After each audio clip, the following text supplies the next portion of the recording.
I needed that.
Ready, go?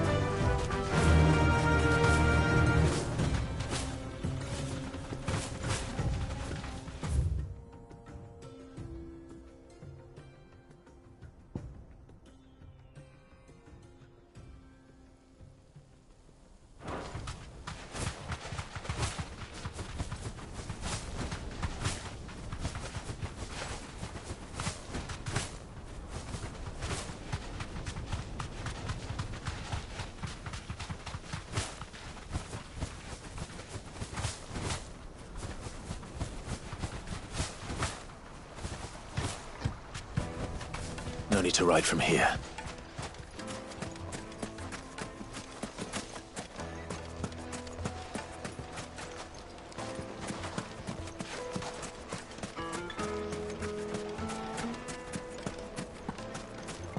My carpets have bright. Yes, they're quite sought after. Lord Kupka has several similar pieces in his collection. Another fight, is it? Why is the tavern shut? What was all that crashing and banging about before? Fresh bread, warm from the oven. From the grill. Get it while it's hot. The finest fabrics. Fresh.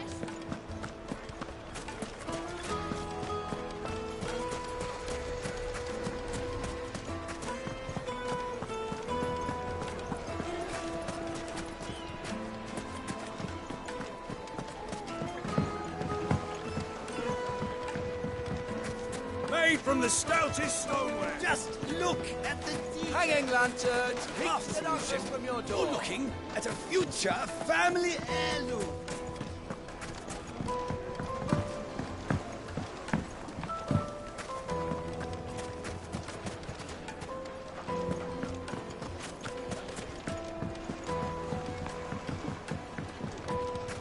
Weights and pots!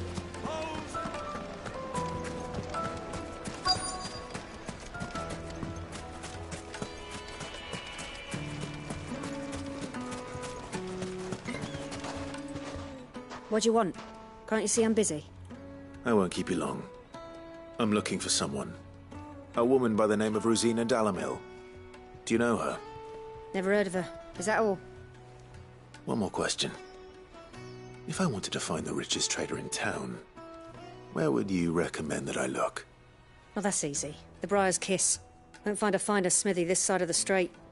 The owner's only a young sprig, but he's got all the right ideas. The Briar's Kiss, you say? Thank you. I doubt this young sprig is the person we're looking for. You said Sid's contact was likely to be an influential sort. Influence comes with age and experience. Believe you me. That boy at the Briar's Kiss is a real talent. People flock from miles around to buy his steel. And it isn't cheap either. 1,000 gil for a measly bunch of Gazal dreams. Won't you come and play, handsome? Your arms are like iron. Made from the stoutest stoneware. Kneaded to a silken softness. The most It fragrant would make a herbs and fine spices from the gift for breadth your of the beloved. trees and She'll beyond. look at you in quite a different light, I'm sure.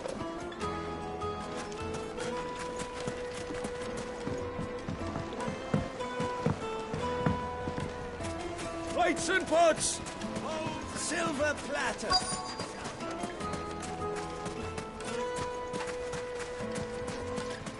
Mummy, I want to play with the crystal. How many times? Do I have to tell you? It's not a toy.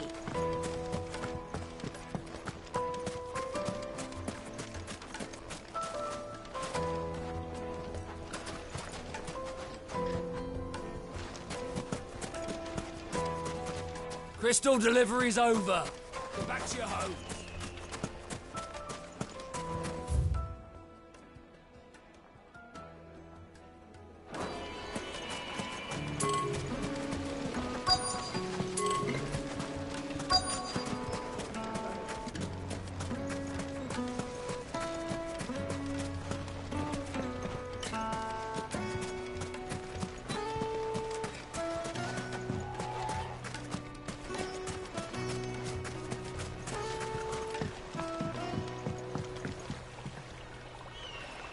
Can I help you?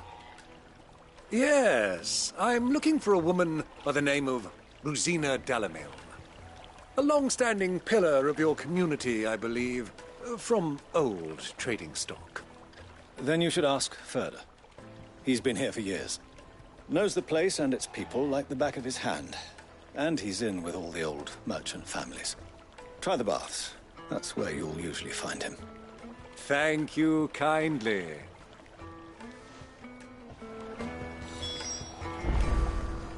Ask for Ferda at the baths. If this woman you're looking for is still around, he'll know where to find her. Well, it sounds like we have our man. Perhaps. Let's go and find out exactly what this Ferda knows. Sweet incense. Wax candles. Excuse me. Are you Ferda? I am. Can I help you, travelers? I hope so. You've lived here for some time, is that correct? Do you know Rosina Dalamil? We believe she may be a trader of some renown. And what business do you have with the desert hare? She was a close friend of mine. I was hoping she might be able to help me. Very well. Go to the bordello. I'll arrange an introduction.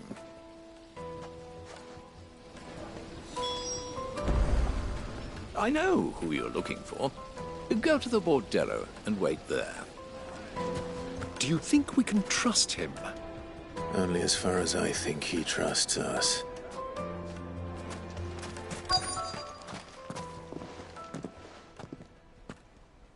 So you're the ones who've been sniffing around. I beg your pardon? Don't play the fool. Stick your nose in our business and you're likely to lose it.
Who are you working for?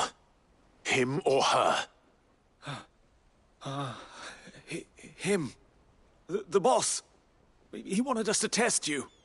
Though one could hardly call that a test. Lord Ferda? Look what the cat dragged in. Your skill with a blade is rare indeed, my lord. A fitting talent for an outlaw. You know who I am. So what now? Call in the Men of the Rock and collect the bounty? That isn't my decision to make. Our work is done. Take him to meet his precious Rosina. She will be interested to make his acquaintance. Yes, my lord. To the Lock of Leisure, then. To the Lock of Leisure.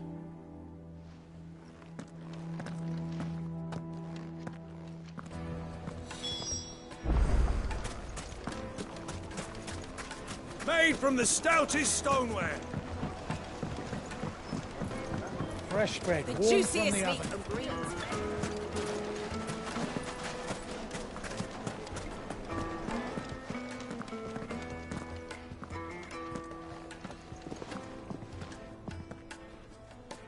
Is this the place? Lubo's Forge.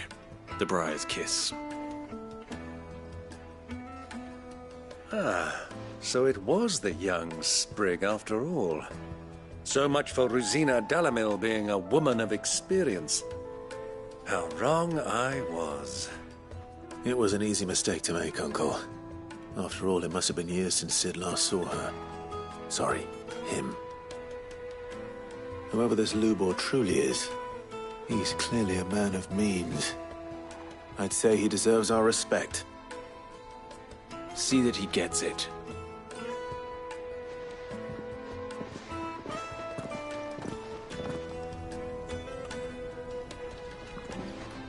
Lubor.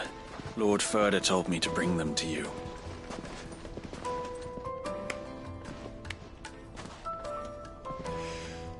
My boys tell me you're in need of assistance. Sid the Second. I won't waste your time. I need passage through the south gate.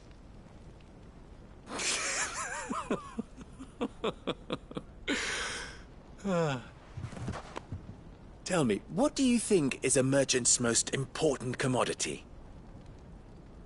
Why, trust. Everyone knows that. Without it, you have nothing. And nothing is exactly what you have. And so, for you, I, too, have nothing. I'm not in the business of helping every lost puppy that wanders in off the street. I'm a busy man, as you can see. Let's leave this mummer to his farce. By all means. Find someone else to help you on your way. Just be sure to tell them you're not the two travelers from the inn the guards are looking for. Don't want them jumping to conclusions, do we? Why, you... So, what do we need to do to earn your trust?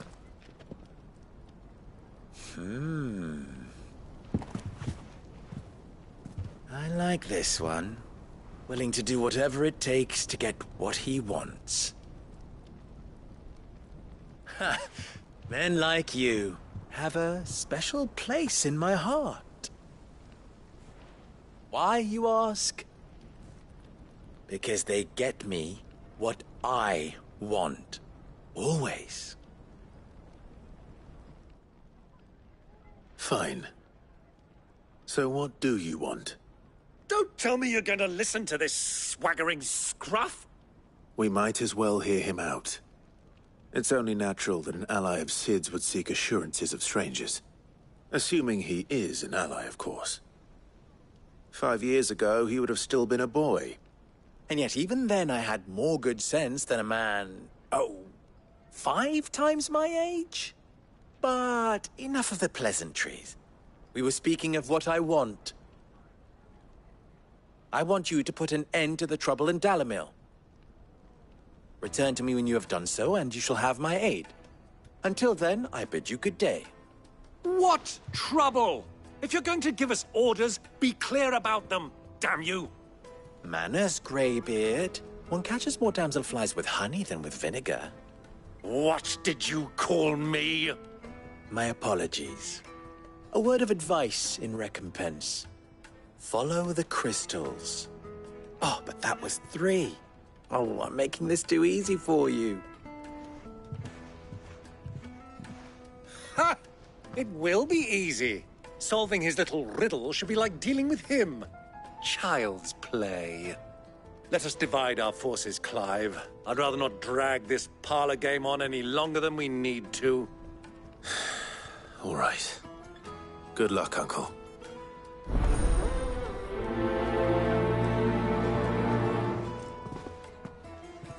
I thought we were the only ones causing trouble in Dalamil.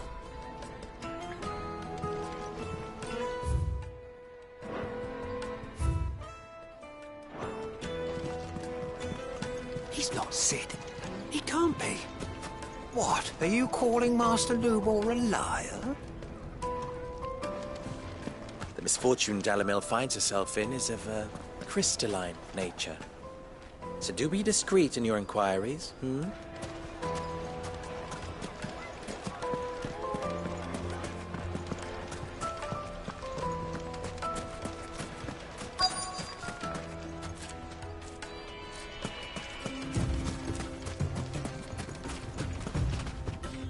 Excuse me. Is it true there's been trouble with crystals of late? You've heard, then? I've heard rumors. Damn thieves. Pilfering the crystals that were meant to fill our cups and light our stoves. Us common folk have hardly had a shard to share between us these last few moons. And it isn't as if we can buy them on the black market either. Whoever's taking them, they aren't sharing. shitloads of crystal coming out of Drake's Fang every day. Meanwhile, we're all having to get by with half-spent shards. Someone's siphoning it off.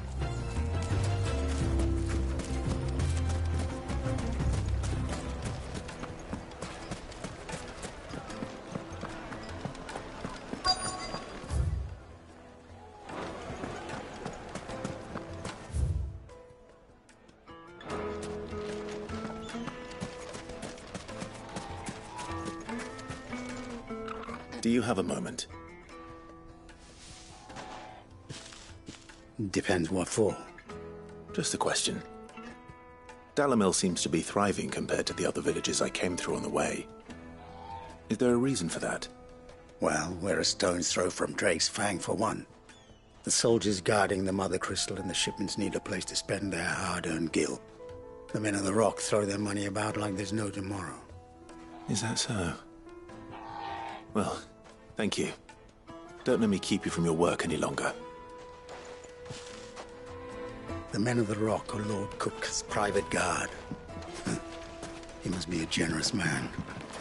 The amount they spend when they come calling.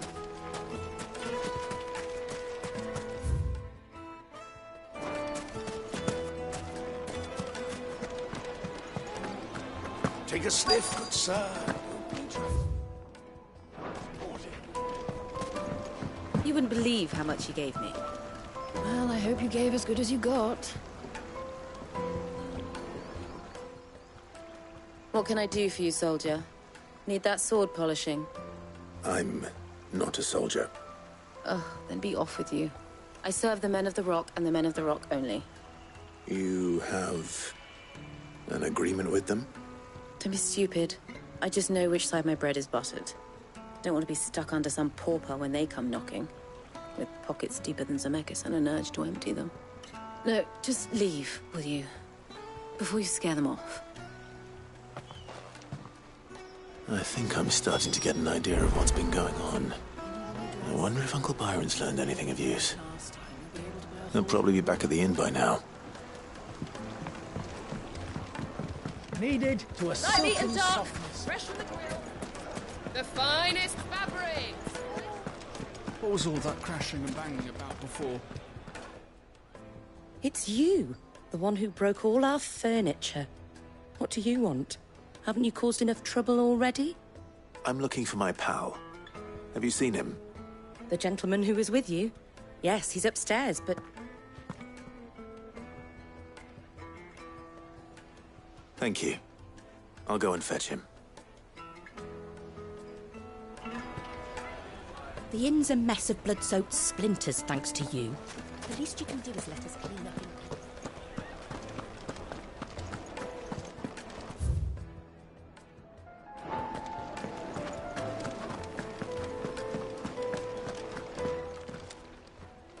Huh?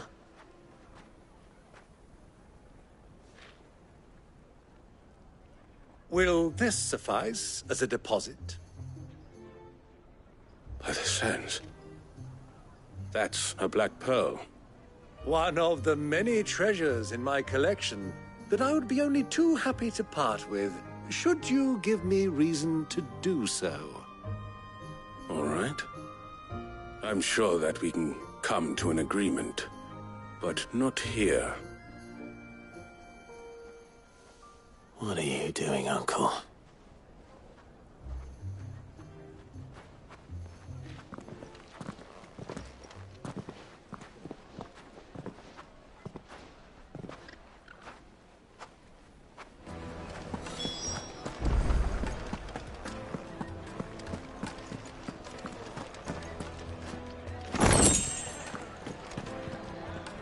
Care to explain why you're giving gifts to Kupka's men? Bait, my boy. One cannot catch one's prey without it. And I do believe I've snagged us quite the quarry. I started by asking around the markets as to where I might purchase crystals. I had no luck, of course. It's forbidden to trade in such things. But my uncharacteristic indiscretion just happened to attract the attention of those uniformed ruffians. They took me aside and said they could procure the crystal I sought if I proved I could pay for it. So the pearl was your proof? I thought they'd ask for more. A second-rate specimen like that would only fetch 500,000 or so. A small price to pay for admittance to the underworld. But enough about my little act of subterfuge. What did you discover? That the supply of crystals has dried up of late. And some people seem to think they're being stolen. Meanwhile, members of Kupka's private guard have been spending money all over town. I'll wager those soldiers you've been talking to have been siphoning off crystals meant for elsewhere, and pocketing the profits. I'll wager you're right. We'll meet with them then, just as you arranged, and put an end to the trouble Lubor spoke of. Ha! That preening popinjay thought this would be difficult. It just goes to show, one should never underestimate a Rosfield. We'll soon wipe that smirk off his face. I arranged to meet with the soldiers in a secluded corner of the Velcroy, far from prying eyes. The perfect place for a spot of double dealing. I trust I can count on your support, if things turn sour. Of course.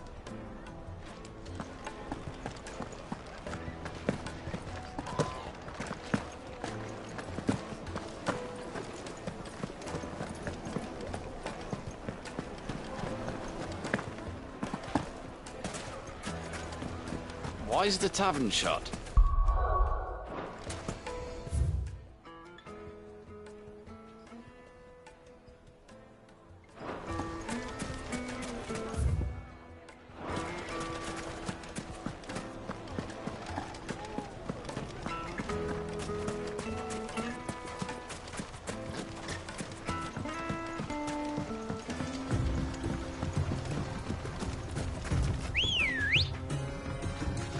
Let's go.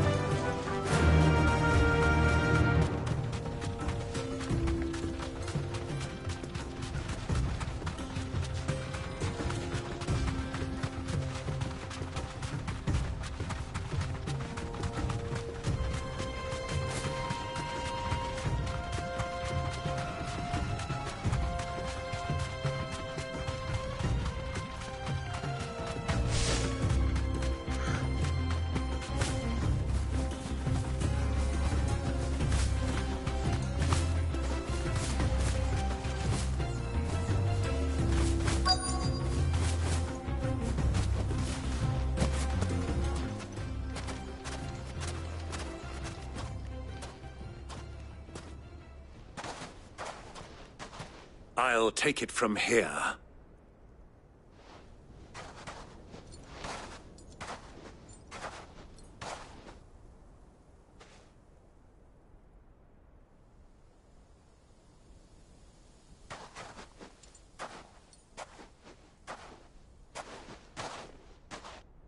I was beginning to think you weren't coming, my lord. You've brought your contribution? All the silver and stones I could scrape together at such short notice? You brought the whole 500 talents. That was the price we agreed upon, yes? If you've no objections, I'd like to see the crystal. Of course. Right this way, my lord.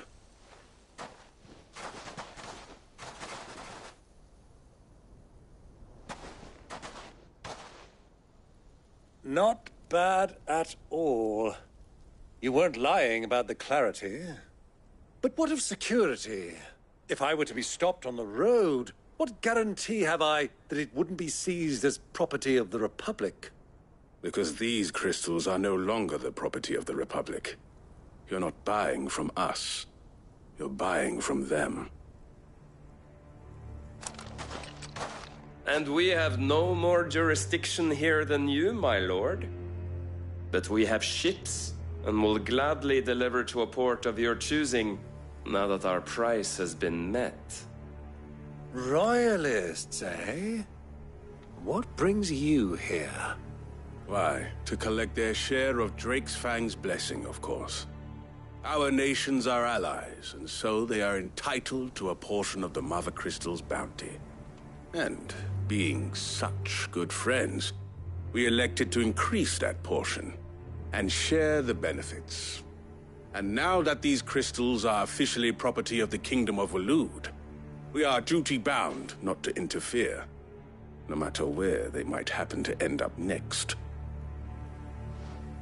Did you get all that? They're in cahoots! So it would seem. My lord, what is the meaning of this? Double-crossing dogs. They're not here to do business. Kill them. Kill them both!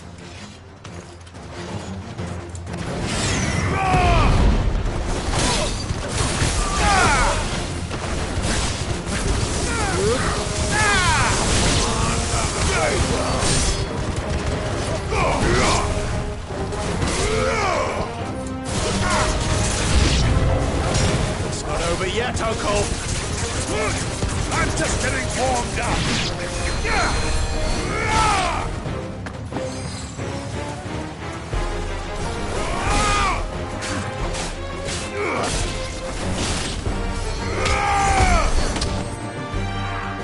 It's over.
Well, that wasn't too bad.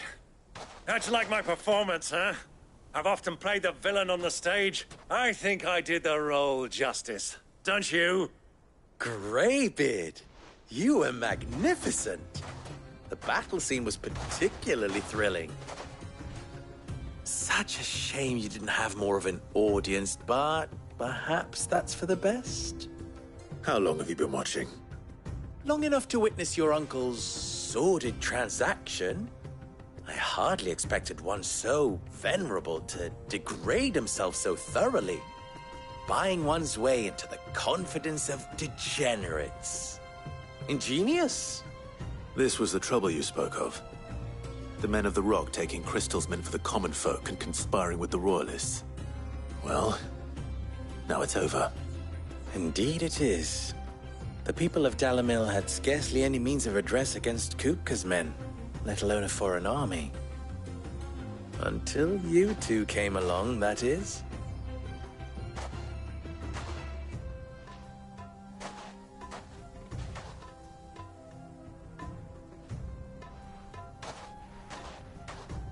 Well, we'd better get these crystals back to town. You won't mind waiting with them while I fetch a wagon.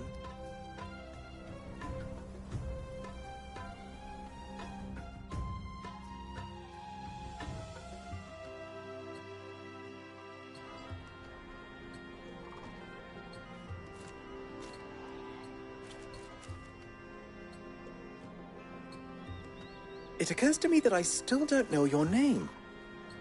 Clive. So, Sid the Second is a Clive?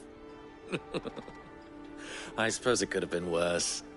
Well, Clive, you held up your end of the bargain, so I must do the same. Passage through the South Gate, was it not? To tell the truth, you've helped a little there too. Many of the guards have already been redeployed to deal with the issue of their missing comrades. And those left behind have been encouraged to look the other way should you attempt to pass through. Thank you. And please allow me to cover your costs. You still have the purse I gave to the soldiers, I trust? I saw you pluck it from one of the bodies. Oh, dear. Was I really so obvious? And my name is not Greybeard. It is Lord Byron Rosfield, thank you very much. No, thank you very much, Greybeard. Of all the... Ugh! Here, wear this.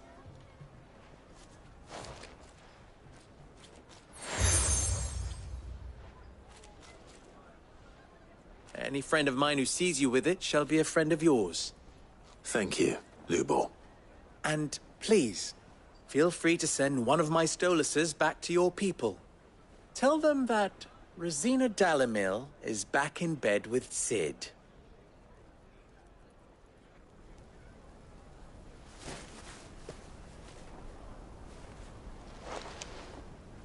Umia los delan. Tu Isaac Elith.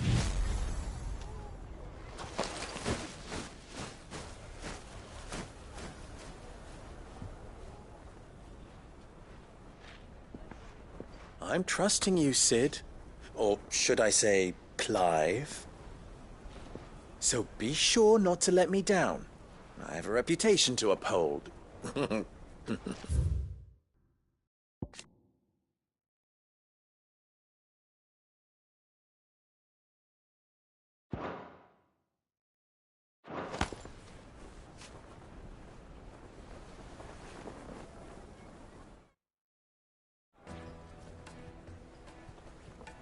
Well then, I wish you a safe journey south. Thank you. Not at all. It was my pleasure. Come on, Uncle. Let's go.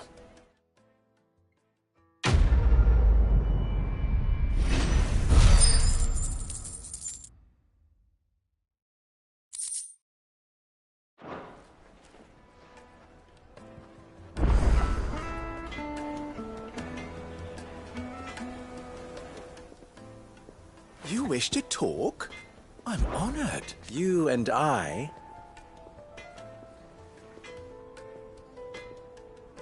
What?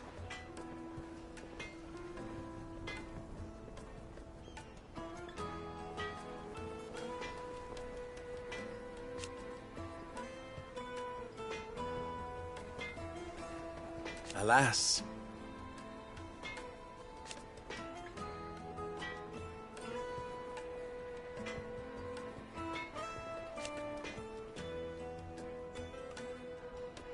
Still...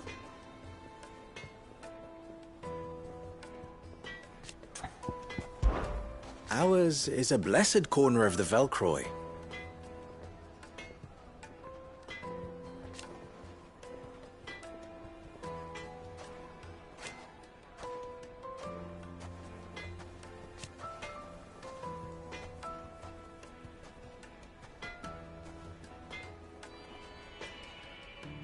At least they did.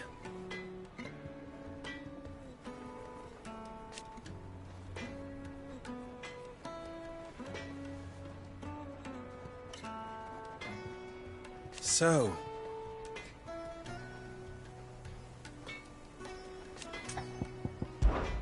how very fitting.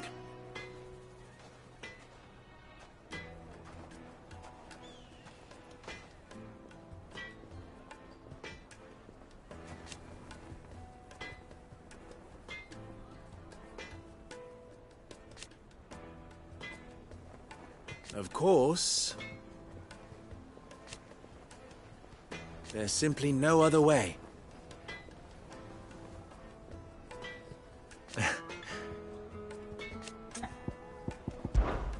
Farewell now.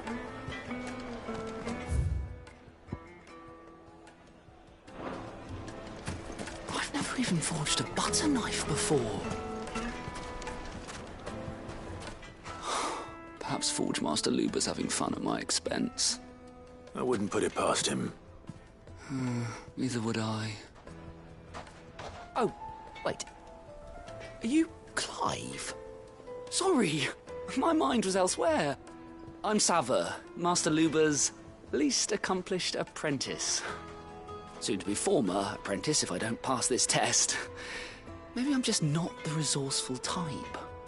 People are buying up weapons faster than the Briar's Kiss can forge them, and here I am, unable to make a decent bit of kitchenware. He wants me to make a carving knife, one that embodies the spirit of Dalamil. Whatever that's supposed to mean. I don't suppose you have any idea what he's on about, do you? I'm afraid not. Never mind. Thought I'd ask. It was that or pack my bags. I could give you a hand if you like. I know how busy the Briar's Kiss has been, and that Lubor needs all the capable hands he can find. I'd be a fool to refuse. So, where do we start? Good question. If I'm honest, I've never made any kind of knife before. And then there's this little riddle to keep in mind. The spirit of Dalamil. Nothing is ever simple with that man. The way I see it, there's only one way we'll be solving Lubor's puzzle. We need information. The more the better. You're right. There's no point fumbling in the dark, I suppose. Now, who to speak to first? Well, there's plenty of folk in Dalamil who use knives for a living.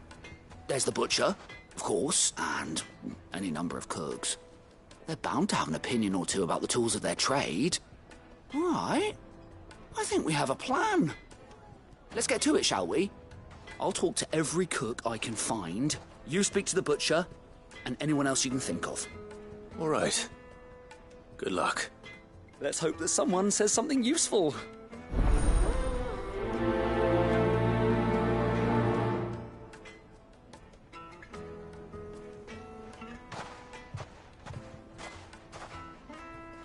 Trust Lubor to take a simple test and turn it into a riddle. I'd better get to it.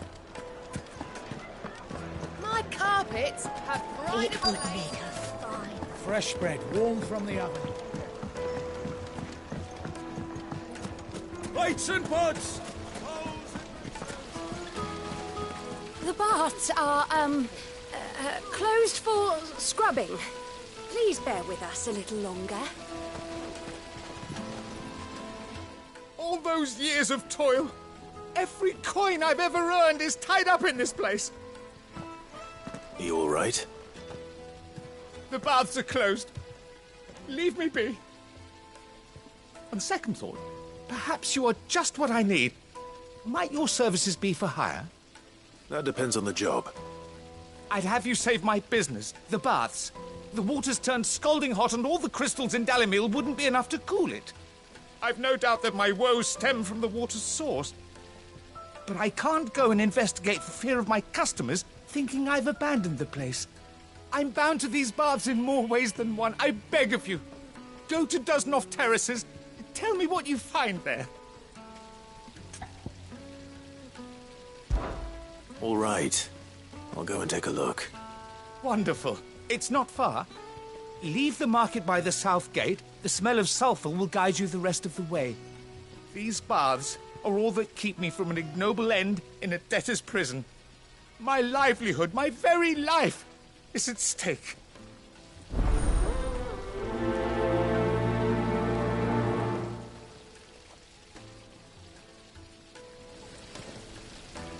In all my years tending the baths, I've never known anything like this to happen. Please, find out what's gone wrong.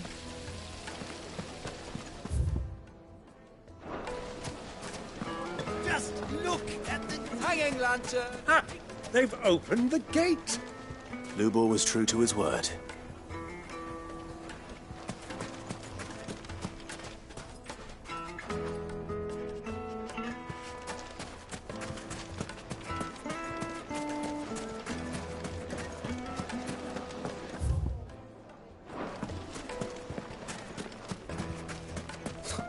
I'll be asking for you again, my sweet. Then see that you stay a little longer next time.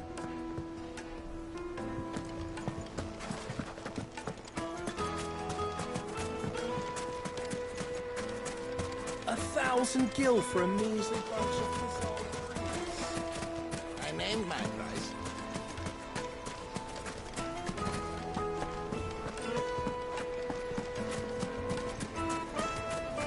Made from the stoutest stoneware.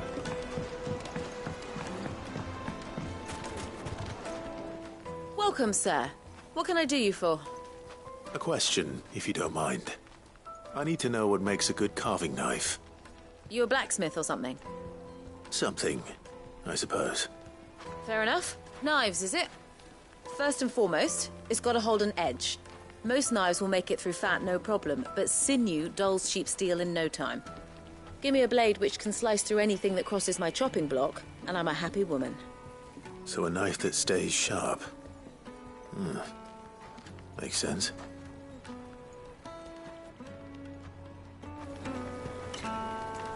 Put a knife with an edge like Odin's razor in my hand, and I'll make short work of any carcass. The most fragrant herbs and spices.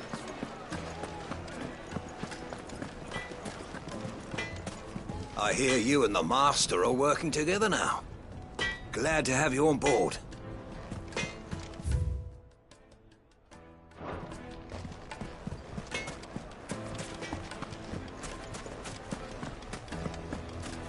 So, I can't let anyone in until I've cleaned up the mess you and your friend made. I hope you realise how much your little spatters cost us.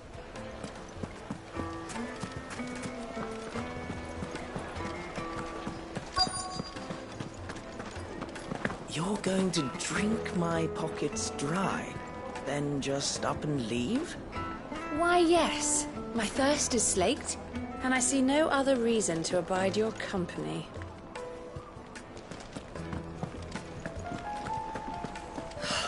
I need to drink.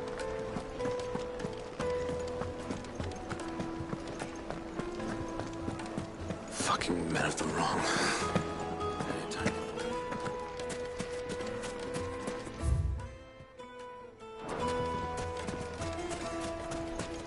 Sweet incense! Wax candle! This town is truly blessed. The bustling market. Plates and pots! Bowls and basins!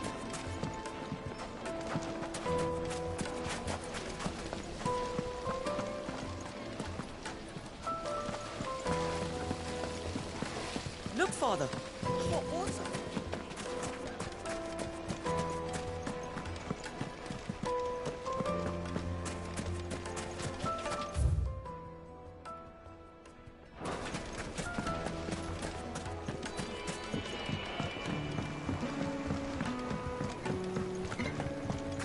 Yes, they're quite The soft. finest fabrics, fresh from the Several capital. similar pieces in his collection.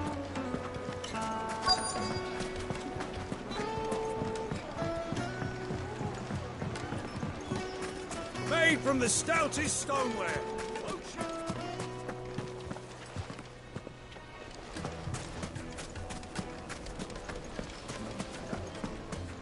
Hanging lanterns! Keep it up! Well, we can make our way back to the Fang now, at least. Yeah, but what would be the point, with the mine still closed?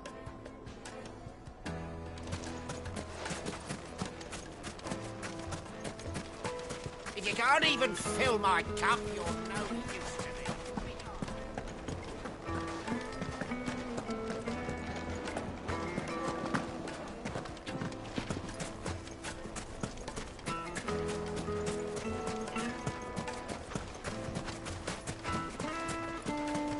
Mummy, I want to play with the crystal.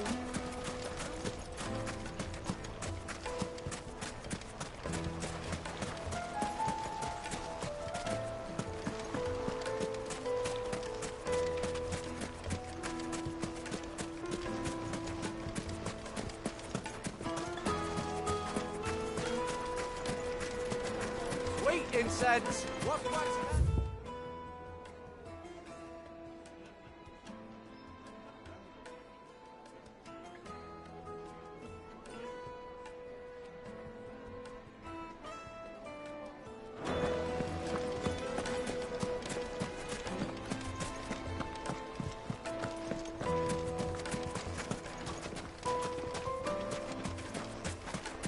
$1,000 gil for a measly bunch of...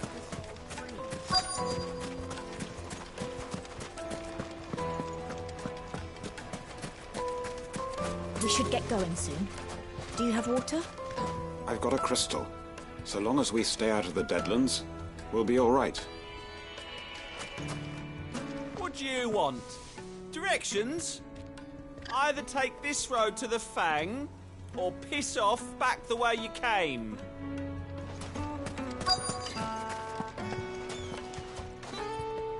What is it? I'm in no mood for chatter. Sorry.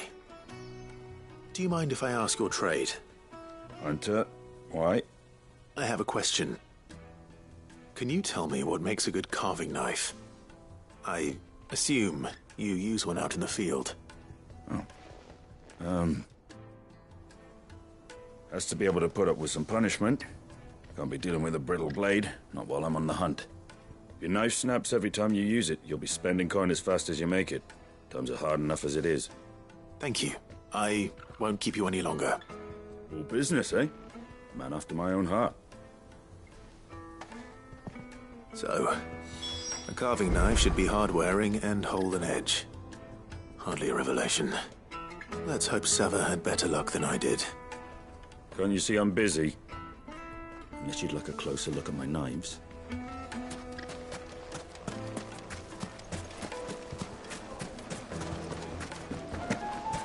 Silver platters, plates and pots, bowls and... Fresh bread. Warm from the oven. Here, take a sniff, good sir.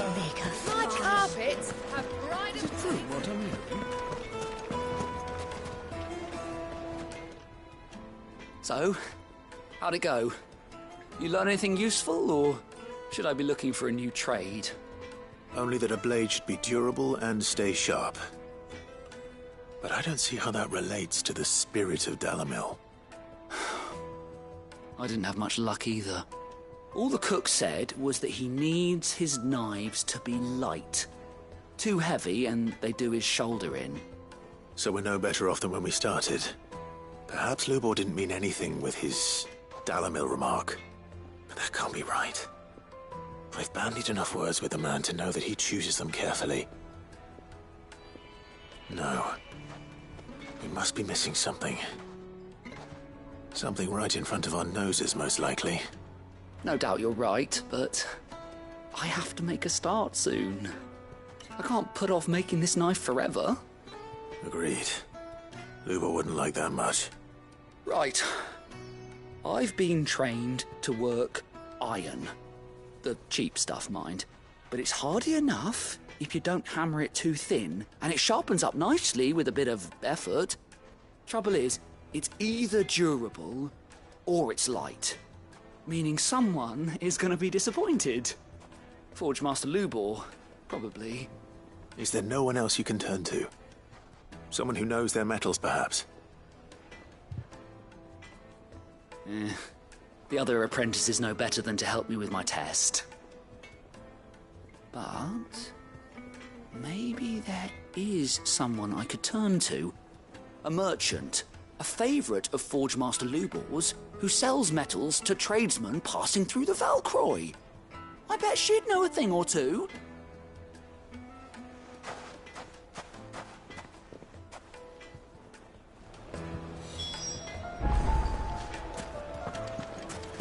Is it true what I'm hearing?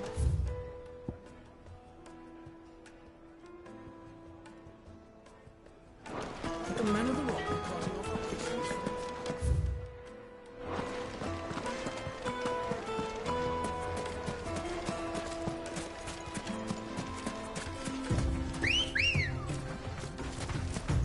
Come on. Fly, Ambrosia.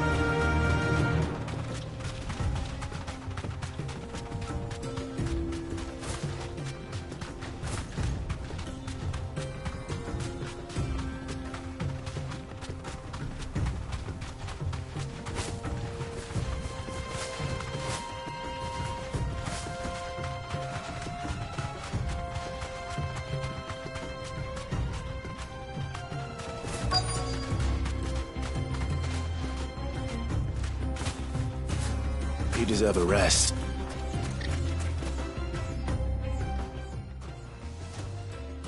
Any luck? Or will you be needing help with your bags? Well, I asked her, but... Oh, you tell him. If you're looking to make a knife that will impress a master like Lubor, there are options. They're just not that viable. Featherlight adamantite knives will get passed from generation to generation, never needing so much as a lick of the whetstone. But adamantite ore is unique to ash, so doesn't come cheap.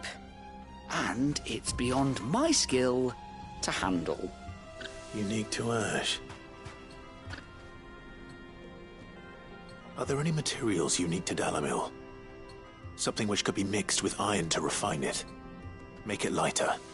What are you getting at? You said that Lubor trained you to work iron. Then that's what he'll expect you to use. But he would have known that it would either be too heavy or too brittle for a carving knife. Perhaps his Dalamil remark wasn't a riddle, but a hint. If it's cheap metal you're using, then there's always limestone, I suppose. Folk first settled Dalamil to get at her mineral deposits. And, if you know the trick, it can be melted down in the furnace to drive out impurities from low-quality iron. Bloody hell! That must be it! I don't suppose you know the trick, do you? It's hardly my speciality, but I've been around enough blacksmiths to know how it works. Looks like I've got some learning to do. Clive, I hate to ask after all that you've done for me, but... The limestone? Fine. I can hardly abandon you now. Besides, I want to know if this is the answer to Lubor's little riddle. I can't thank you enough, Clive. You'll have no trouble finding limestone over in the terraces. The place is bloody made of it. Then I suppose I'll meet you back at the forge. Right you are. I'll see you shortly. So, do you crush it up, or just throw it in the furnace?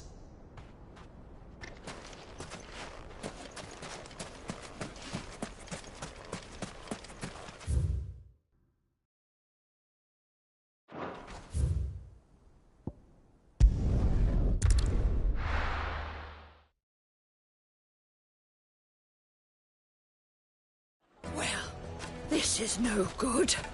I was hoping to get out of the heat for a little while. Is it true what I'm hearing? The men of the rock were carting off our crystals for themselves? It would certainly explain why we haven't been getting our fair share of late. Take a sniff, good sir. Fresh spring. Warm from the oven. Here, have a taste.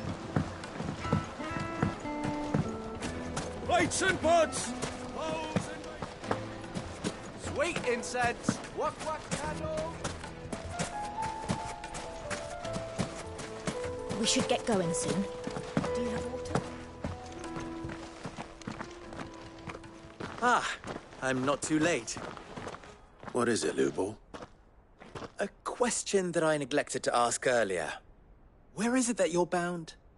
To Drake's Fang. To finish Hugo Kupka. Just as I thought. Then allow me to share a secret. Drake's Fang is currently riddled with royalists. Talmeki and Waloed are allies, and as you have seen, their soldiers work hand in glove. But no nation has ever before allowed a foreign army to make a barracks of its holiest of holies. Not by choice, at least. And there's more. My man on the inside of the Fang has failed to report for several days. I fear there may be more trouble lying in wait for you on the road ahead. Isn't there always? If you're determined to beard the lion's den, then promise me one thing. That you will enter via the mines, where the guard is lightest. I've lost one Cid already. If I lose another, people will start to think me careless. I don't plan on dying. Not before Kupka does, anyway. Well, so long as you have a plan.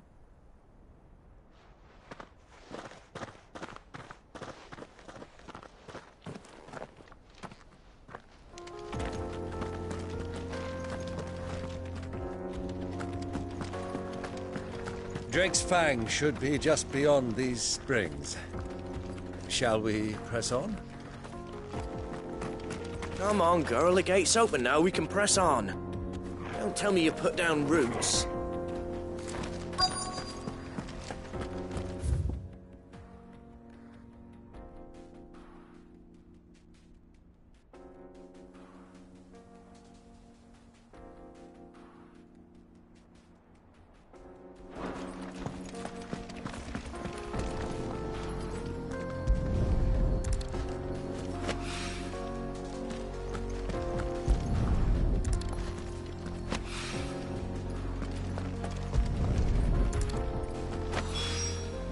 One rock looks a lot like another. But hopefully this is what Southern needs.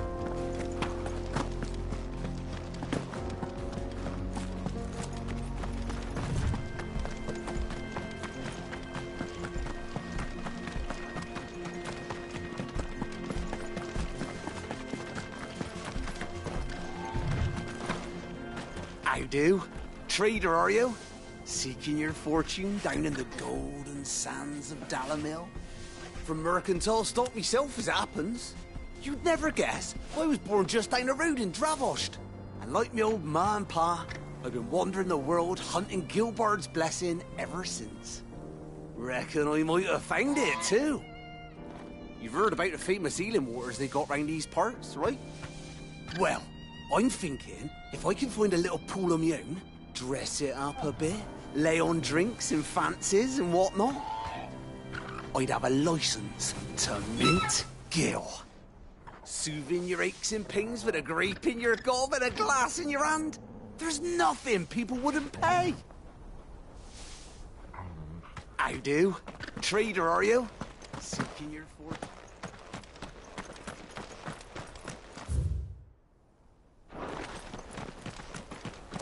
What the hell are those things?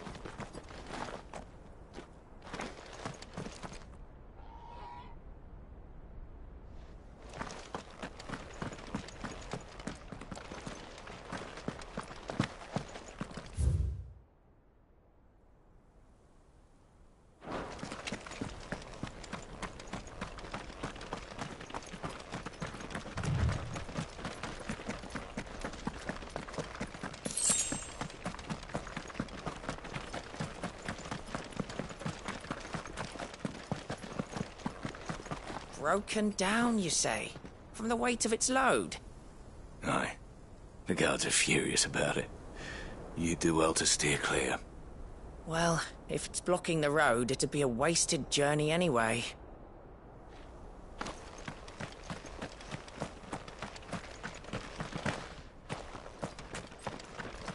Get that damned wagon fixed! Unless you'd rather our men in Dalamil starved. The axle's gone, Captain. There's nothing I can do.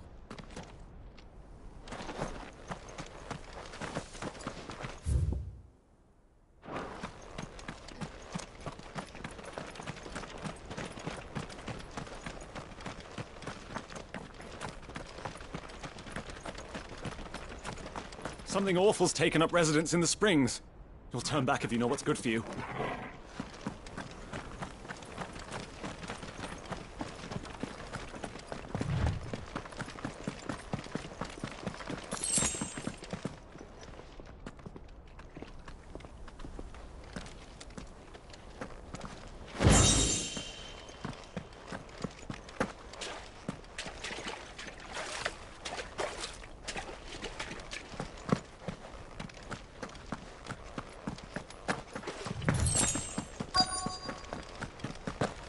By the flames.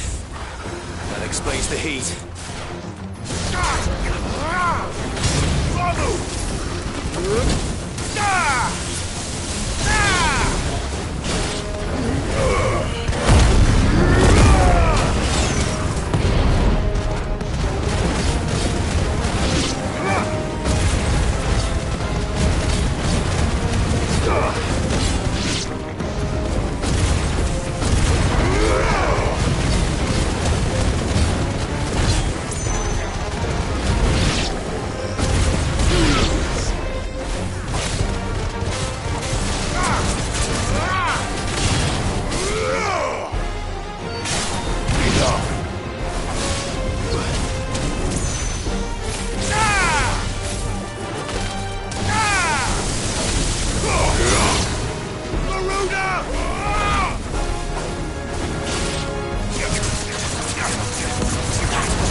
Pan.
That's cooled things down a bit.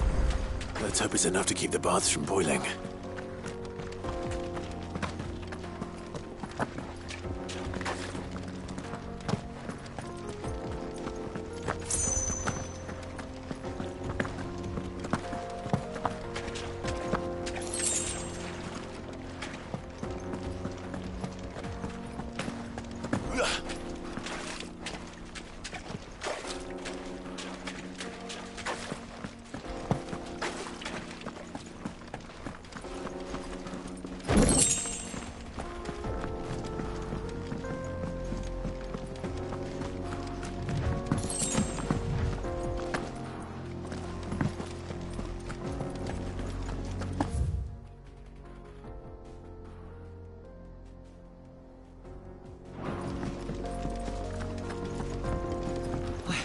I saw with my own two eyes what you did to those devils down there, and I still hardly believe it.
This is no good. I was hoping to get out. I wasn't sure how much you'd need, but I hope this is enough.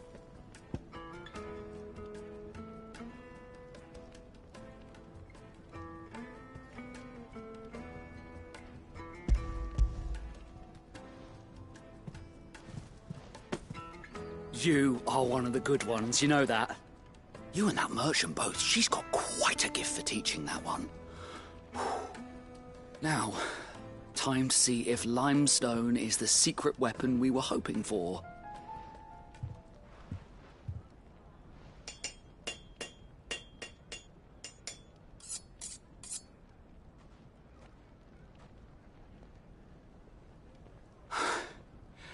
That'll do, I reckon. A knife forged from the very rocks of Dalimil. Her spirit, if you will. It's a fine-looking blade. I only hope Master Lubor agrees. That sounds like my cue. And just as well.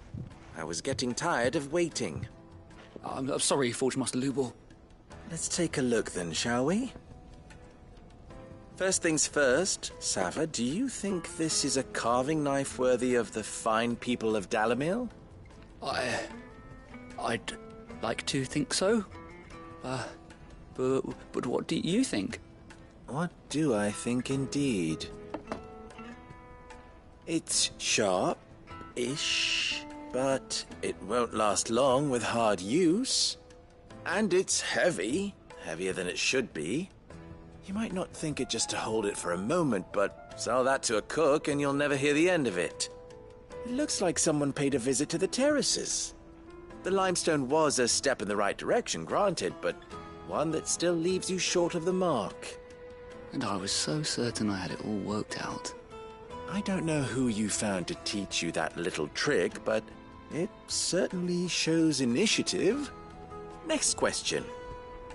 How much do you think I would charge if I'd made this? Well, if it took you even a fraction of the time it took me, I would say you could demand a heavy purse.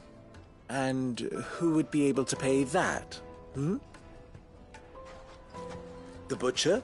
The hunter? The cooks over at the inn? Dalimil is home to humble traders, not wealthy lords and ladies. Rule number 1 in any business, Sava. Know your customers. Yes, Forge Master. This is just about passable. But only just. I'd say you're worth keeping around a little longer. Starting tomorrow, you'll have an anvil of your own. I will. Thank you. I was wondering, what would you do if you were asked to forge a carving knife? I'd do what I always do. Ask who it's for. If it was for the butcher, I'd make sure it holds an edge. For the hunter, I'd make it as tough as Titan. For the cook, light as a feather. And for the nobleman, I'd make it cost an absolute fortune.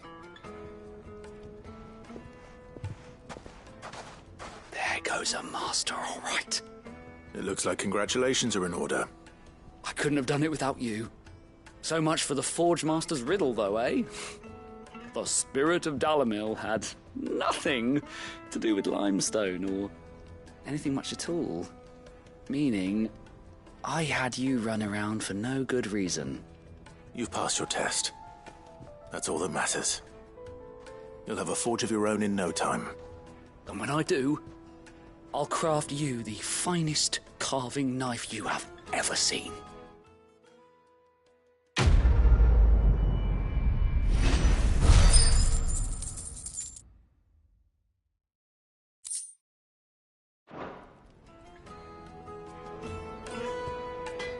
Thank you, Clive. I honestly don't think I could have done it without all your help. I hear you and the Master are working together now. Glad to have The finest fabric! the most fragrant herbs and Fresh bread, warm from the oven.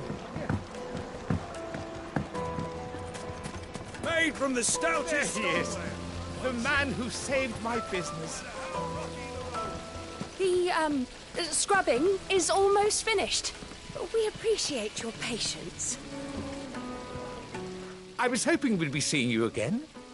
The baths grow more bearable by the moment. It won't be long now before we are back to business as usual. I'm glad to hear it. Now, tell me this. What did you find at the terraces? What threatened to make me a pauper? Not what I expected, that's for certain.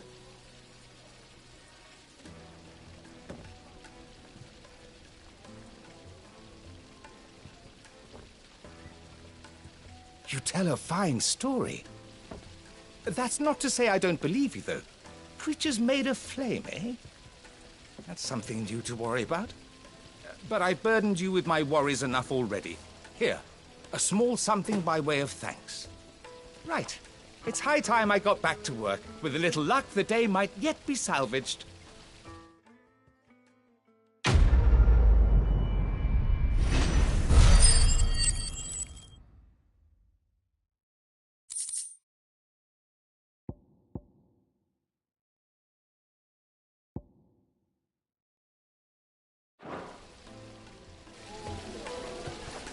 It's just as well I sent you to the terraces in my stead.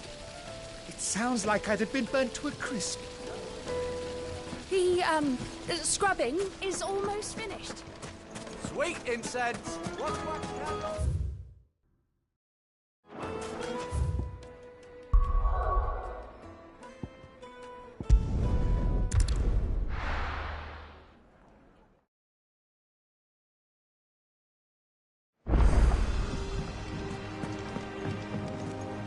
Who's this blue blood?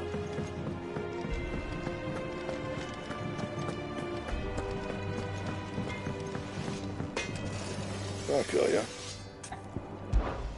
What do you want?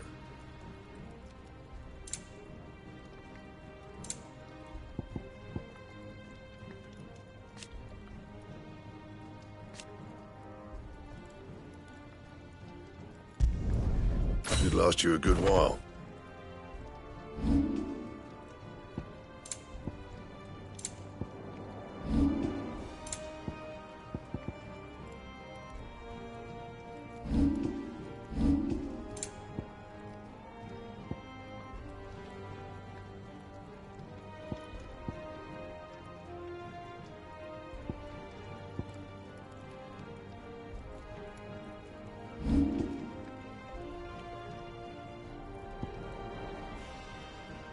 And?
Sid's going to...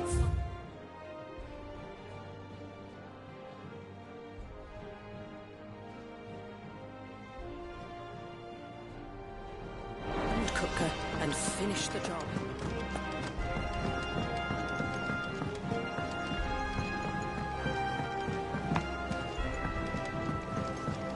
The little uns have been up to their old tricks again.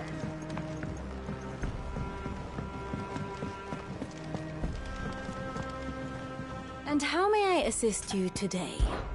How may I help you today? Here's the latest information I have.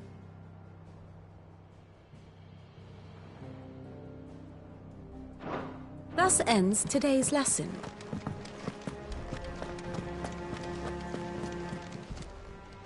Oh, I wasn't expecting you.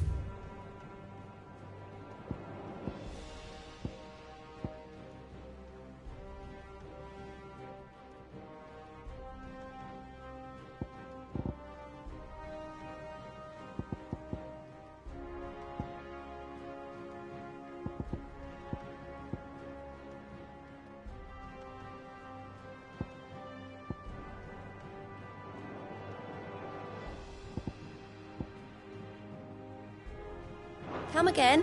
I may have more for you.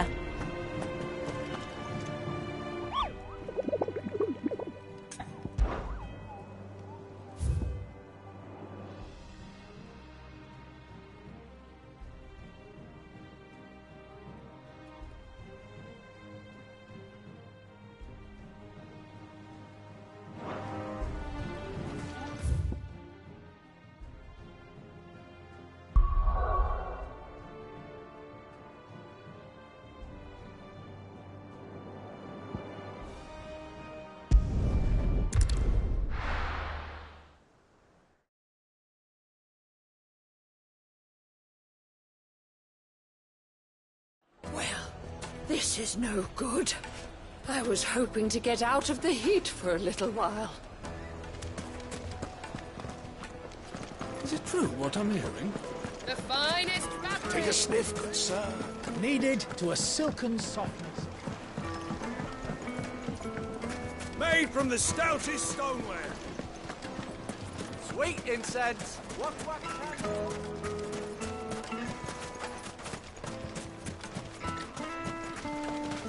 Good day, my lord.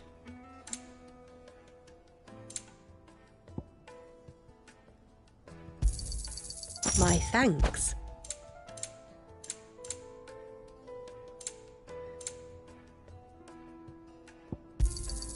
Here you are. Go with Gilbert. We should get going soon.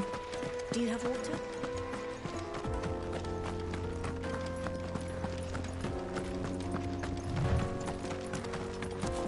Come on, girl, the gate's open.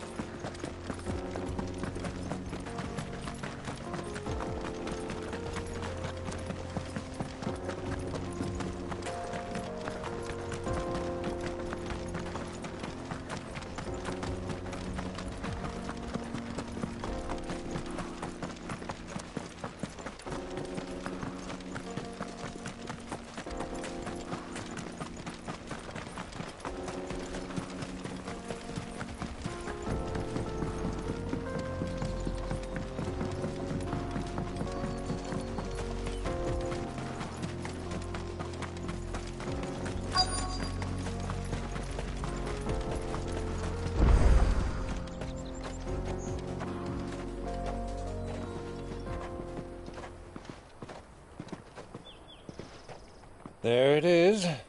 Drake's Fang.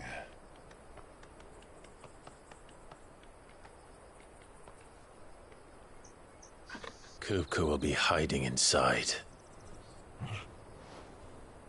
Along with goodness knows how many guards, all on highest alert.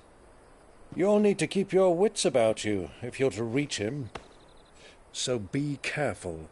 I will, Uncle.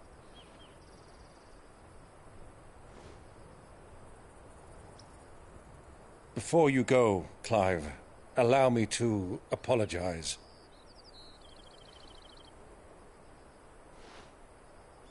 After what befell at Phoenix Gate and the crisis that followed in its wake, I fled. I retreated to my counting house and danced attendance upon the vicereine in the hope it would bring me favor. I betrayed my nation to save my skin, like the coward I am. And I'm sorry. Uncle, please. It's not too late, Clive. Rosaria is yours by right. and there are those that would help you to take it back. Had I the courage of my brother, I might already have done so. But that ship has sailed. You, however... No. Forgive me, but I cannot. I fight to build a new world now. A better world. Where men can live and die on their own terms. I was raised in a nation that strove to improve the plight of bearers.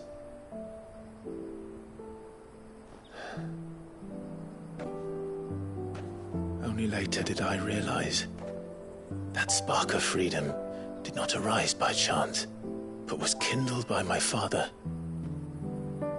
You would see me follow in his footsteps.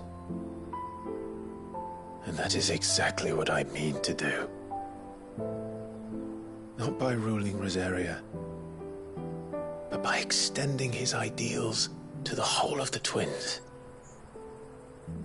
Though every soul in the realm may judge my actions heresy, I am certain my cause is just. You really are just like him, you know.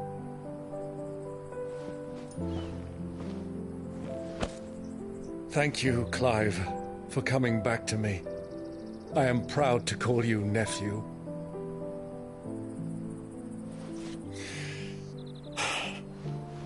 Well then, this is where we must part ways. Wish me luck in convincing my Canvarian friend to share his considerable talents. I mean to plunder his coffers and prove myself worthy of a place in your merry band. Till then, my boy. Till then, go safely, Uncle. And you, nephew. We have much to catch up on, you and I. I shall expect you to regale me with the tales of all your adventures when next we meet. You can regale me too, Torgal.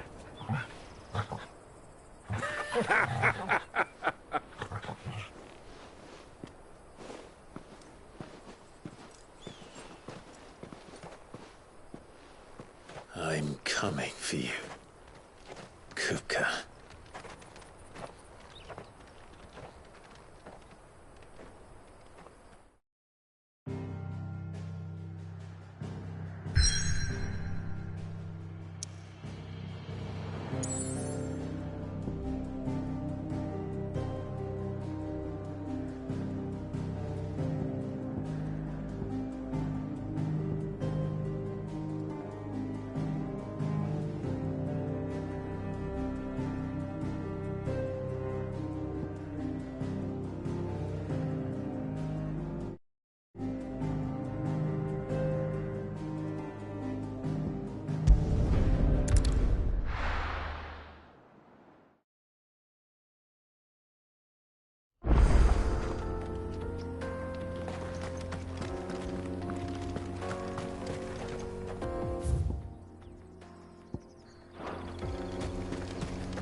Bastard! What has that gutter rat done to me?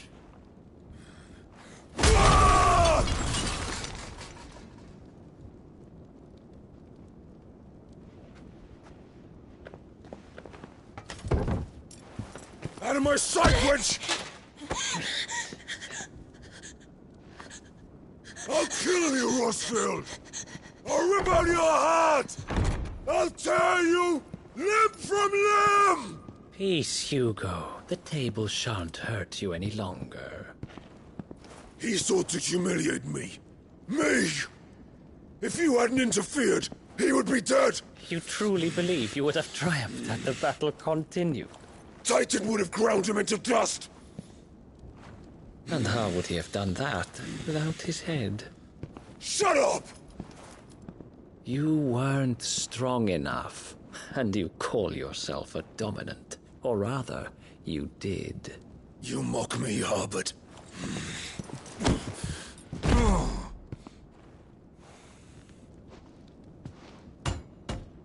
Do you see, Hugo? You are weak. Fuck! But so long as that fire burns within you, there is still hope. There may yet be a way for you to take your revenge. Tell me, what must I do? Please, I'll do anything. Just tell me.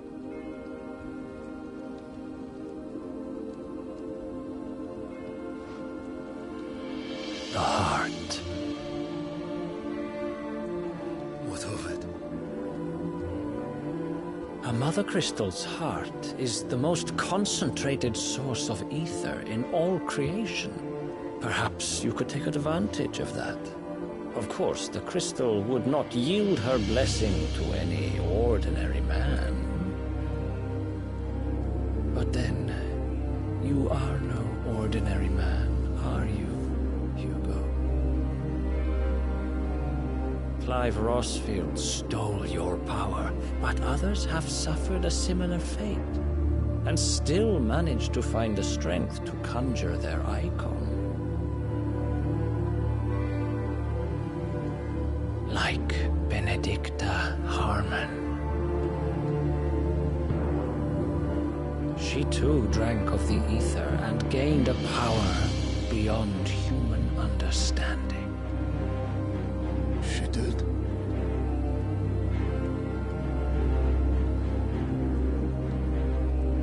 Benedicta.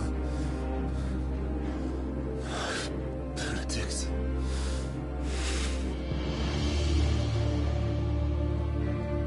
I'll do it. My love. I'll avenge you.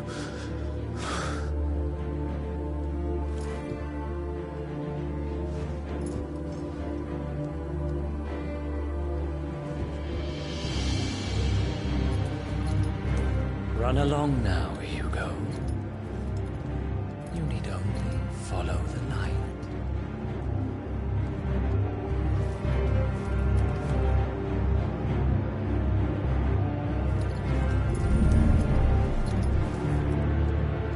Muthos is here. Very well, it shall be so. You may leave everything to me, Your Majesty.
Alice bring them from ash?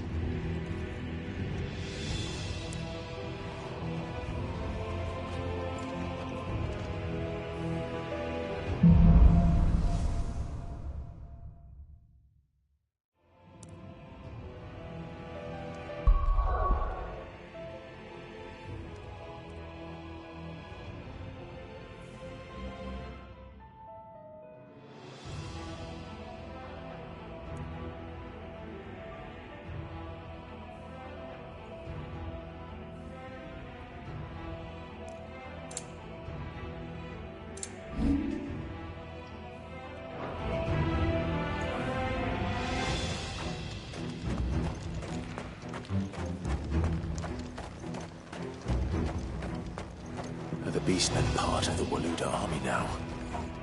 How the hell did that happen?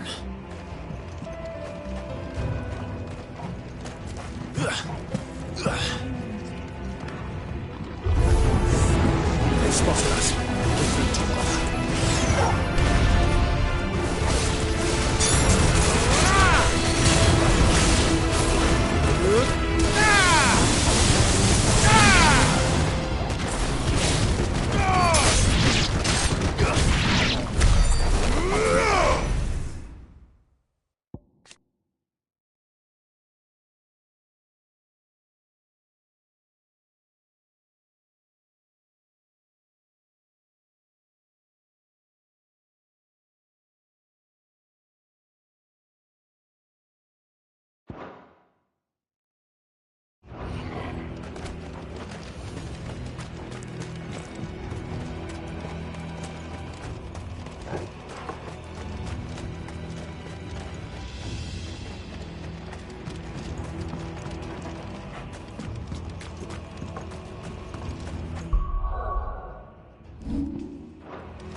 Entire mine.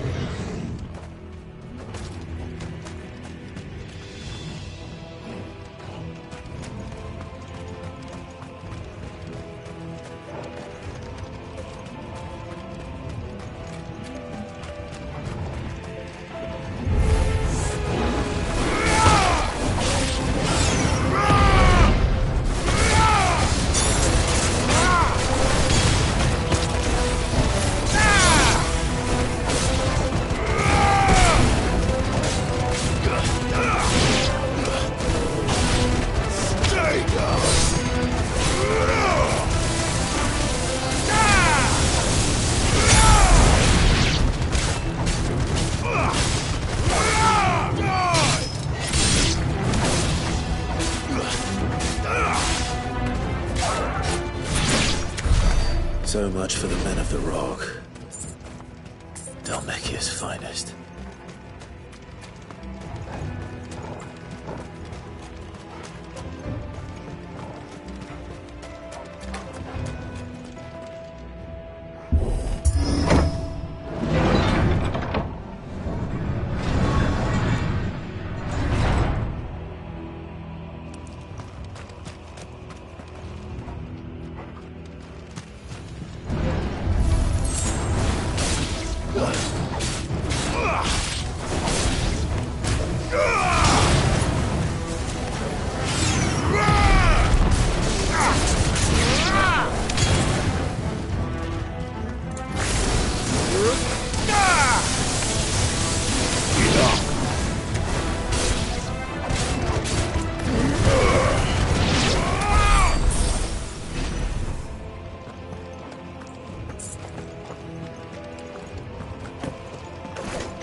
Won't be going any further this way.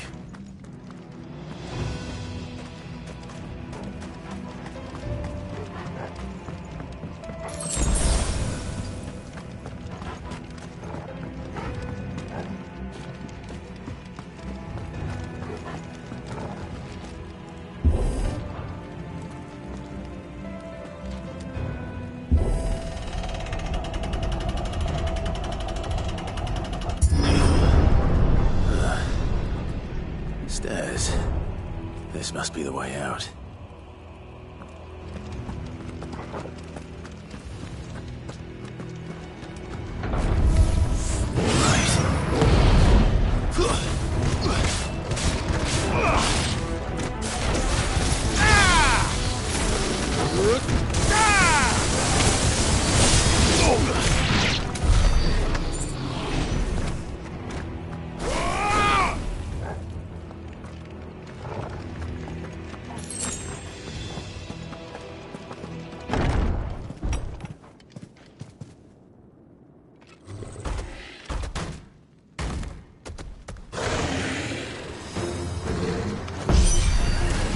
I won't be sneaking past this one. How did it get in here?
Come on, Torgal.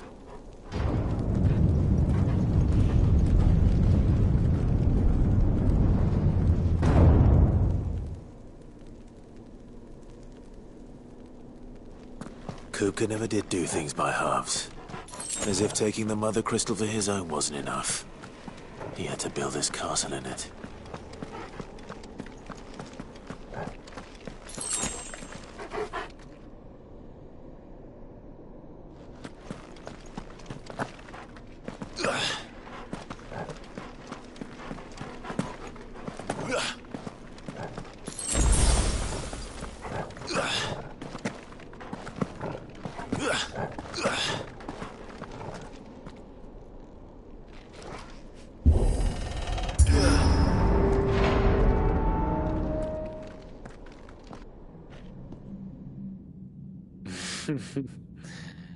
Let the trial begin.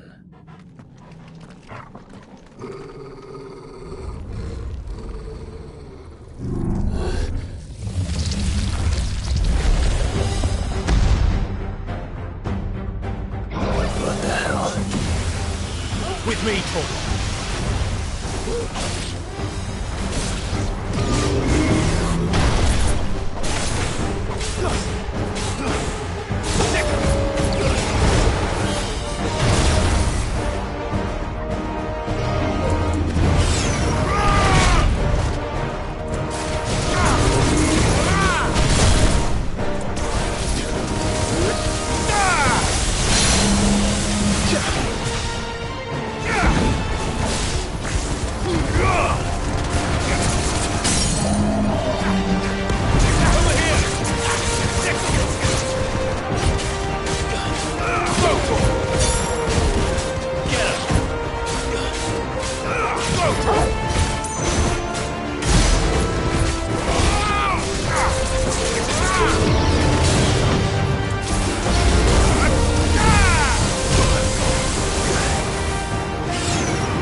Seems we're expected.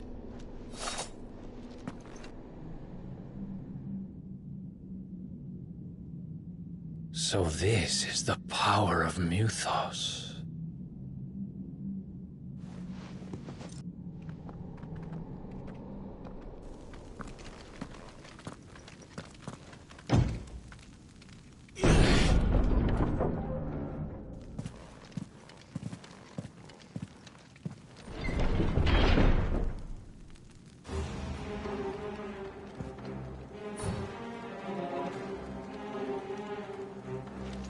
Did the orcs do this too?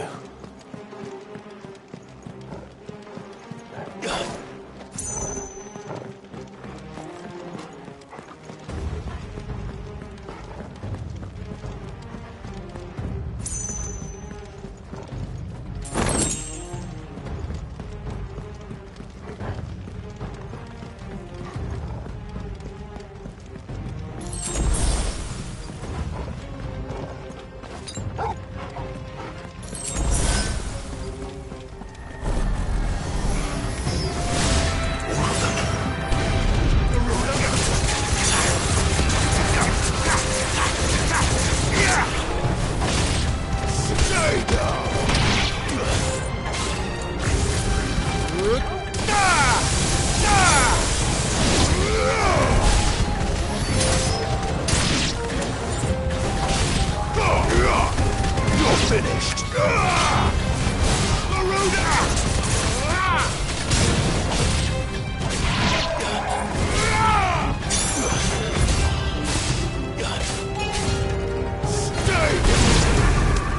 What the hell is going on? Are these things here for me? Or for him?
First orcs, now these nightmares.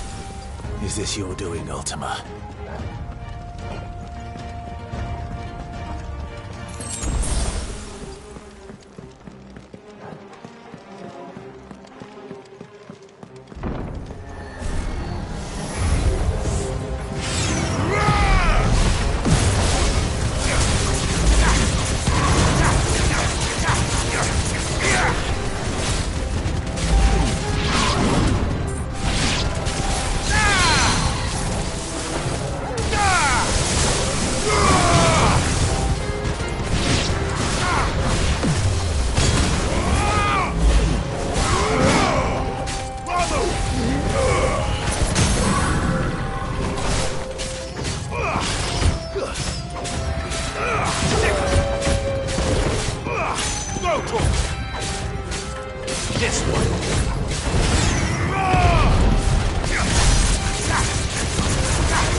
You've been busy, Kupka.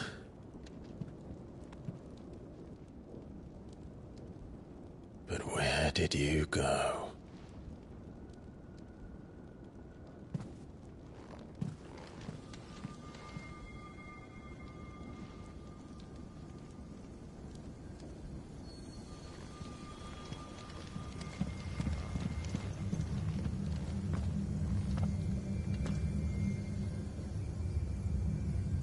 The heart.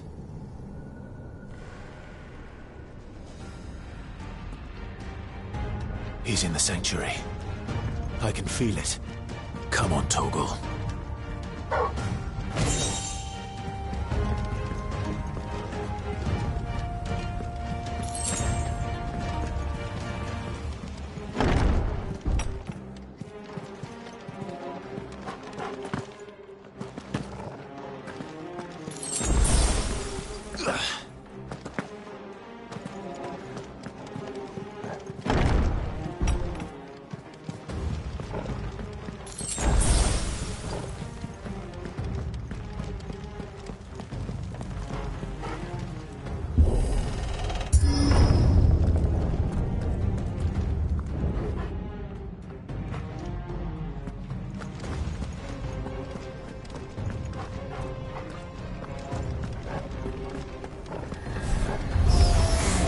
Just what I needed.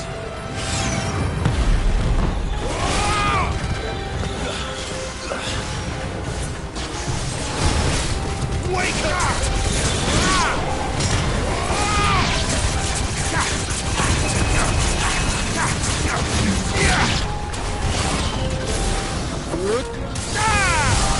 Farewell!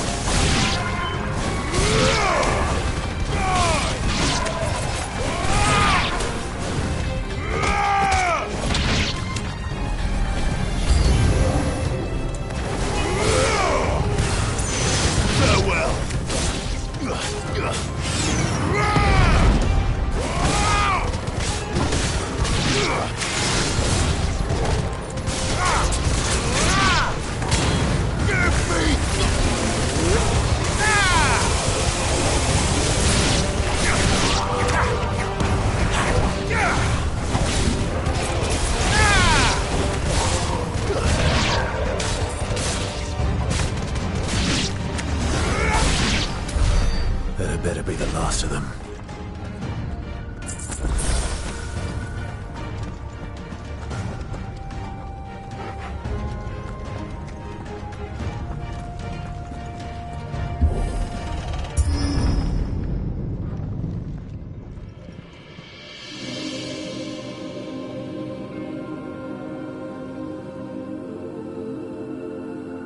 Benedicta, my everything.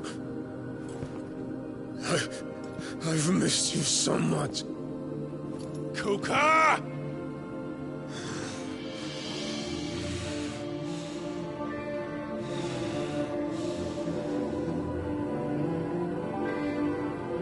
I swear to you, my love, we will never be parted again.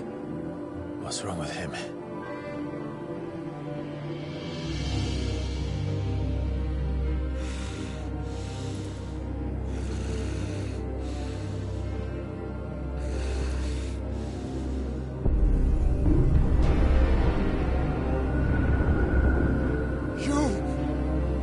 Get away from her!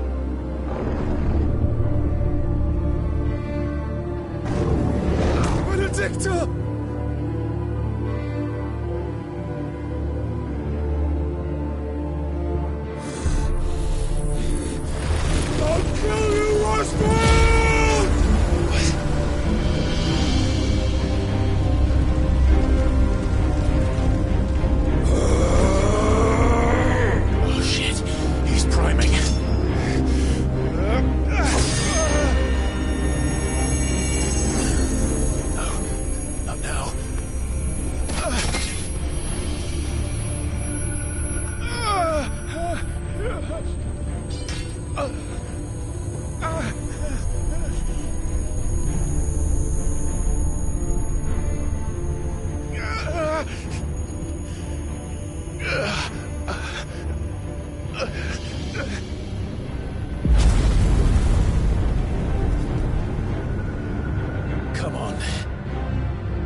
done this before.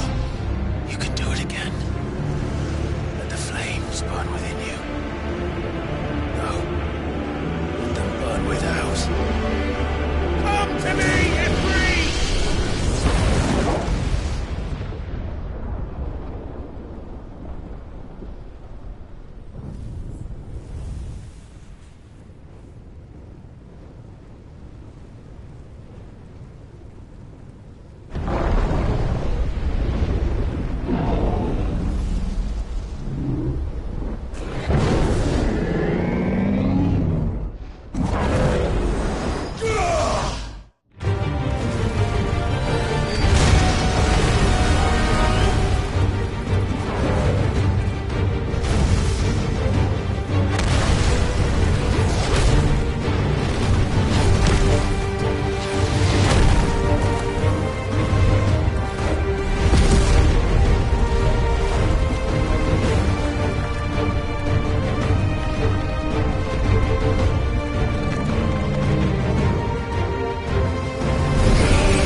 But if you can do it, then so can I!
Let's give this a try.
Not bad.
What do you want?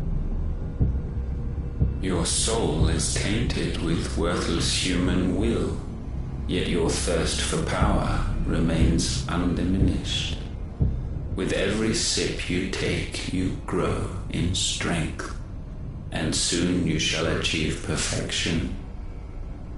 I don't know what you're talking about. You will accept us, Mythos. It is inevitable. You were created for this purpose, and you shall serve it. Never!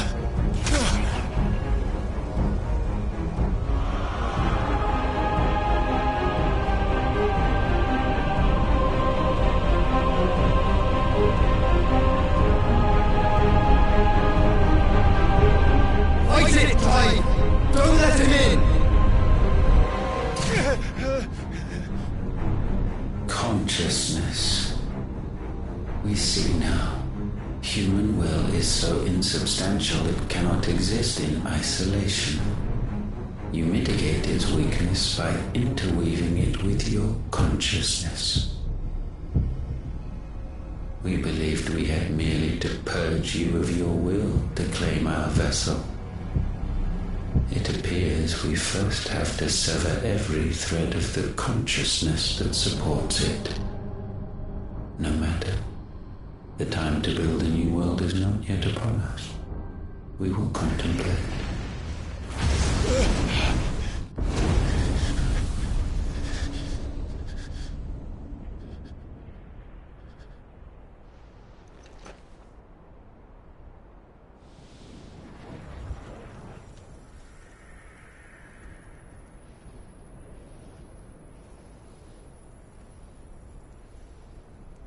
Thank you, Joshua.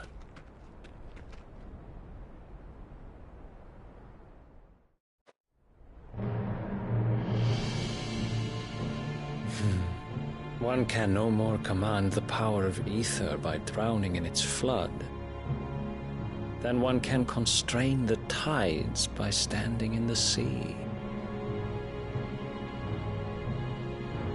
I had thought Hugo wiser than this, but it seems his head was full of rocks after all.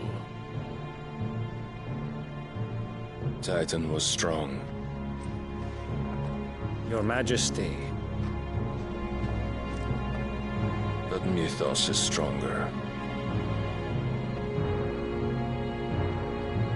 For 5 years, that man lived only for revenge. Clinging fast to a fiction, even as it swept him into the abyss.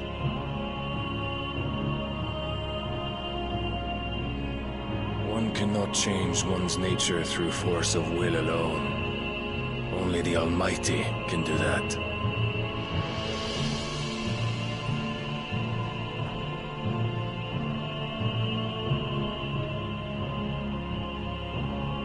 Hugo Kupka.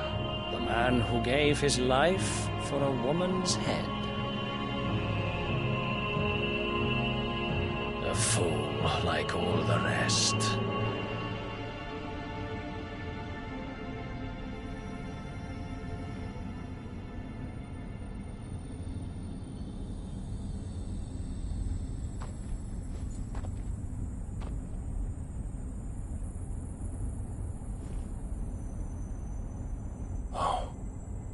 That the death of a mother crystal should be so beautiful.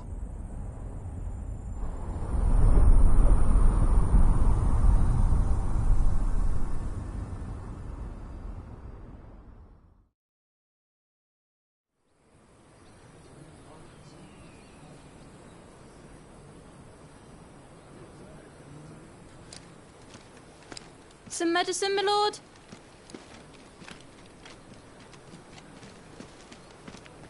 I have salves, potions, anything you need. Stop bothering me, urchin, or you'll feel the back of my hand.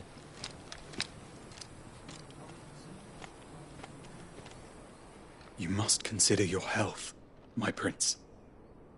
If a show of force is needed to keep the Dalmex at bay, you may trust in your dragoons. I beg you to call on Bahamut only as a last resort. His strength comes at too great a cost. The Empire agreed to an armistice with the Republic, and yet the Emperor still plots its ruin. For now, the Dalmex suspect nothing, and as long as I can hold their gaze, war need not be inevitable. But more than that, Bahamut is the champion of the Empire. When our people look to the heavens, the sight of him gives them hope.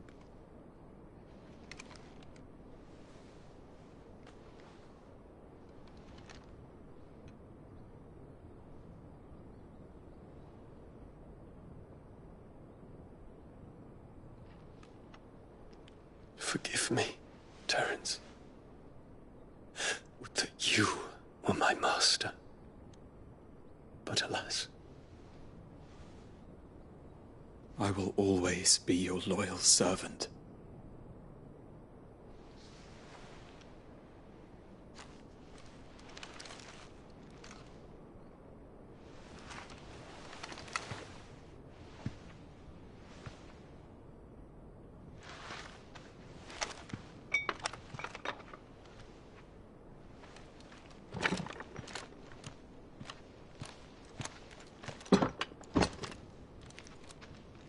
Should the Council's brazen maneuvering prompt the Republic to tear up their own treaty and launch a new assault, our soldiers would advance to meet them, cutting across the Central Isles, but not in time to prevent their forces from breaching the southern defenses and storming Twinside. And so the capital would become a battlefield. Thousands of innocents would die. I cannot allow that to happen. There is one small mercy, at least. You will not be forced to do battle with Titan.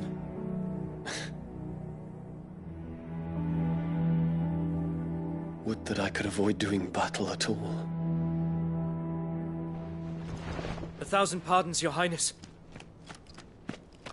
What is it?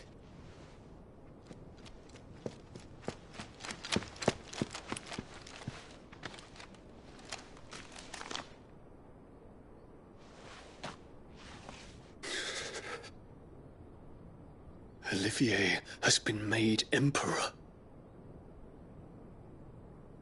What is the meaning of this? My father's orders. What were they? Quickly! Yes, Your Highness. His Radiance requests that Your Highness maintain position here and... Ah!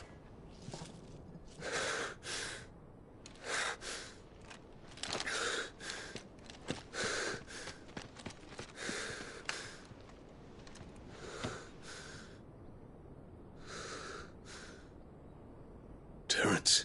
Yes, my prince. I must go to the palace. I'll ready your steed.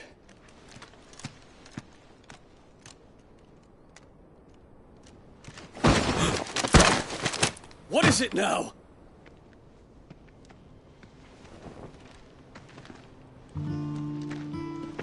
Forgive the intrusion, Your Highness. I know you. At ease. We stand in the presence of the Phoenix. You wouldn't want to get your fingers burned. I hope I'm not interrupting. Not at all. Though I admit, I did not expect such a distinguished guest. How many years has it been since the Remembrance ceremony? 20? I thought you long dead.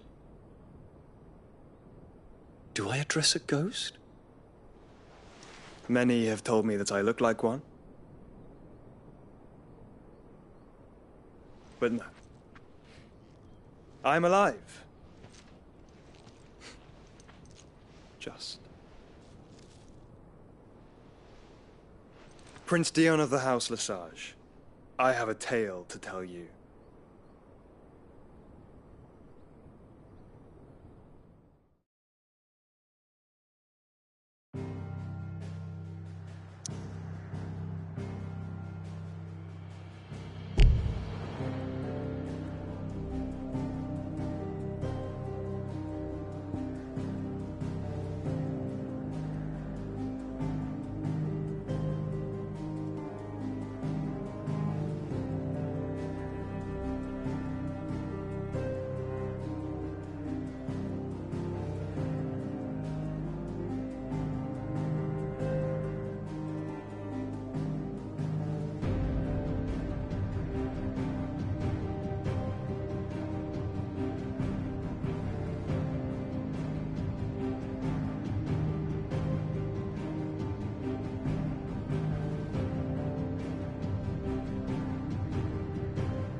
I'd better give Otto the good news.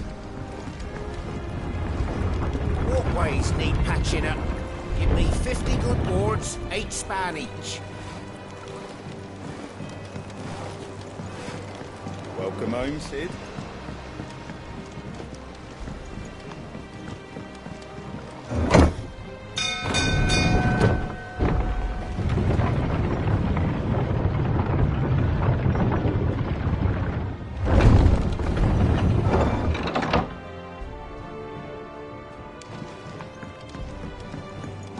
What became of Cooker? Why haven't we heard anything? Try to stay calm. I'm sure we'll hear something soon.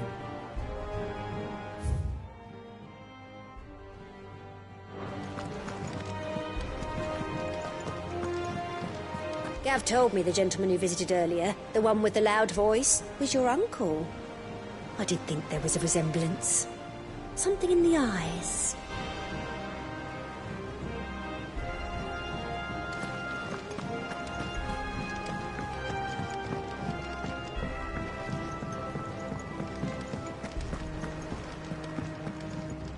Ah, my favorite pupil.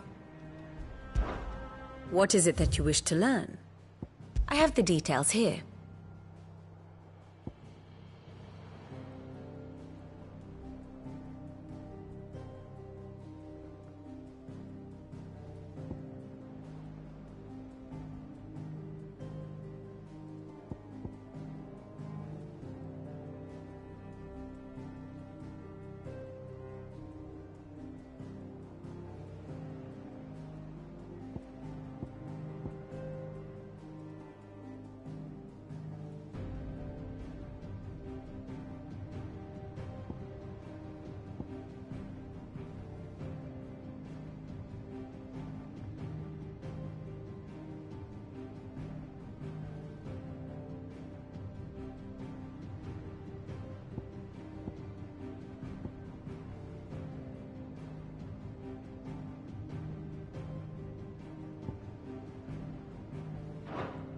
One must understand one's place in the world.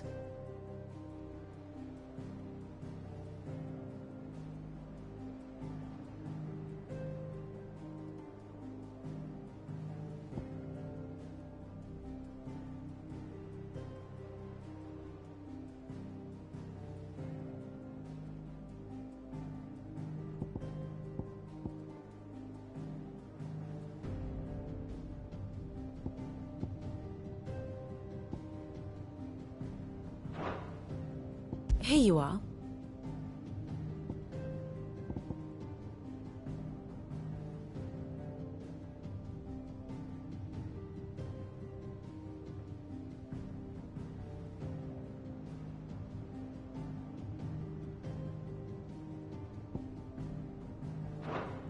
The state of the realm is ever-changing, Clive.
When it comes to boyish charm, Goose has an indomitable rival in Gav.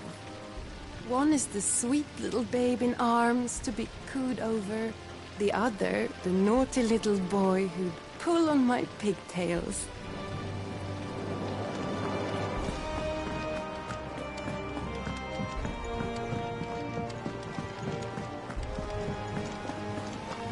Editors started reading books that don't have any pictures in.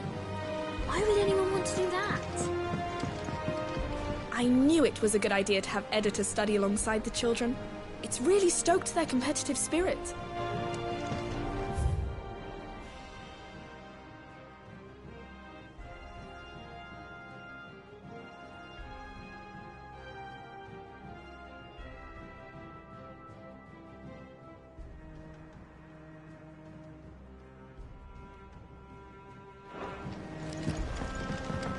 I have done it, Sid.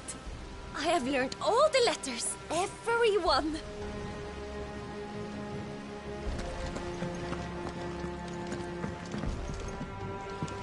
Mid hasn't been her usual self lately. Hardly ever see her with a smile.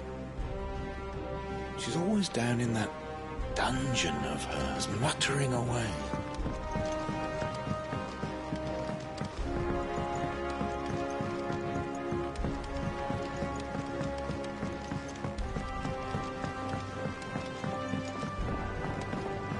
I went up to give some greens to the chocobo.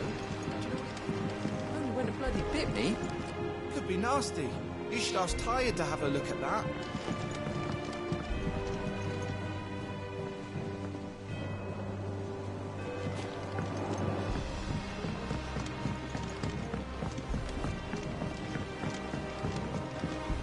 What do I have to eat to grow as tall as you, Mr. Stelz?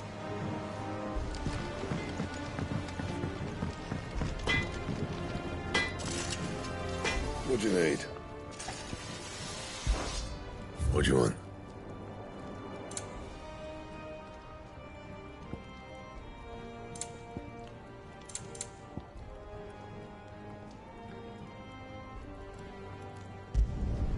Should last you a good while.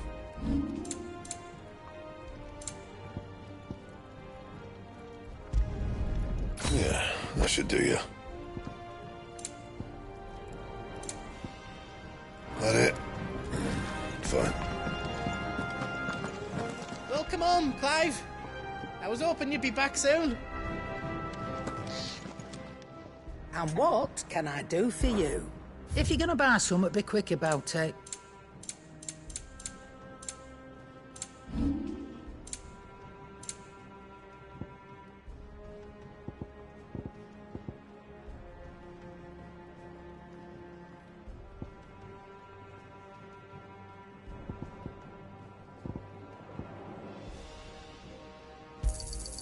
You got out else?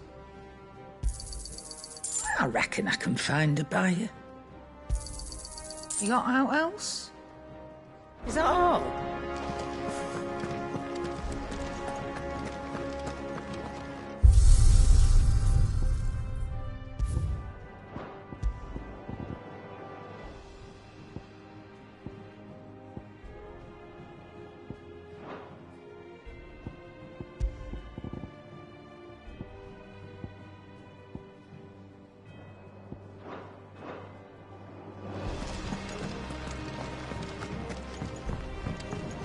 The sun hath taught the mountain, the dawn hath kissed the sky.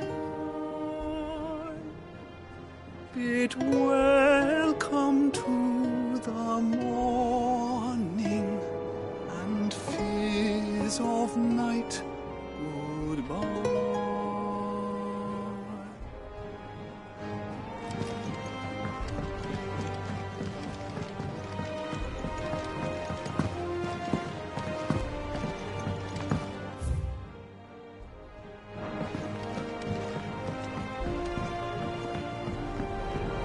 We've seen troops amassing at every border crossing. Well, no surprises there. It was the same after Drake's breath.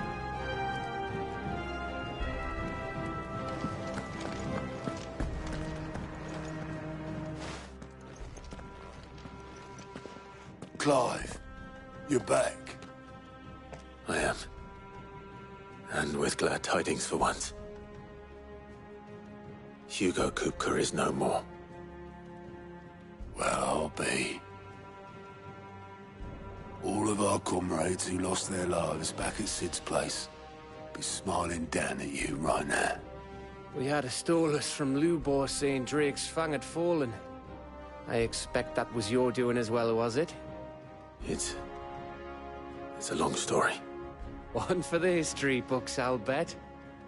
Welcome home, Clive. It's good to be back. You look better. I feel it. Which means I'm coming on your next little adventure. You're not leaving me behind again. Wouldn't dream of it. Otto. Any word on the Royalist movement since I've been away? Shouldn't you be putting your feet up? If you really want to know, go and have a word with Vivian.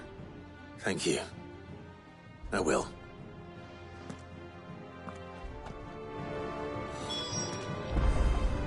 If you're desperate to know more about Waloed, Vivian's your girl. But if I were you, I'd be heading straight to my bed. Not bad for a boy from the Imperial Barracks, eh? It's good to have you back. I was worried.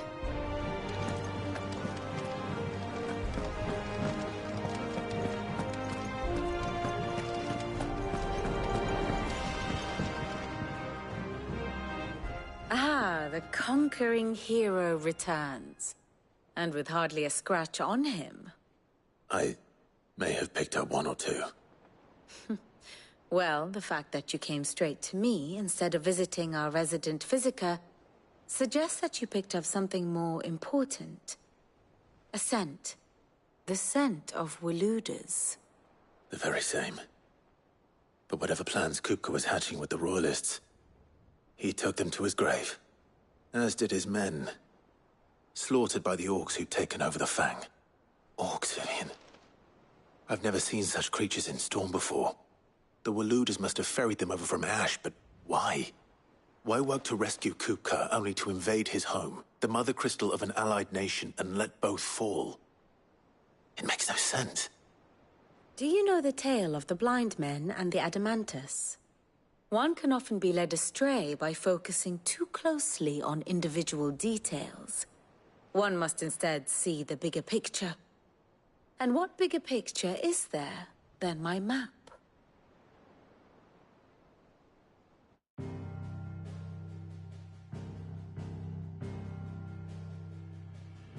The Kingdom of Waloed claims dominion over all of Ash. It is a nation forged by the bloody conquest of Barnabas Tharm, the dominant of Odin. The Canvarian War of Independence in 849. The Battle of the Twin Realms in 865. The Battle of Belinus Tor in 873. Wheresoever his armies fought, Odin was found where the fighting was fiercest.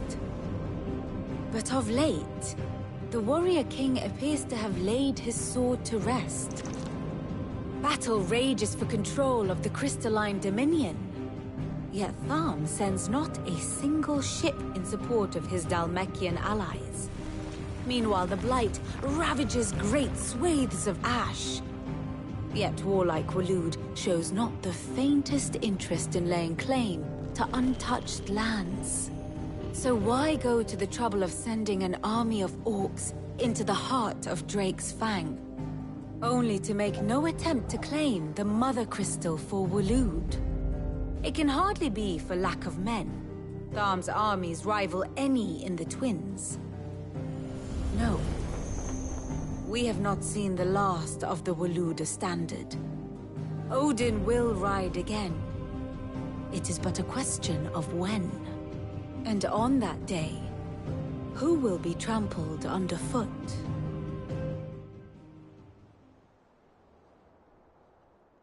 In summary, I know not to what end the Royalists betrayed Kupka. I know only that it is part of some broader scheme. A scheme tied to the ambitions of one man. King Barnabas. But there is no need to wallow in confusion. If one is to cure a sickness, one must first identify the symptoms. And your Lord Uncle has volunteered to do just that by keeping an eye on the Royalists' movements. He's really throwing himself into this. Indeed he is. Which means all that remains for us to do is await his reports. Well, not quite all in your case. The people of the Hideaway must hear the news. Justice has been done. Hugo Kupka is dead. The wounds he left that night are still raw. Especially for those who lived with Sid the longest. Tell them that those wounds might finally begin to heal. Consider it the price of today's instruction. I've never known you to be sentimental. What can I say? I am only human. And we are, all of us, sentimental animals at heart. I suppose we are. Very well. I'll go and spread the word.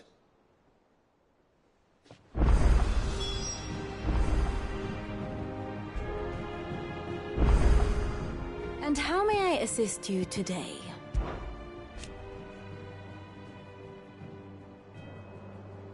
So what of its parliament?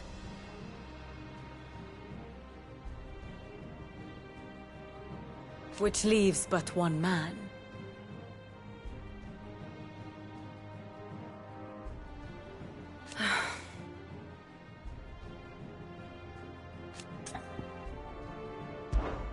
What is it that you wish to learn?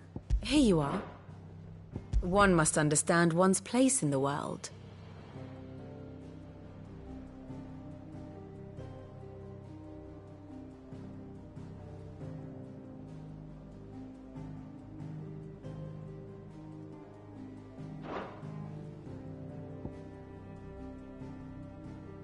The state of the realm is ever-changing, Clive.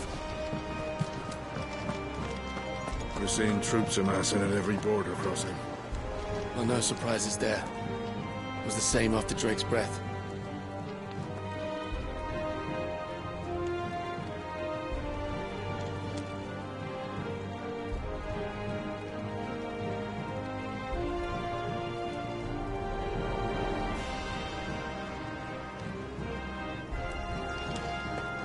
Three down, two to go. Where next, Sid? The tail or the spine?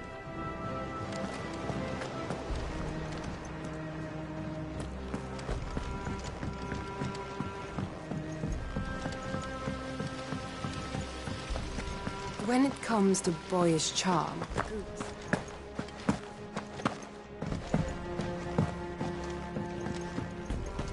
Think Mid might need some help tidying up that workshop.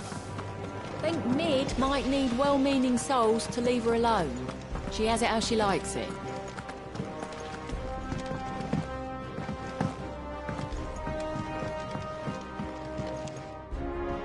If I don't come up with something soon.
editors started reading books that don't have any pictures.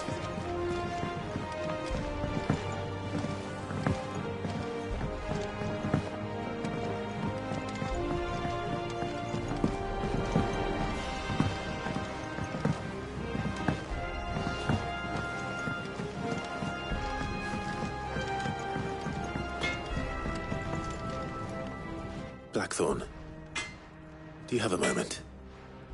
What is it? I'm busy.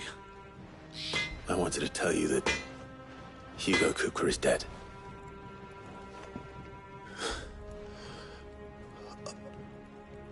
I can't tell you how long I've been waiting to hear those words. This is it then. A new beginning under a new Cid.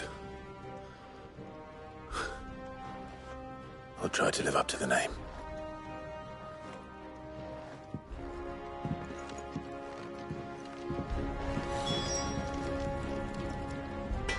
Back, are ya? To a bloody riddance.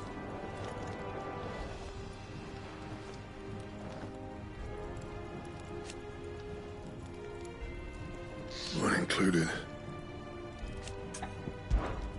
What do you want?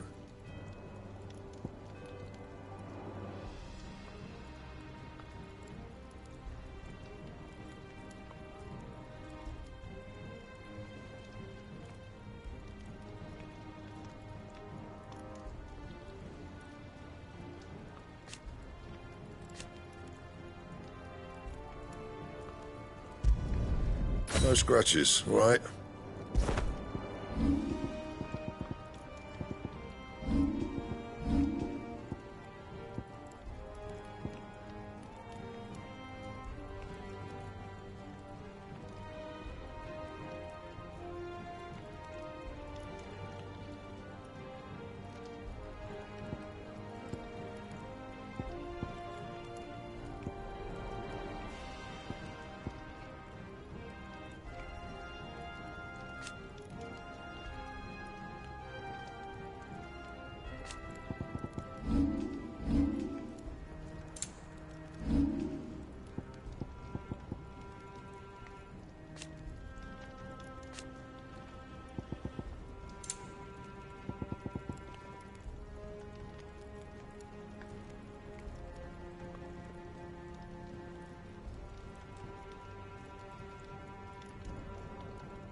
Welcome home, Clive. I was hoping you'd be back soon. Well, someone looks pleased with himself. It's true what I'm hearing, then. Nothing escapes you, Lady Karen. It's true. Kupka is dead. No more looking over our shoulders, then. Good. I'm starting to get a crick in my neck. Don't let it go to your head, though.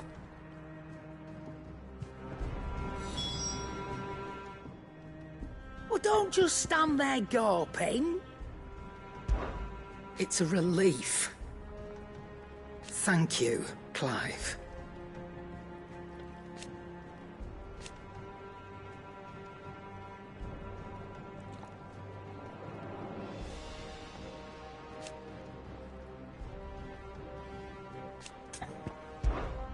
Go on, then. It'd better all be here.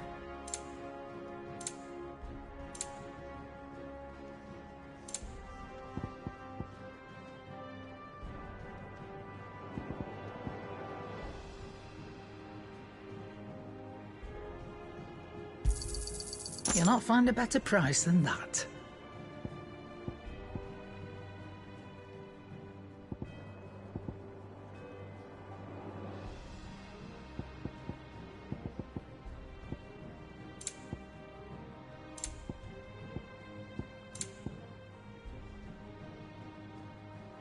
Come again. Or don't. I'm not much bothered either way. Clive. For St. Fornian, do you?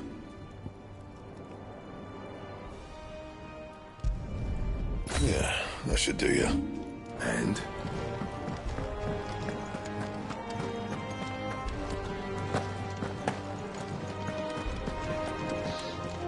What can I get you, Sid? Oh, keep your mug handy. Not bad for a boy from the Imperial Barracks, eh?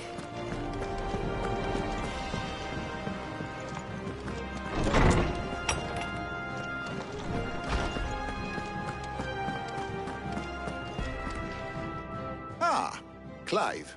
Have you come seeking the gift of knowledge? No. To share mine, actually. Hugo Kupka is dead. Oh my. Can it really be true? Look, he's crying. He is. The big baby. And with good reason, children. These are tears of joy. We must offer up a prayer to your parents that the heavens might weep with us. There shall be no lessons today, only thanksgiving and merrymaking. Go, put away your things. All right. Brilliant.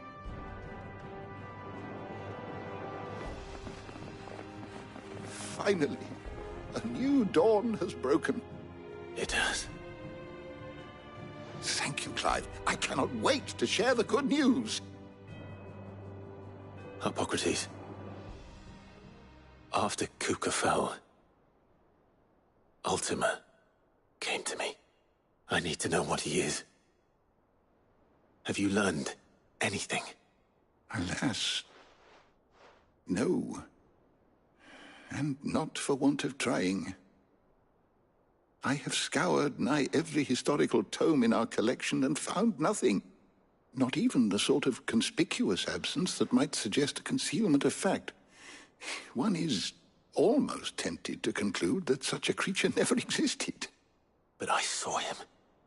With my own eyes. I don't doubt that you did. Alas, it seems you are the only one who has.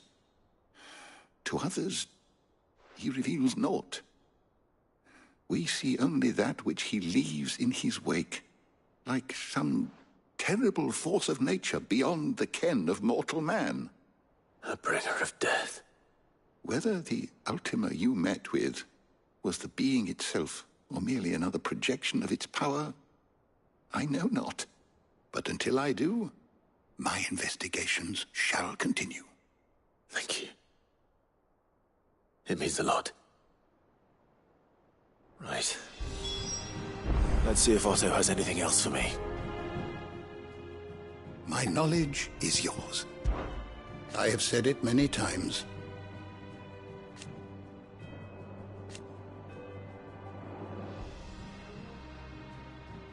His story is ended. Were you aware...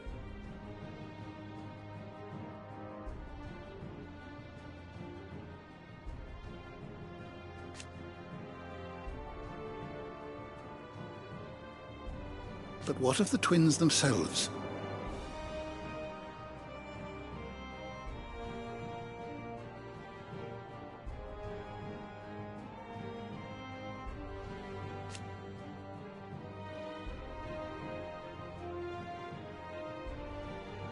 Yes, change will come.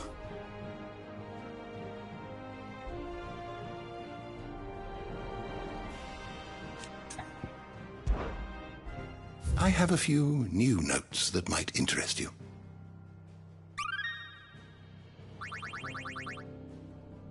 What subject shall we consider today?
door to the shelves shall ever be open.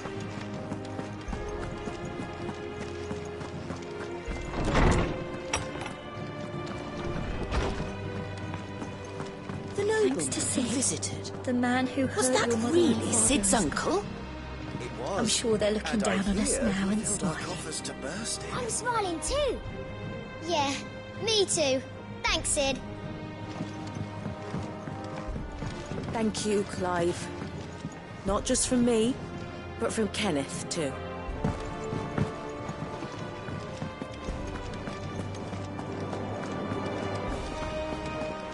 You cracked the crystal too? You're joking. It's no joke. Drake's Fang is gone.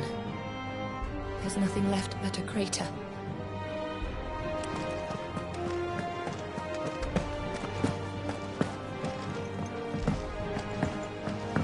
I'm telling you, it's true.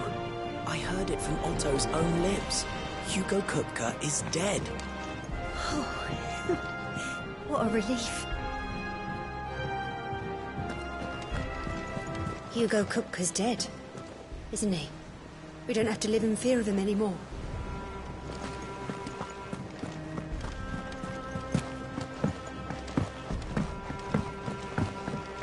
We're seeing troops amassing at every border crossing. Well, no surprises there. It was the same up. You barely sat down since you came home. Vivian got you running errands or something? Just spreading the word.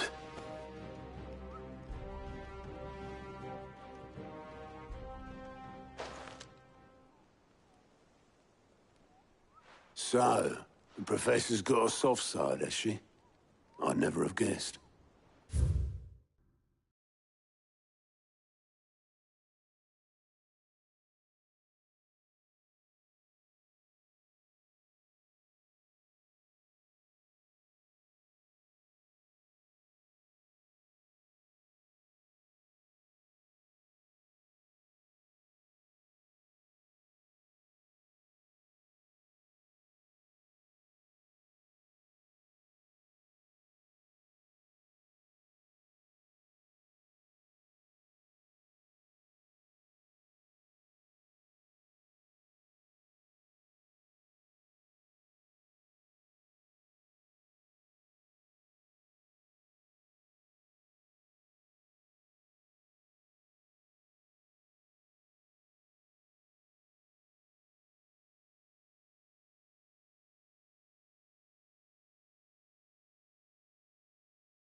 No. She was right, though. Everyone was glad to hear the news. Ah, but you ain't told everyone. I can think of plenty of friends back at the old hideaway who'd sleep more peacefully for knowing. Not least of all Sid. You should tell him. You're right. I should. And I will. Well, when you do, be sure to take Mid with you. She's been going at it hammer and tongs down in that workshop of hers, trying to do her father proud. I can't remember the last time she visited the old sod's grave. Very well. I'll suggest it.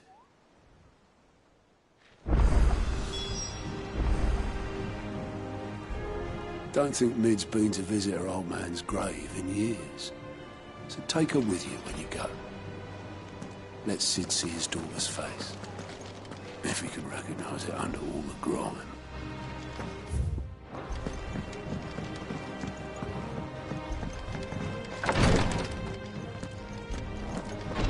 I know what you're going to tell me. Thank you, Clive. Thank you.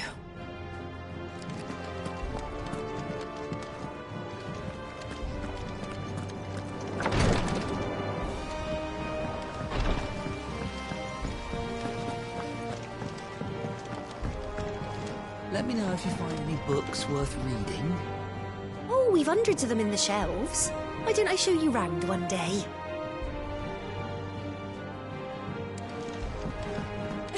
You look just like a princess. And you look like the princess's sister.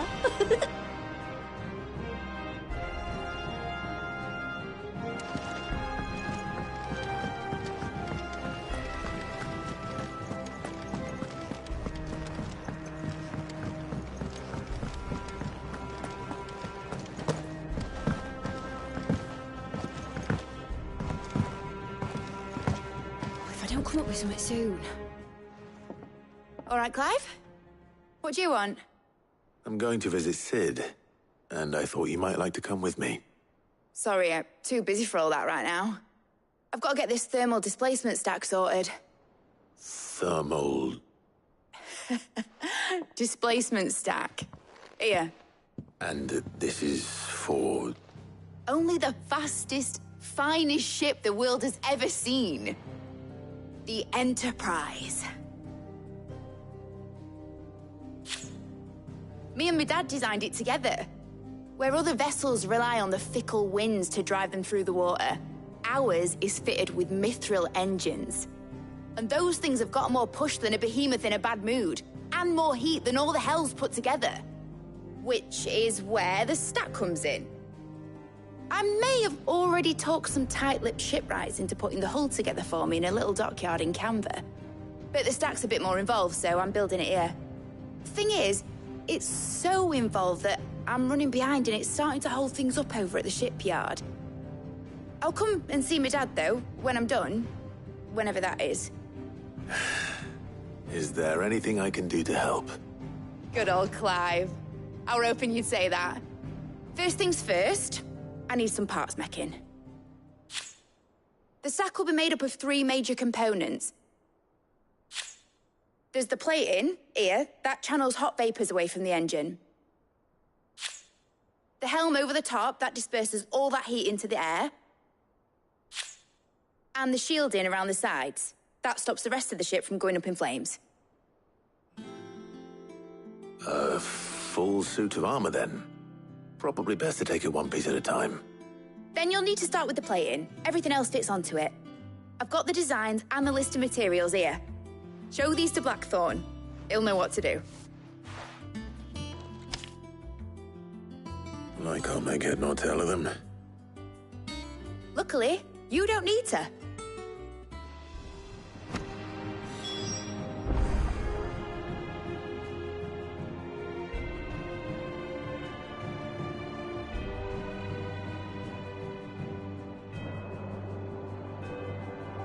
The engine plating's basically just a very efficient conductor. Create a thermal gradient across it and the heat radiates outwards, which... You know what, just show the plans to Blackthorn. He'll know what to do.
has started reading books that don't have any pictures in.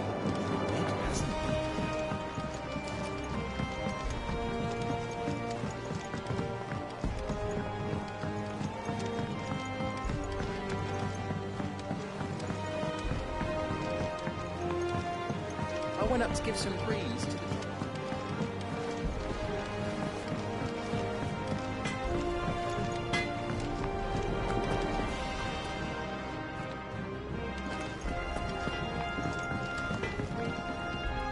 Blackthorn, can I ask a favor?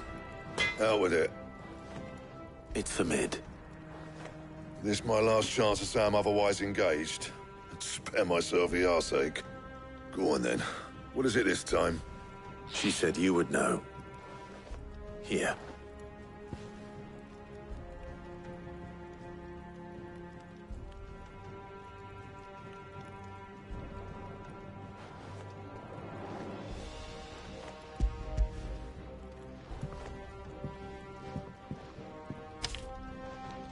Krieger's Tates. Well, I don't know what the hell you'd want this for, but I can make it. Won't be easy, though. And I'll need help. Get Gavin Otto in here, will you? All right.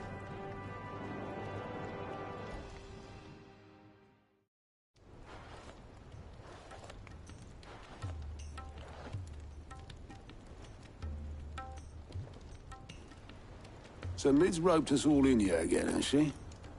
Typical. Still, if that's what it takes to get her to visit Sid's grave, I'll do what I can.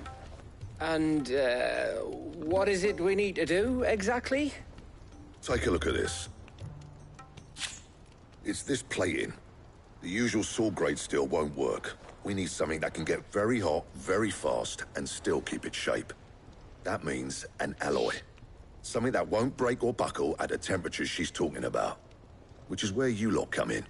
I need materials, and I've got my work cut out already. You'll have to fetch them. Now, there's a special kind of sand I'm after that you can only find out in the Velcroy. Stardust, they call it. As for the rest of the stuff, my usual supply should have it in stock.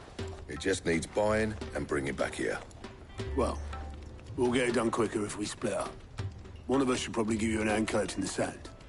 And the other can go and get the rest from this supplier. Right then. Well, make your minds up who's going where, and we can get this over with.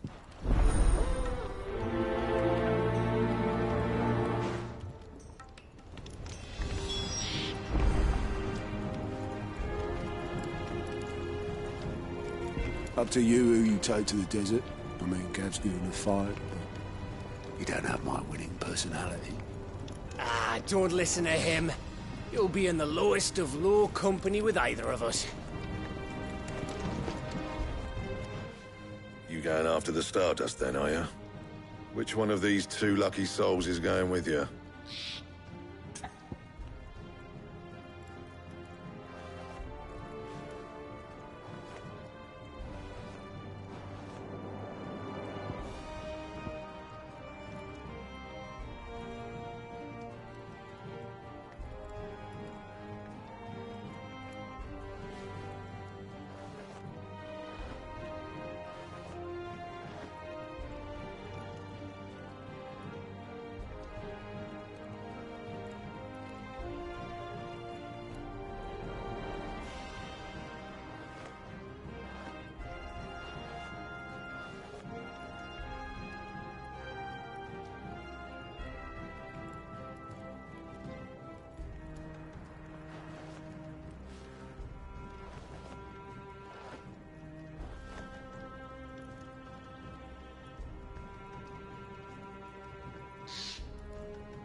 Gav, you're with me.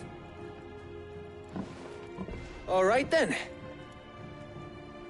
So, where do we find this stardust stuff? There's a river that runs through the southern reaches of the Velcroy. It's the black sand that washes up on its banks that you're after. Southern reaches of the Velcroy, eh? That's down past Dalamil. I'll go and scout the place out. See about hiring us a wagon to bring the stuff back to. All right. I'll meet you by the river. While you're off having a paddle, I'll pick up the rest of this stuff from Blackthorn's supplier. Take care. You two, eh? Don't go letting them fleece ya. Fleece me? I like to see him try. In your own time.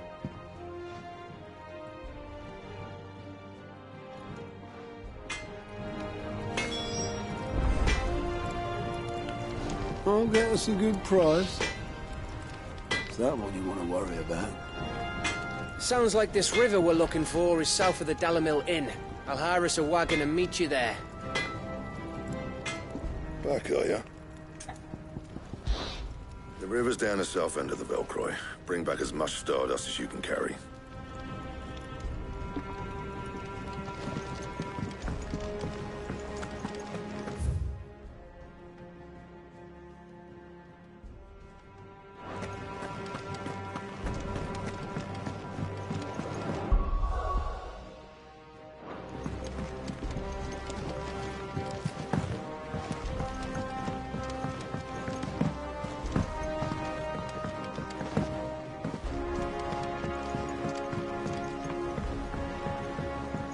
Seeing troops amassing at every border.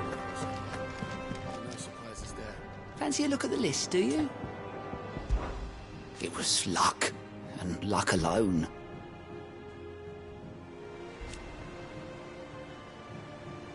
But now...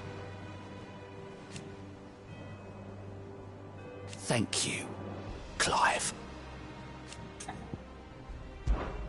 Quick look.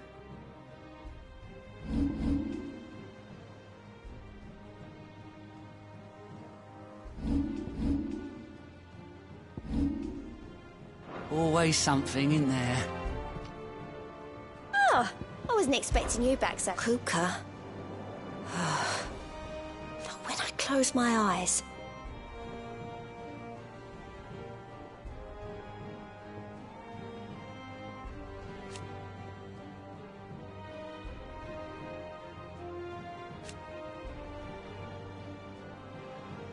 Only I don't know how. I wish you were here. I'll be here waiting.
Good day to you.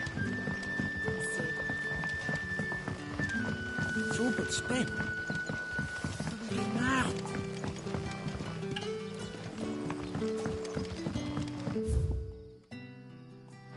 The crystals we get from the tail are all but worthless. It's not just the crystals. Bearers are having trouble with their magics as well.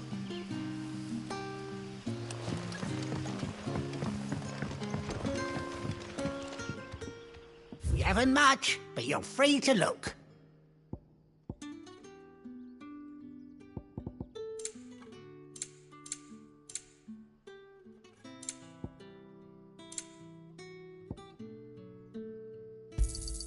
I hope it's to your liking.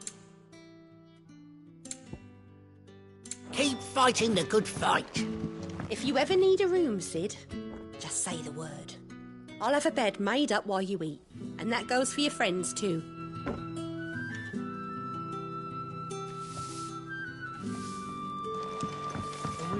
Good to see you, Sid, as always. Master Quentin's out back. I reckon I could lend a hand.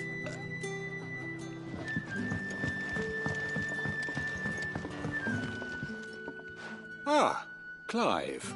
Your timing is exquisite, as always. I have a concern which you may be able to assist me with. Go on. There are whisperings afoot of shadowy figures having been sighted outside the village. Rustlings in the undergrowth, suspicious noises. My people fear that they are being watched. It may be no more than a surfeit of nerves, understandable in the current climate, or it may be the prelude to something altogether more dangerous. Given what I hope you'll forgive me calling your nose for trouble, I wondered if you might investigate. Of course. Excellent. You might begin by speaking with the good citizens of Lostwing. Listen to their tales, and make what you will of them. All right. I will.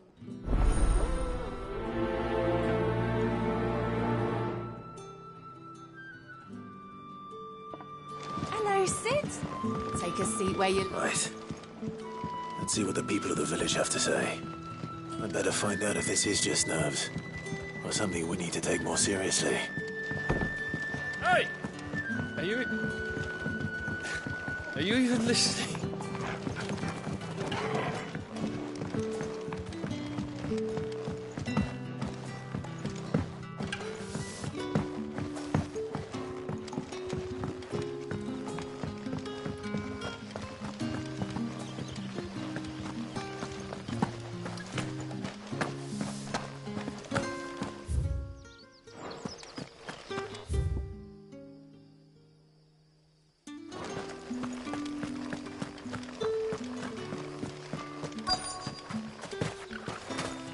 The Black Shields took a hiding in the hands of some bearers in the old duchy.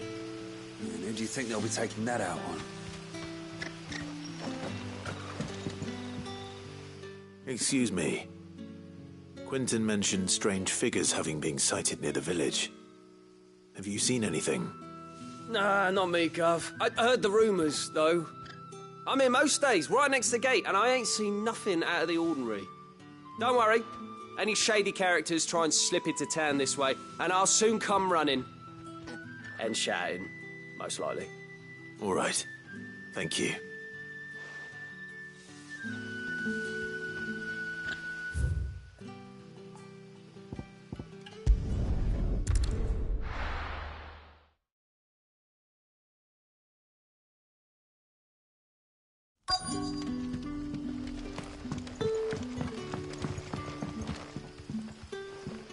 You alright, Sid? Something on your mind? There is actually. Can I ask you something? Quentin tells me people have mentioned shadowy figures out in the woods. Have you noticed anything unusual? Oh, that. No, sorry, can't help you. I heard the rumours, mind, from the lads working over at the vineyard, but none of them has seen anything either. All right. Thanks anyway. Don't know who the lads heard the story from, but it's going all around the village. Shadowy figures lurking in the woods that disappear as soon as you spot them. Oh, it's enough to send a shiver down your spine just thinking about it.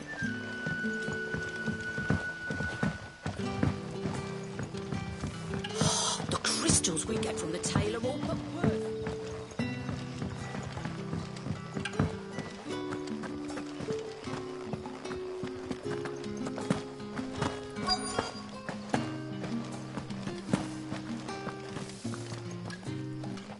Do you have a moment?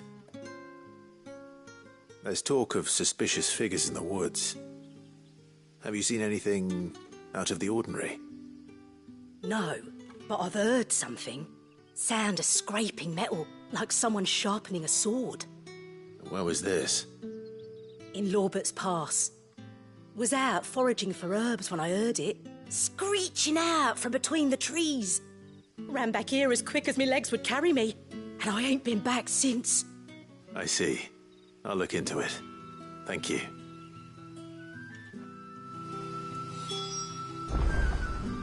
I was in Lorbert's Pass when I heard it. Sounded like someone whetting a blade, ready to slit my throat. Put the wind right up me, it did.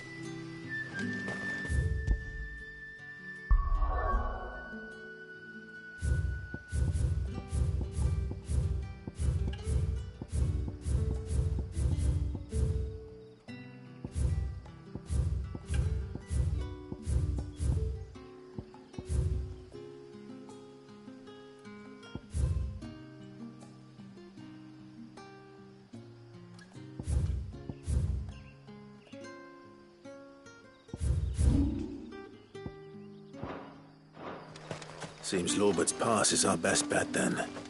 What do you say, Torgal? Shall we go and investigate?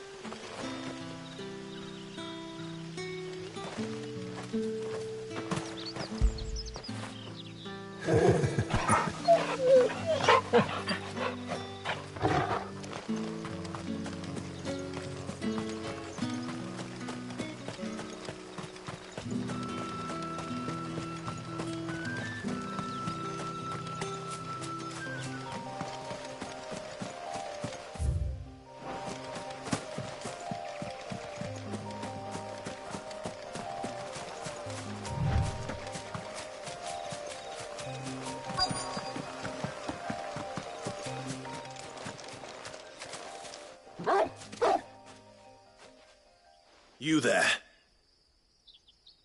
Fuck! He's seen us. Get them before they escape! Black Shields. Here. What the hell are you doing here? What is it to you? Not that we give a damn. All that matters to us is that you don't leave here alive.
Why were they here? Are they planning an attack on Lostwing? I need to warn Quentin.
Good day to you.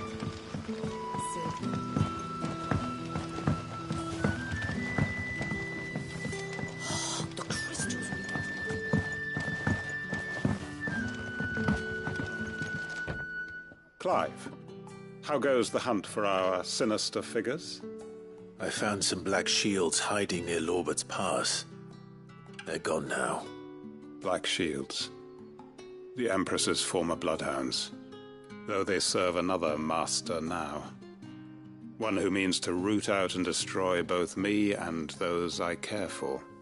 And it would appear the pack has finally caught the scent of its prey. Damn it all.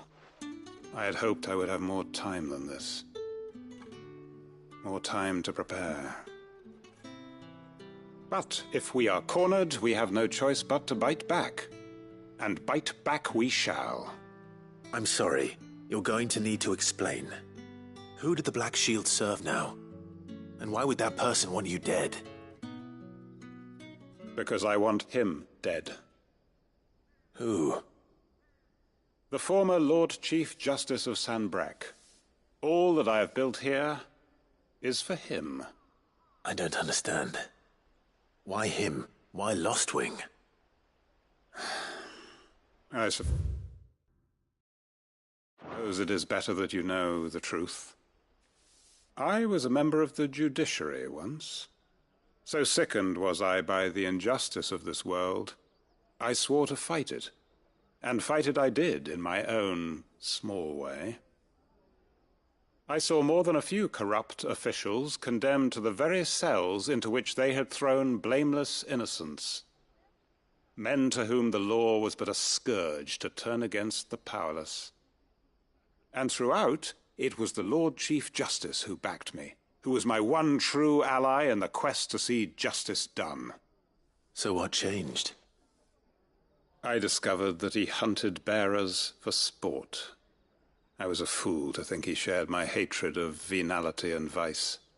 His support for me was no more than a facade, a means of ridding himself of his rivals, a mask to hide the rot beneath. I filed suit against him immediately. His response, however, was rather more visceral. He had my entire family slaughtered, and he faced no punishment whatsoever. I lost everything. My loved ones, my livelihood, my position, the faith I had once held that any modicum of justice might be achieved through the courts. So I set about enacting my own. I tracked down every soul who served him, and slit their throats myself. But the man himself proved an altogether more difficult target. With money and power come protection. And so I saw that I would need an army of my own. I came here to Lostwing and began recruiting like-minded individuals. And everyone here knows this is why you do what you do. Of course. They too have lost loved ones to the bearer hunts. Seen faultless friends sent to the gallows to spare the guilty. All under the watchful eye of the Lord Chief Justice. Our wounds are the same. And our cause is the same. We are comrades. And our revenge is already in motion. We know where he hides, how numerous and well-trained his guard. What we did not know until now, however, was that his plans may already be in motion too. Quentin. Our time is short. He may move against us at any moment, unless we move against him first. My friends and comrades, it begins. Make ready for war.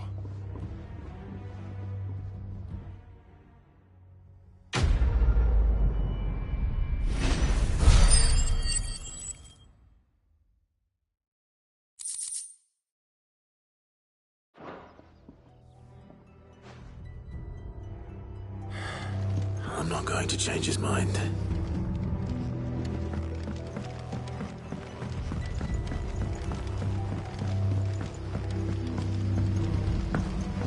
That his lordship's vultures should be found circling the village can mean only one thing.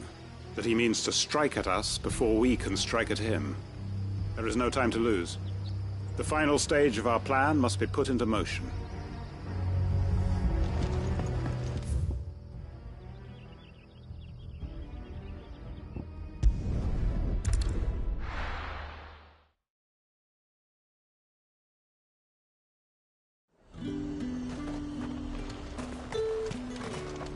And what can I do for you?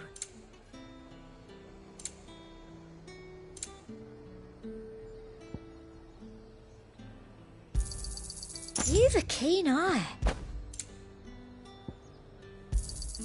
An excellent choice.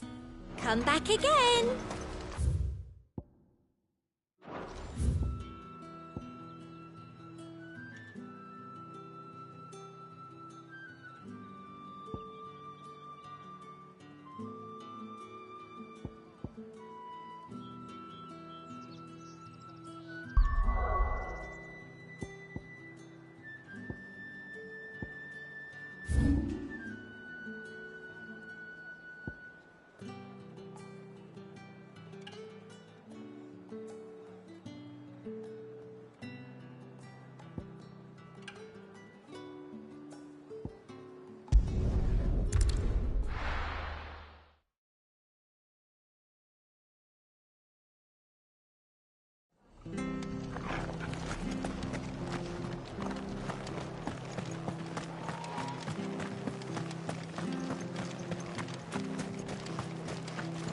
Anything catch your eye?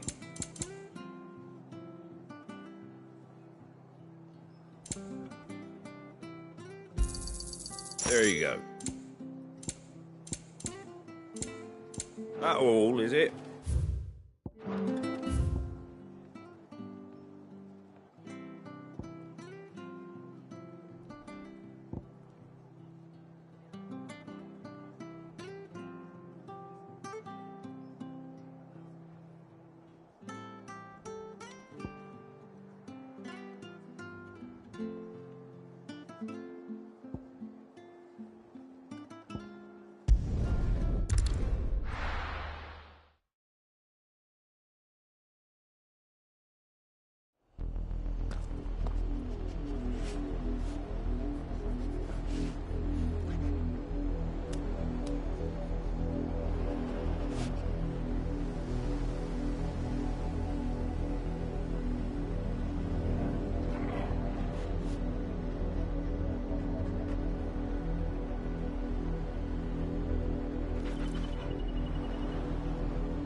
Much of Rosalith was lost to Kupka and his men, but the better part of it remains, thanks to you, Lord Rosfield. Your father would be proud, as are we all. May the blessing of the Firebird go with you, always. What survivors Brother Wade found in Rosalith were brought here. Their numbers were far, far too few. But that there were any at all is thanks to you, Lord Rosfield.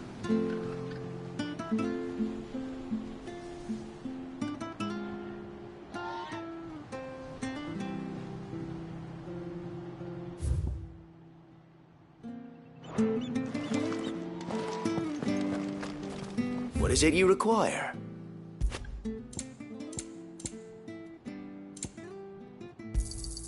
Of course, my lord.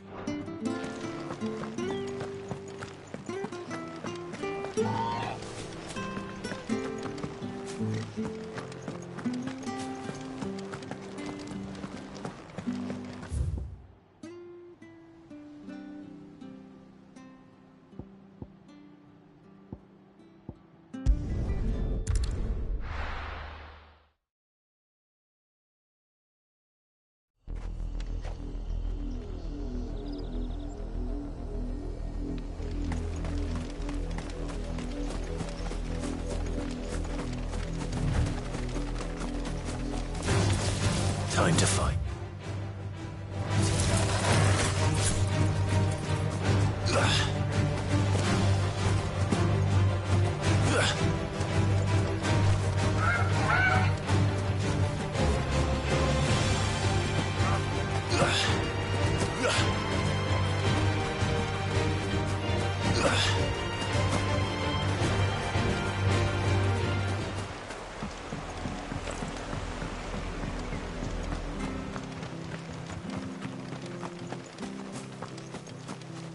You're a long way from home, aren't you?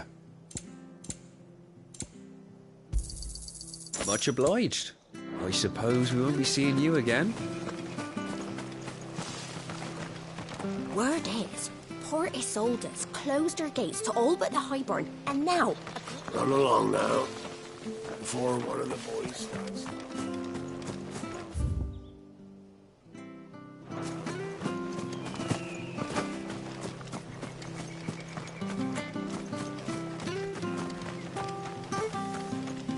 There was a time my husband might have stood up.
Let's go.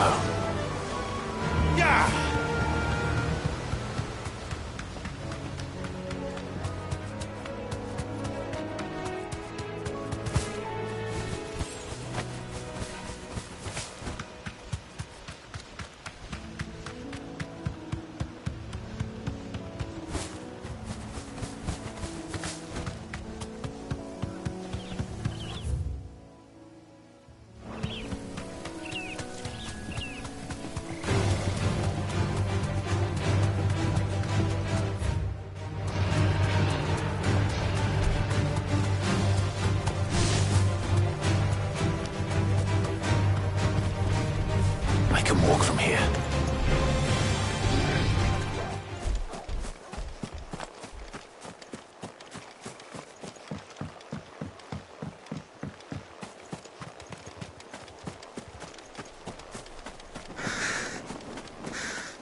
This one has a little more life left in it. All right then.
back to sleep with you.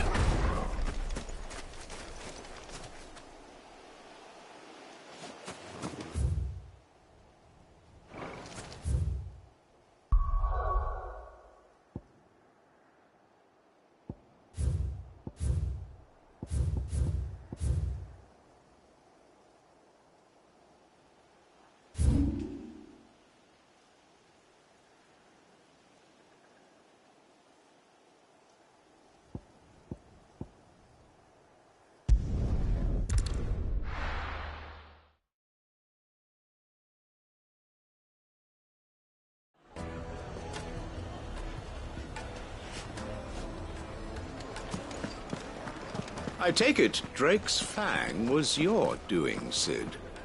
You really are quite the outlaw.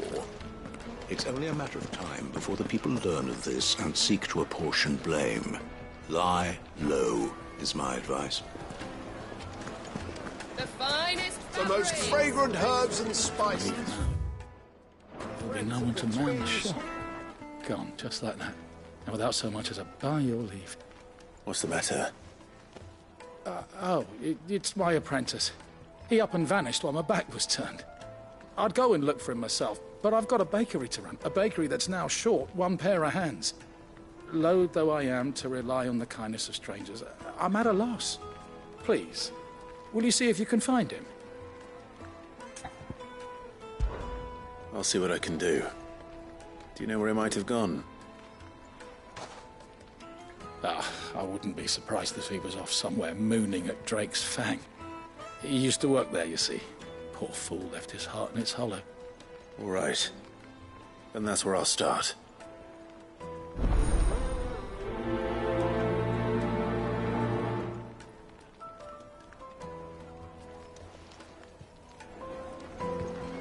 I can't say I understand that boy's obsession with the Fang. I can't say I understand much about him at all.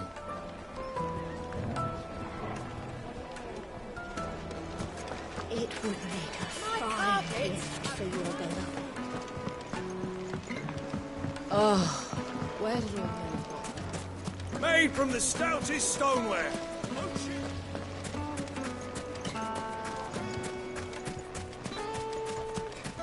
No, I'm telling you, it's gone. I saw the crater on my way back from the Free Cities, and it was empty. That can't be true. But it is.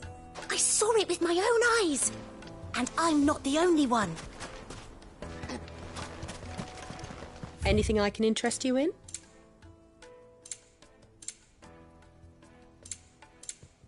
Fare you well.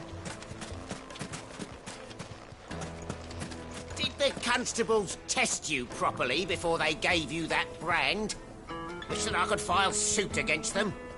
But I can only hope to recoup my losses at the next slave market.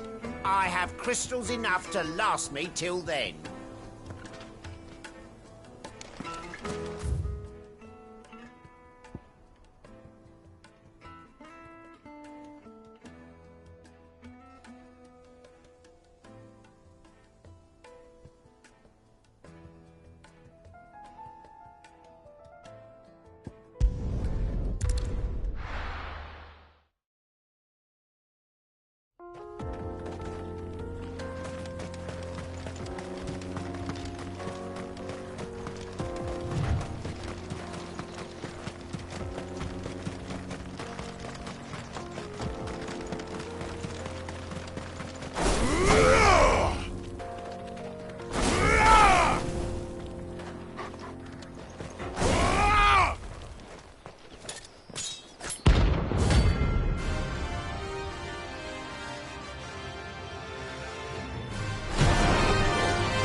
blade yet its pride.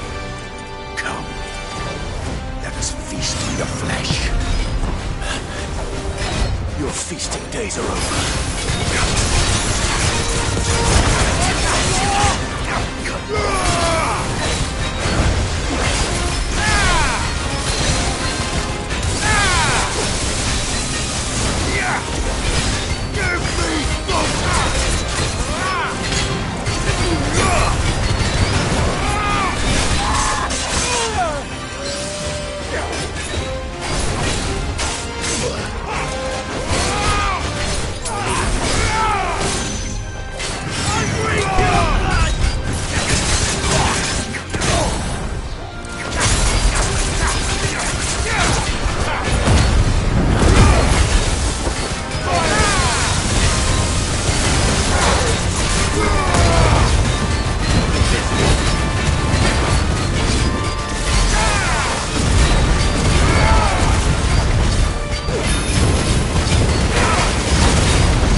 Those who kill for sport deserve no better.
Excuse me. What do you want? The baker sent me to find you. I am a sorry, selfish sod, aren't I? Certainly not a baker. Master must have ruled the day he took me in. Time was the sight of the Fang used to calm my nerves. But now look at her. I take it you missed the Mother Crystal. I hated her, but she was all I knew. Worked her mines for years. And when she shattered, part of me shattered with her. I had to trade my pickaxe for a rolling pin, but I'm no good at baking. Every loaf I touch collapses. My bread's as hollow as I am. She was the only thing that could fill the hole inside me. Oh, I loved her, damn it. But now she's gone. She's never coming back. What am I supposed to do? I ask her. How does a shell of a man learn to live again?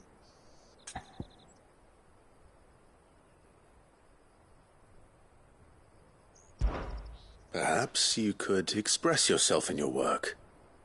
If you miss the Fang, maybe you could recapture it somehow. Recapture it? I'm a baker, not a... You know, you might just be right. What a fool I've been! I have to get back to the bakery right away. Thank you. Thank you, my friend. You've opened my eyes. Wait.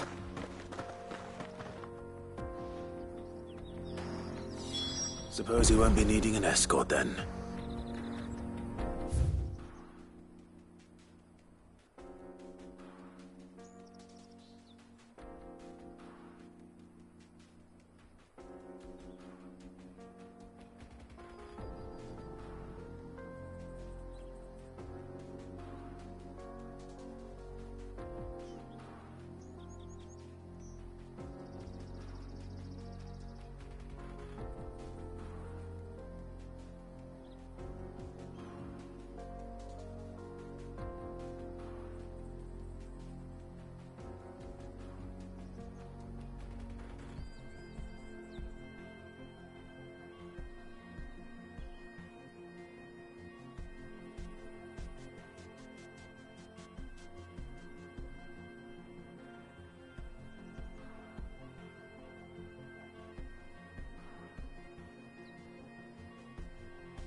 Take a sniff, good sir.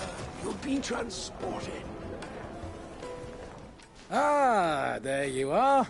The man who lit a fire under my wayward apprentice. Though I worry you might have stoked the flames a little too high. He damn near ran me down trying to get to my oven. Master, it's ready. Behold the Drake's Balm. A truly unique creation. I dare say it is. Just look at it. A perfect likeness of the Fang herself. Her steeple peaks, her fulsome spurs, her inviting hollow. True, my loaves collapse more often than not, but what's the Fang without her crater? Why, no Fang at all. And look, inside. She's filled to bursting with a bounty of beautiful crystals. Salt crystals! Master, I have found my purpose. I must use my work here to preserve the memory of the Fang. Well, if it tastes half as unique as it looks, I'd certainly say you're onto something. Not only is my apprentice back, but he's finally pulling his weight. With any luck, I might even have a new delicacy on my hands. I don't know how you did it, but you have my thanks.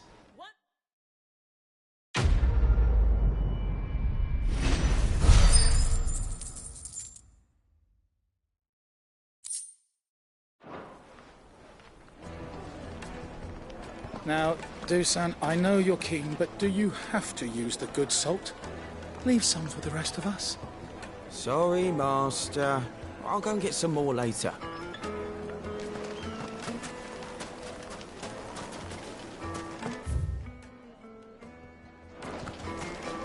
Yes, they're quite My silky. carpets have pride of place.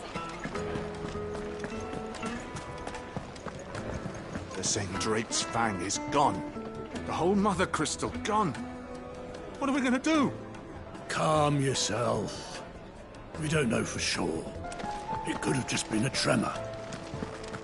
Here, you. Listen, I've got this theory. The Fallen, I don't think they all fell. Some of them are still living among us.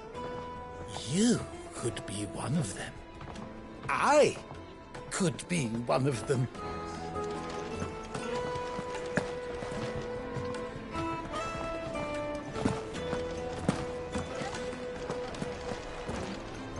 Back again, are you? Any more trouble and you'll be barred for life, however deep your friends' pockets might be.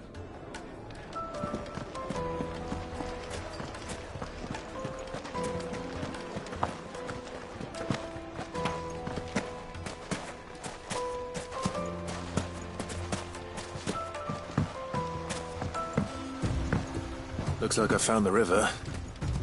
Where's Gav?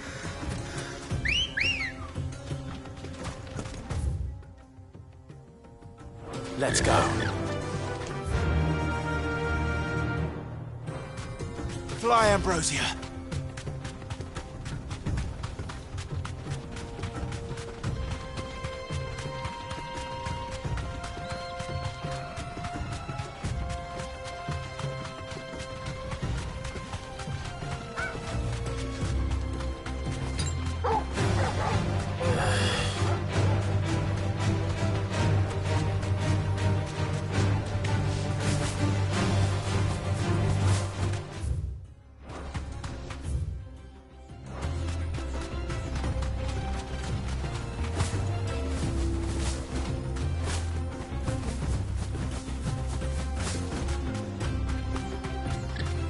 Straight home now. There was a time this path was guarded day and night by Lord Kupka's men. But now they've gone. Back to the Fang. Leaving us lesser mortals at the mercy of whatever bloodthirsty beasts they say nested beyond.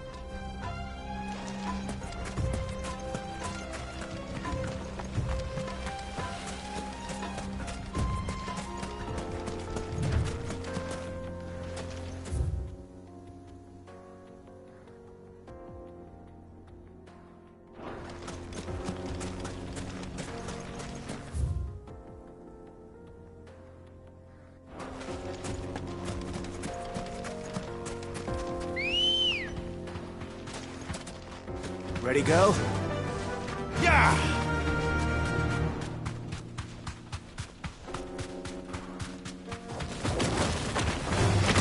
All right. You deserve a rest.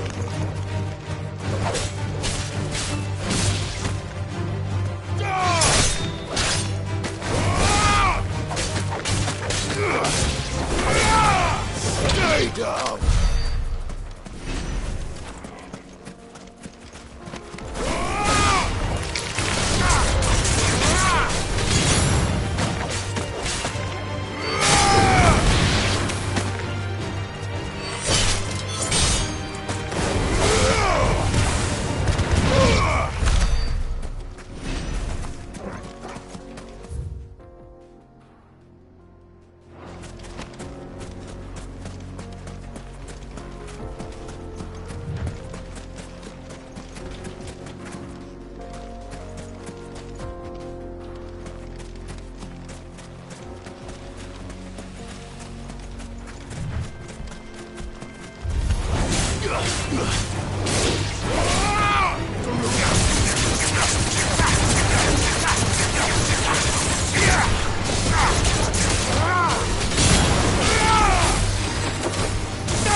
Good boy.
This must have been a fishing village.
Time to fight.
There was a time this path was guarded day and night by Lord Kupka's men. But now they've gone.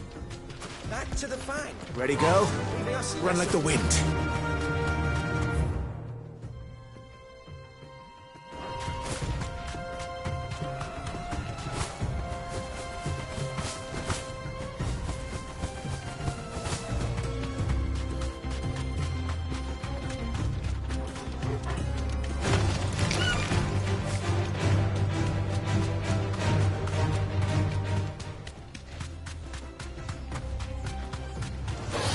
This won't be easy.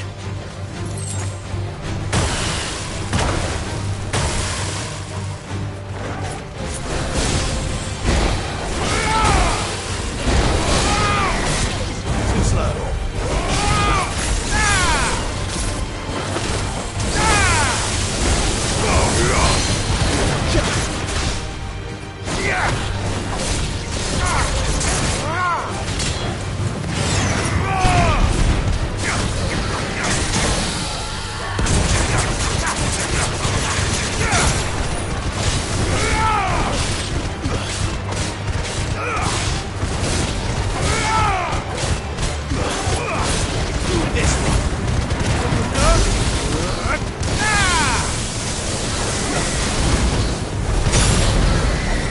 Nice try.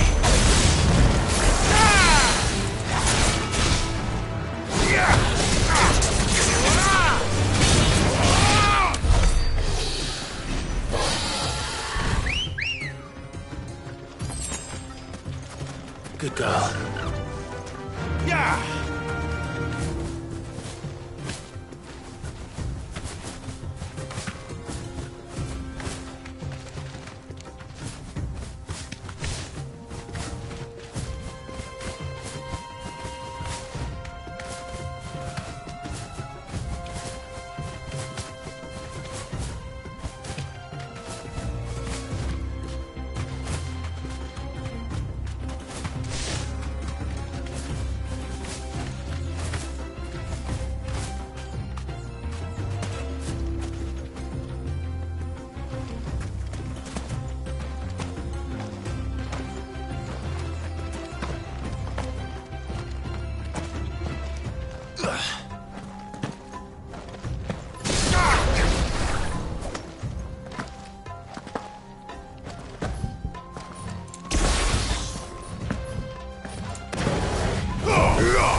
The finest fabric! The most Now, fragrant herbs. Dusan, I know you're keen, but Oh, where did all the men of the rock go?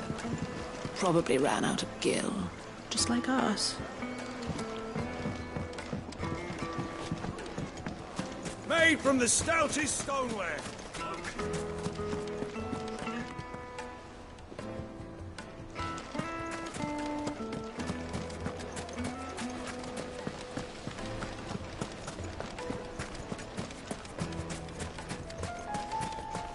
Did the constables test you?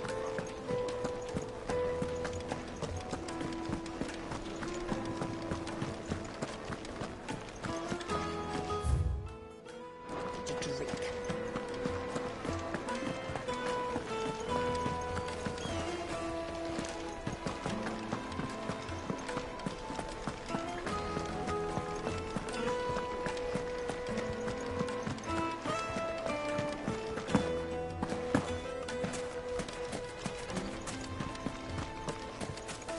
No, I'm telling you, it's gone.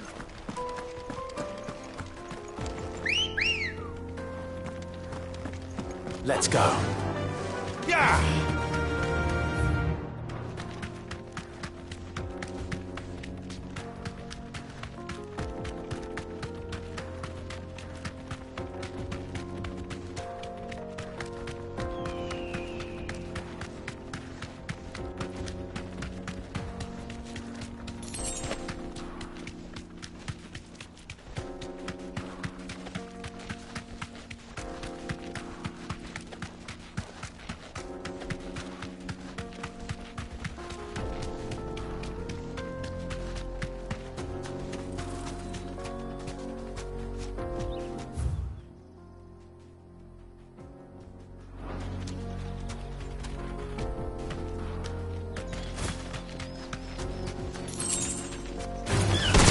This might take a while.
Let me introduce you to mine.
And then there was one.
That wasn't too bad, was it, Torgal?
Fly, Ambrosia.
Deserve a rest. Kill! Stay down!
Good girl.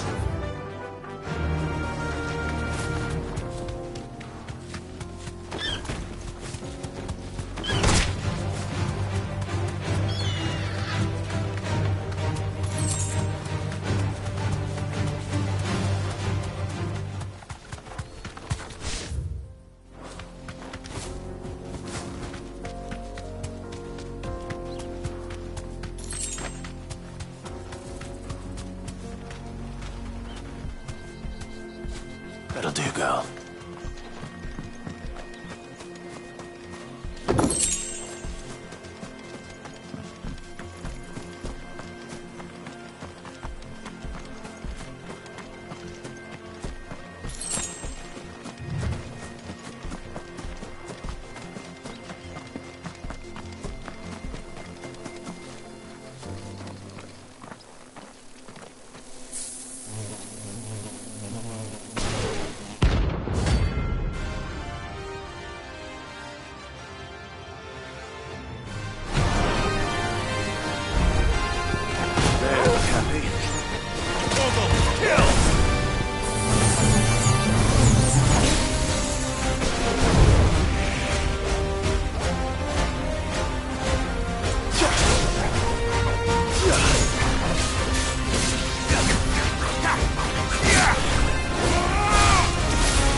Peace at last.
I can walk from here.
Good girl.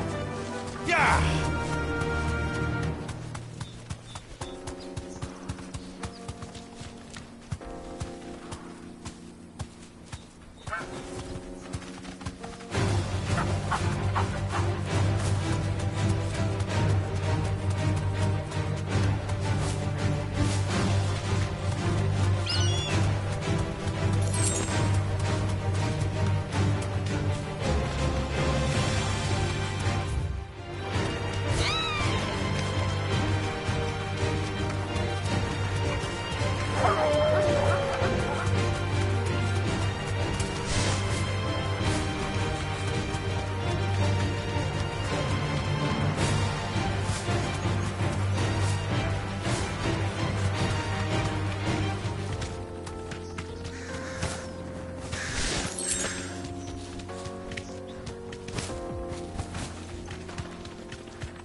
Sorry to keep you, Gav.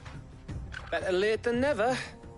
I've had a quick scout about, and I reckon round here's our best bet if we want to grab as much of this Stardust stuff as we can. Don't know what Blackthorn's planning to do with it, though. I asked over in Dalamil, and they seem to think it was worthless. But if Stardust is what Blackthorn wants, Stardust is what he'll get.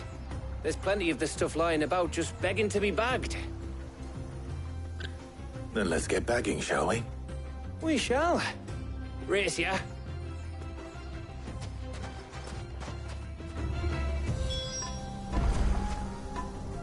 Bet you 100 gil I find more.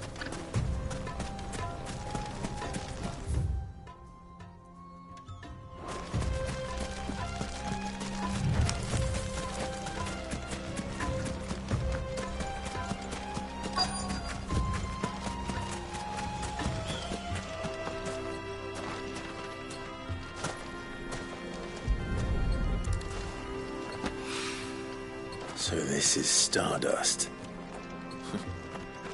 It just looked like black sand to me.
That should be enough for now. Let's see how Gav's getting on.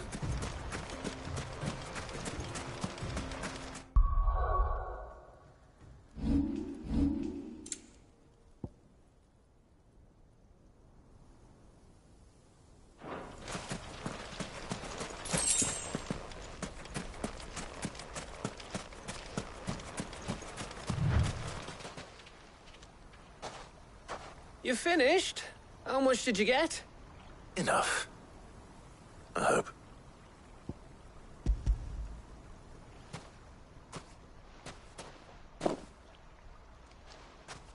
Oh, you win.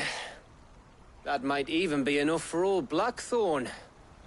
Hey, before we go, do you mind if we have a chat?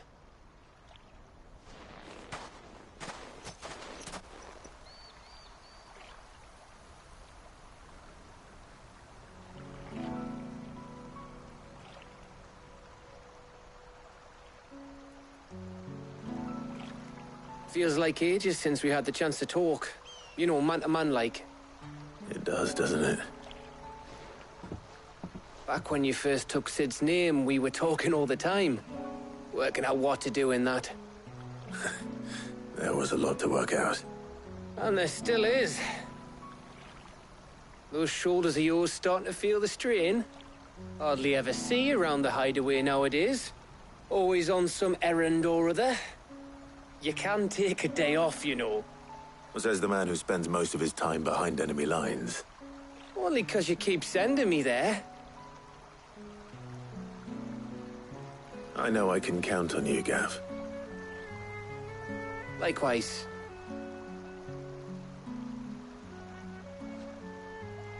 So you keep sending me wherever you need to, and I'll keep going. Safe in the knowledge that I have a home to come back to. Thanks to you.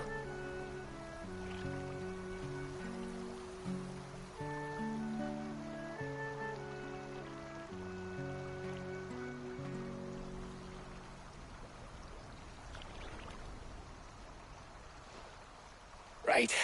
That's enough soppy shite for one day. We'd better get this lot back to Blackthorn before he slings his hammer at someone. You go on ahead. And try to get some rest once you're there. Oh, I plan to. Believe you me. After Blackthorn gets what he needs, of course.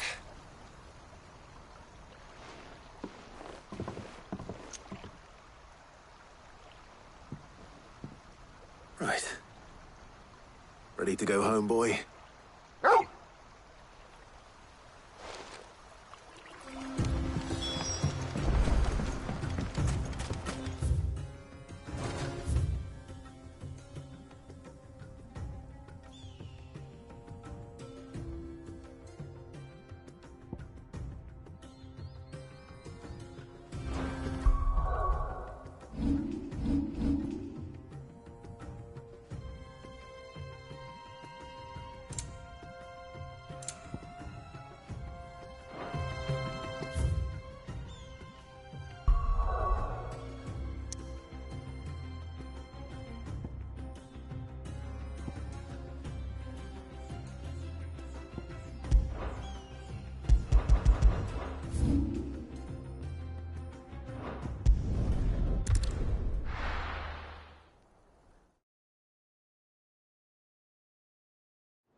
Let's hope this is all Blackthorn needs.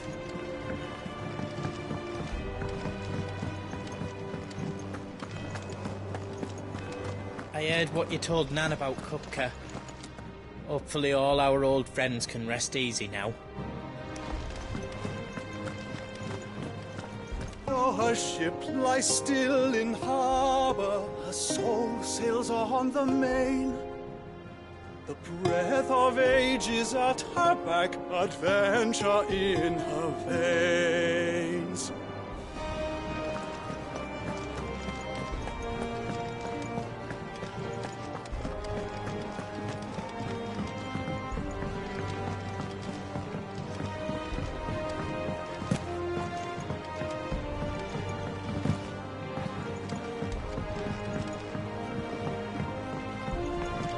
Seeing troops around here.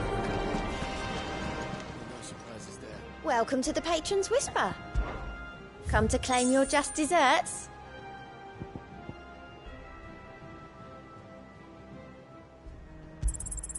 All yours.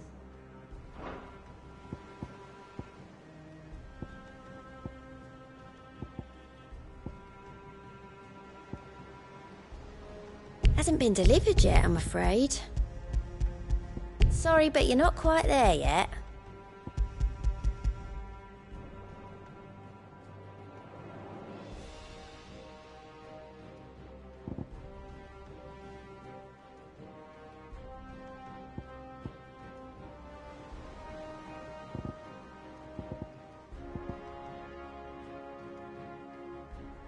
Come again.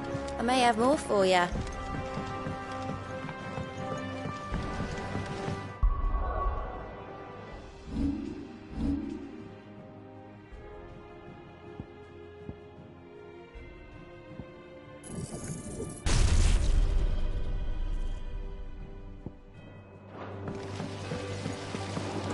When it comes to boyish charm, Goops has an indomitable rival.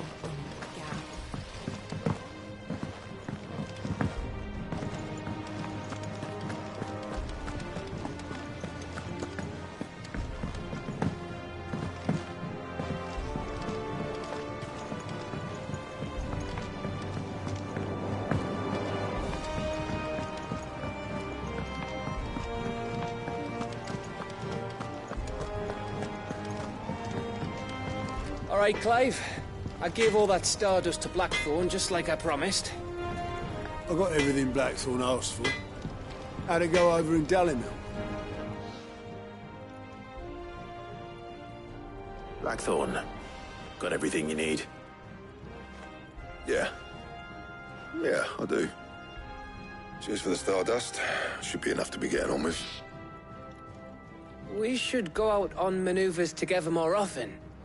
You know, it beats sneaking around on your Todd all the time. I'll make a start on putting this thermal plating together then. It'll take some time, mind. So if you've got other things to be getting on with, I could do without you breathing down my neck. Thank you, Blackthorn. I'll let Mid know construction's underway.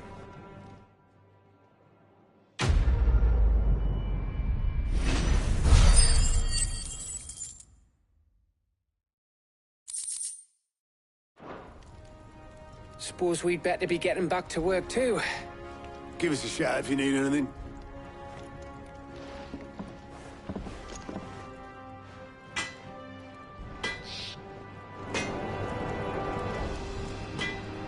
Back, are ya? So, what'll it be?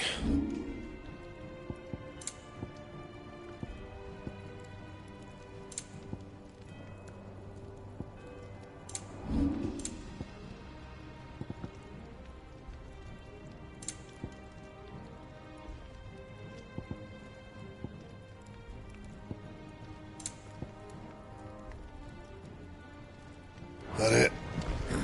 Fine.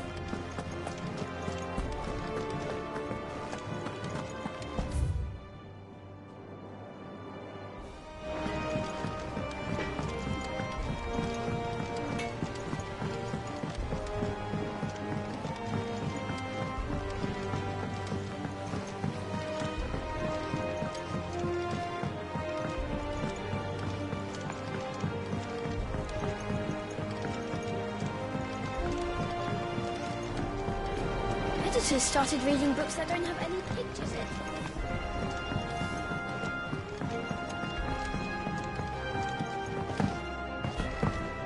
If I don't come up with something soon. You'll be pleased to hear that Blackthorn's started work on the plating. Excellent. 1 down, 2 to go. So, what's next? The helm, of course. For this, we'll be repurposing fallen scrap. Salvage from the ruins? I thought that material was all but impossible to work. Ah, but we don't have to. I'm sorry. Just so happens there's one particular ruin that's broken into exactly the right shape and size pieces for what we need. What's the name back there? I'll give you all the details. What's her name? Right. Talk to her back there. You know, thingy. She'll tell you exactly which bits of which ruin we need. You just need to go and find them.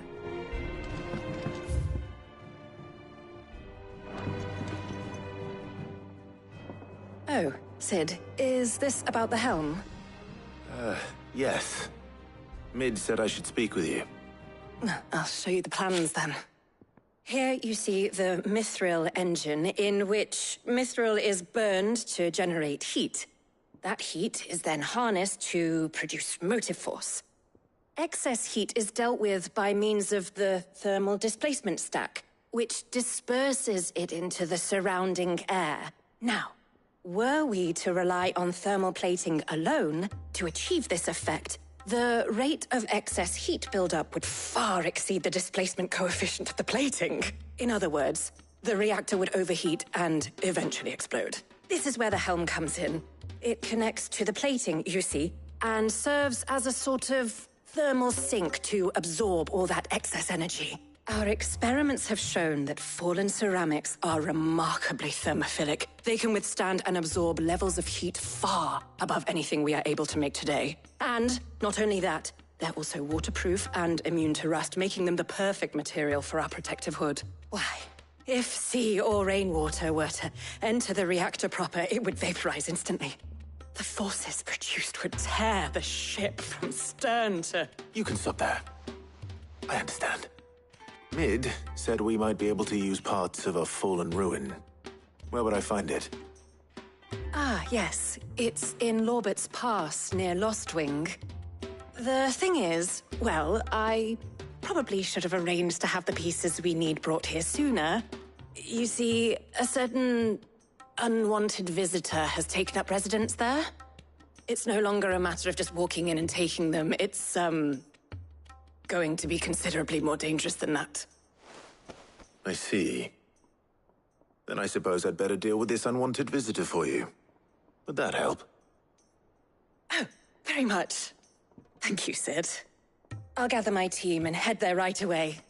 We'll meet you outside the ruins.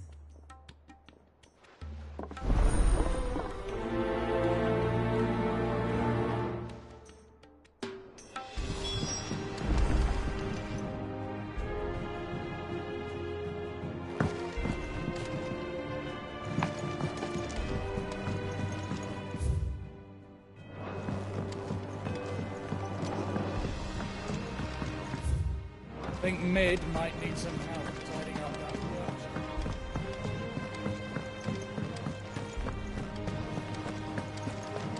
When it comes to boyish charm, Goose has...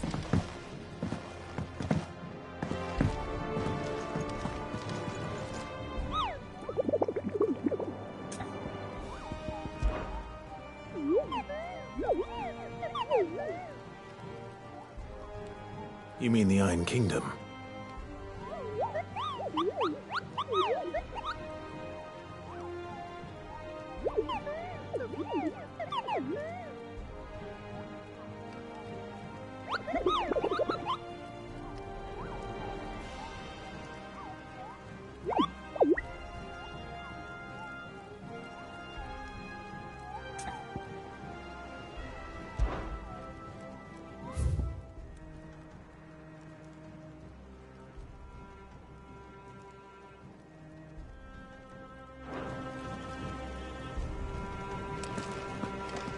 Ain't so bad stretching your legs once in a while. Should do it more often. Are you still running round after Mid? Oh, you poor bastard.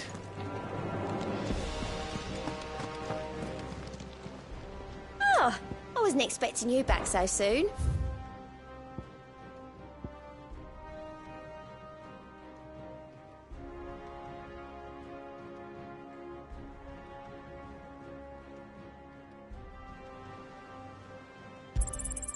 Here you are. Come again. I may have more for you.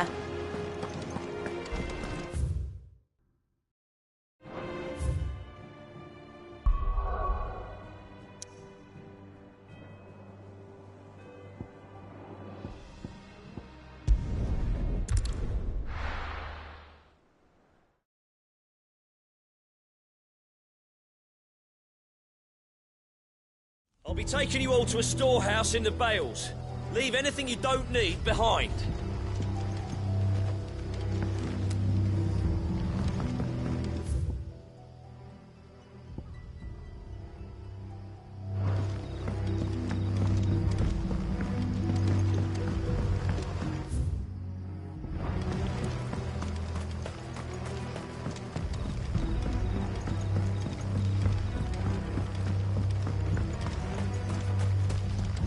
If you're ready, we leave at once.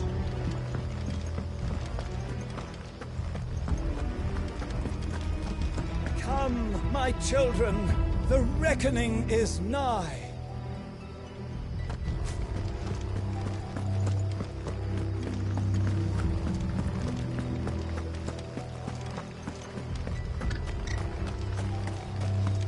I know you're all afraid, but now is not the time for shilly-shallying. We've planned long and hard for this.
There you are, Sid.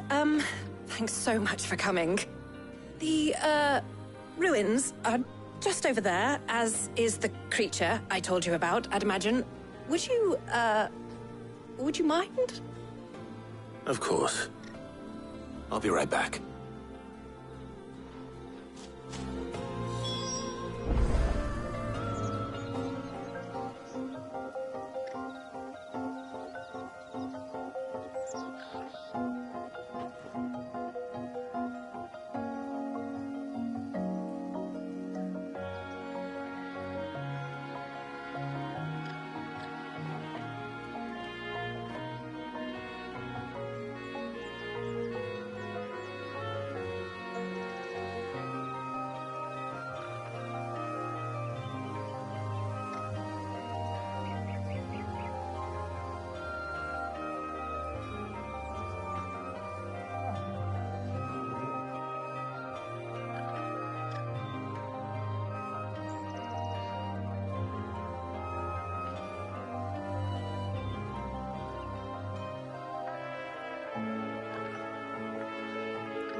The pieces we need are in the ruins, just over there, as is a terrifying monster.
Anybody home?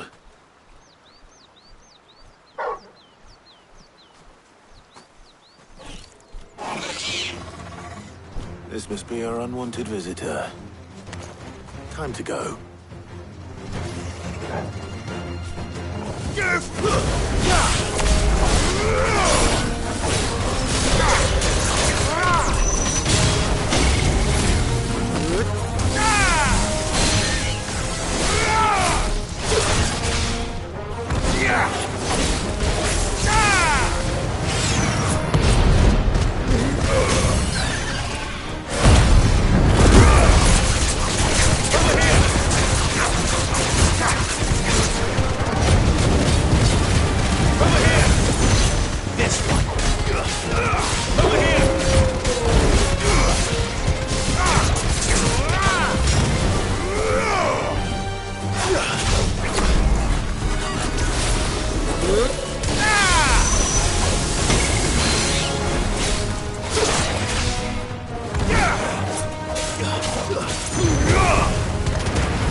The things I do for you, Mid.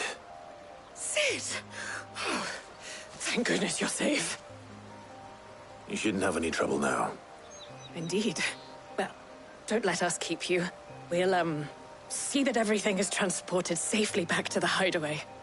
All right. I'll let Mid know you're on your way.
Your work is done, Sid. We'll take care of the rest. Let Mid know she'll have her helm very soon, would you?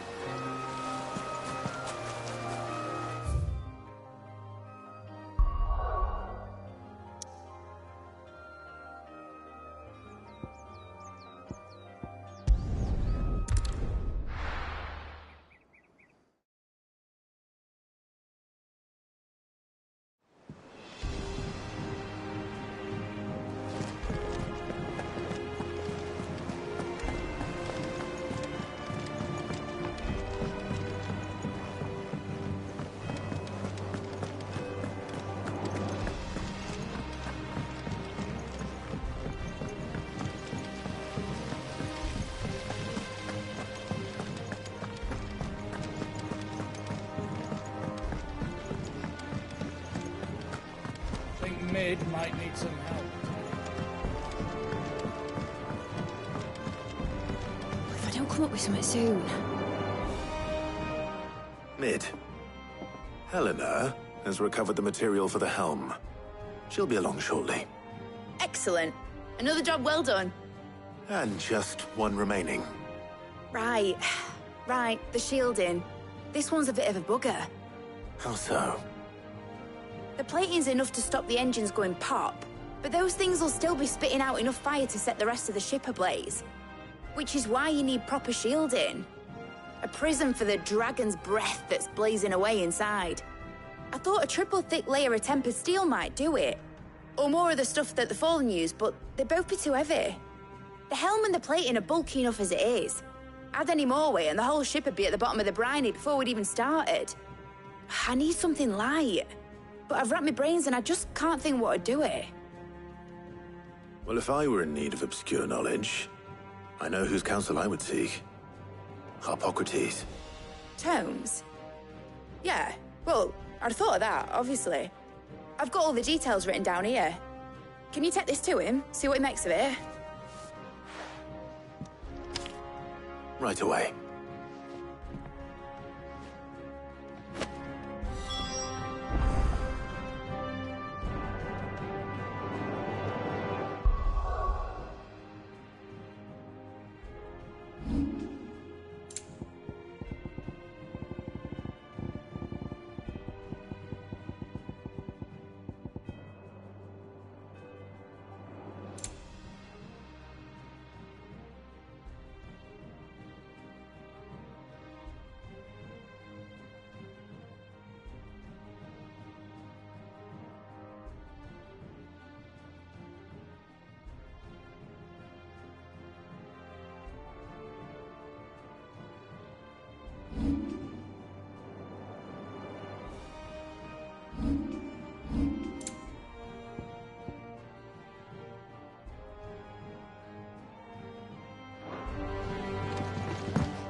I've been going round in circles trying to find something sturdy enough to withstand the fire of the engines, but light enough not to sink the ship. Should have bothered old Tome sooner. If anyone knows something I don't, it'll be him.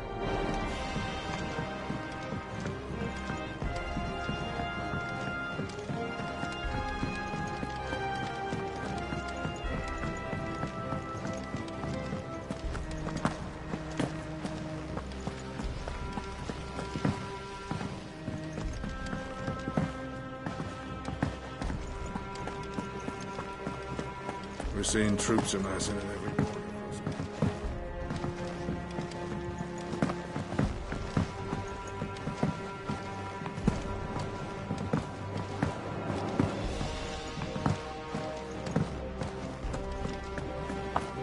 Oh, I'm never drinking again. No matter whose funeral it is.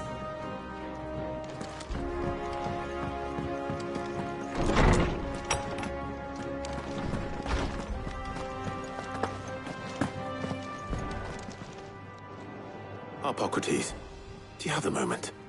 For you, Clive? Always. Well, actually, it's for Mid this time. Could you take a look at this?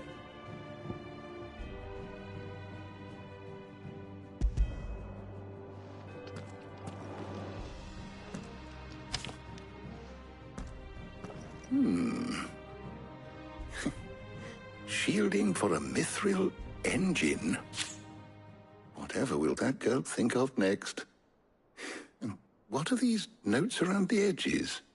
She has some specific requirements for the materials. The shielding needs to be able to resist extreme heat on the inside, and yet remain cool enough on the outside not to set the ship alight, while also being light enough not to sink it. As you can imagine, she's struggling to find anything that meets her needs. I see. I wondered if you might know of a solution, or if you might be able to search the records for one. Perhaps it is not a different material she requires, but a different approach. What do you mean? Consider the lake we have made our home. Its blighted waters eat away far more quickly than fresh water or even brine, at timber and steel alike. And yet, we have made a home here from those very materials nonetheless. We have. But Bardolph must varnish every board twice over to keep it from rotting. And Obelus complains that without a constant supply of pitch. I see. Early Gregorian histories speak of a preparation known as moon dew. It is said to be able to resist even the most ferocious flames. Before the dragoons tamed the worms and wyverns of the realm, nobles would daub their castle walls with it in order to guard against dragonfire. So if we could recreate it... It might be applied to some material or other in order to provide the protection it requires. As to how best to apply it and to what material, perhaps Bardolph and Obelus might be of assistance. I shall speak to them and see what wisdom they might have to offer. If you would be so kind as to procure the necessary ingredients, I shall discuss the specifics of how it might be most effectively put to use with our two friends. The knowledge of the past may yet prove useful to we of the modern era. Thank you, Hippocrates. And since you're asking others to help you, perhaps I should too.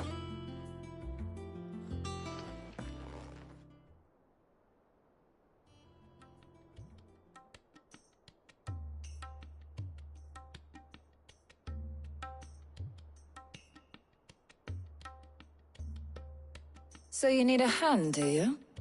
We do. I'll be heading to market for the ingredients we need. I could do with some help. And some company, too.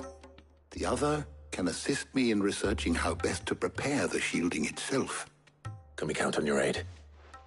Always. Well, if Jill's game. Thank you.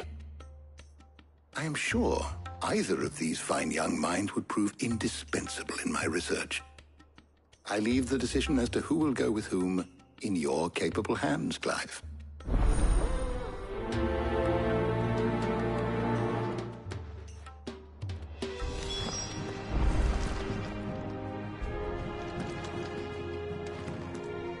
Shielding that guards against even the most ferocious flames. We could have done with some of that on Drustinus. I doubt I would have survived that place with or without it. A trip to Northreach, though, I think either of us could handle.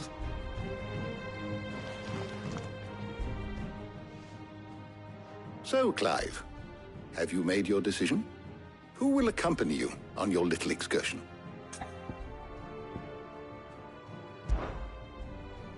All right.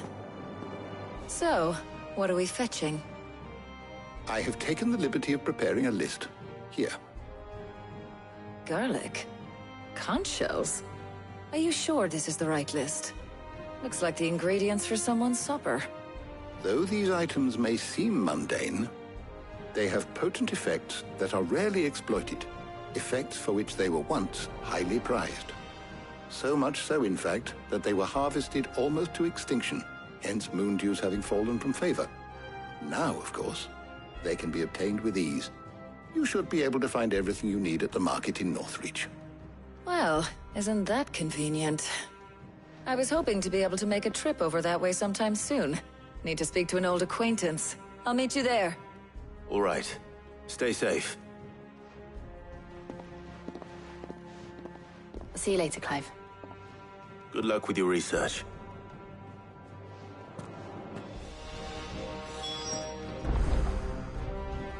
Hippocrates and I'll look after things here. You head over to Northreach. my knowledge is yours. I have compiled some new entries, if you would like to see them. You wish to study the tomes?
The door to the shelves shall ever be open.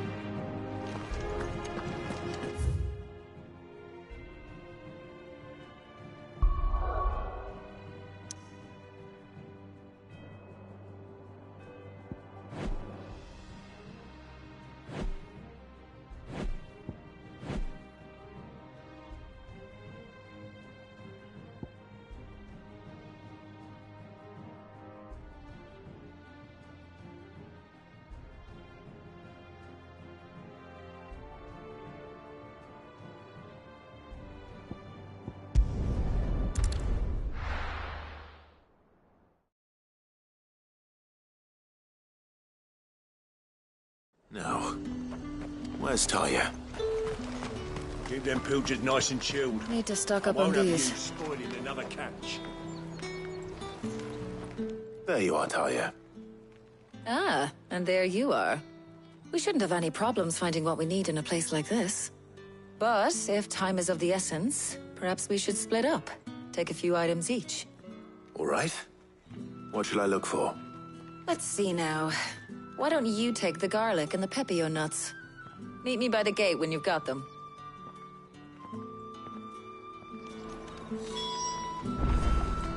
Don't tell me you've forgotten what you're looking for already. Garlic and pepio nuts. Do you want to take the list?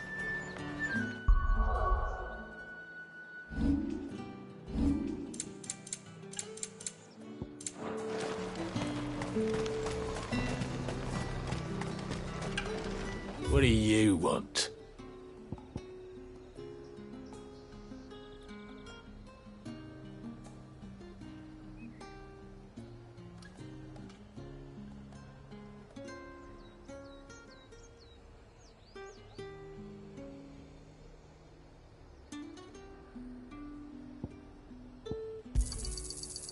If that's what you want. And if that's what you want. Thanks for nothing. There's talk that the Glassgate flood has finally spread to the worm. But that'd mean half of Oriflang's under ether.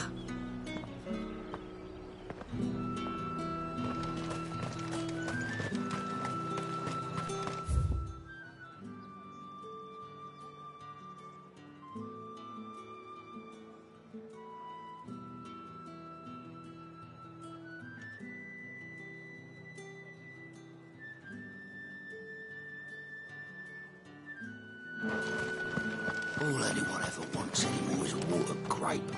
How am I supposed to make a living? You haven't much, but you're free to look. I hope it's to your liking.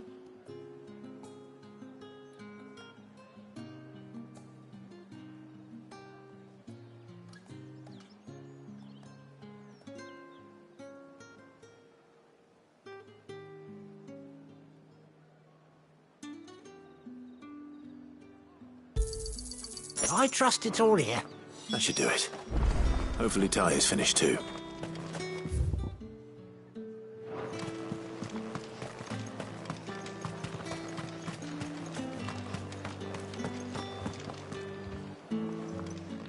Well, did you find everything? I did. Here.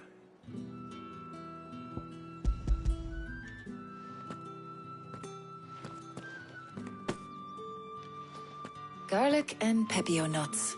Job done. We should get this back to Tomes then. He'll be waiting.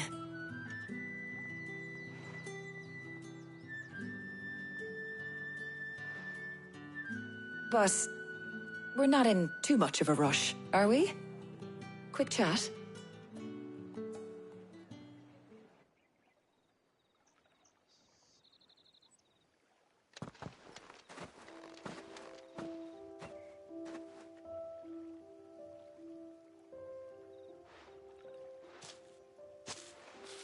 Do you know, I think this is the very first time we've been out on an errand together.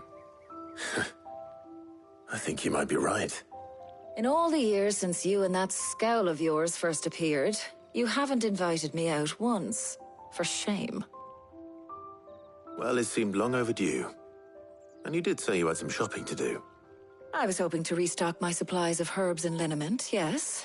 You and Jill alone burned through them like wildfire. No luck, though.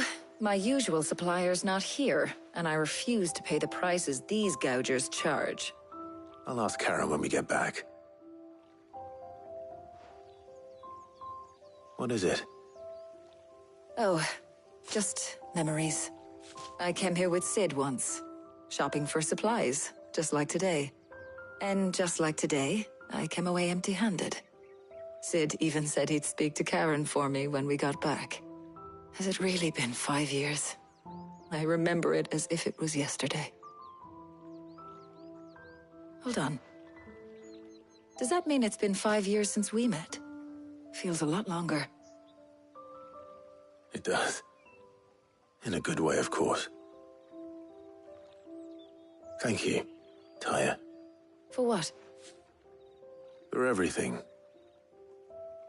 I just want you to know that all you've done for us, all you still do, it's appreciated. Do you think I'd stick around if I thought it wasn't? But in the spirit of sharing and caring, you're appreciated too, by all of us.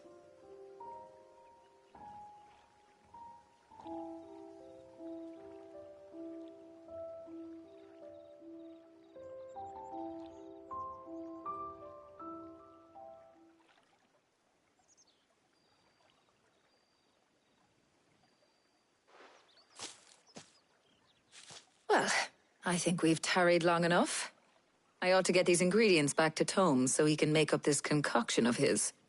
I'll meet you back at the hideaway, all right? All right. And thanks again. I heard you the first time.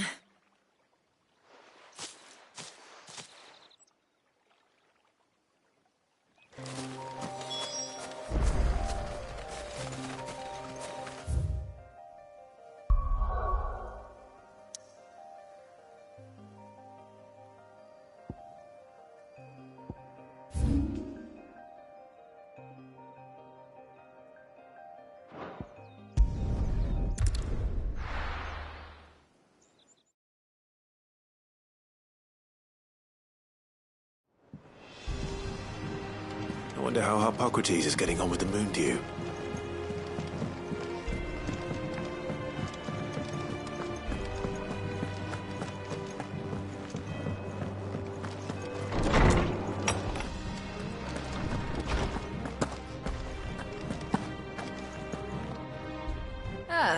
Better late than never. We're ready to begin whenever you are. Welcome home. He had a successful trip.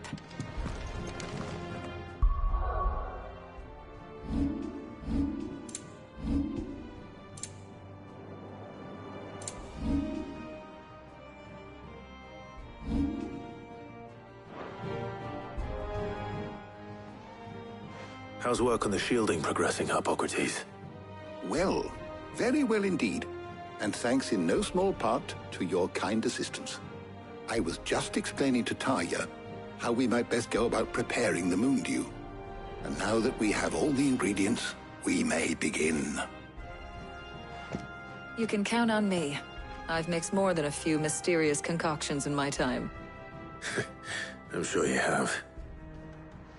What about the shielding itself? Work is underway, under the watchful eyes of Bardolph and Obolus. Apparently, it'll be ready soon. Thank you.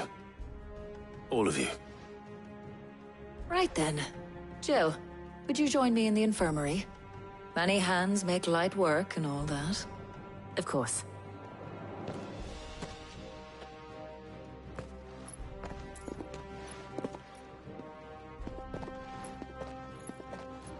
Oh, and Clive.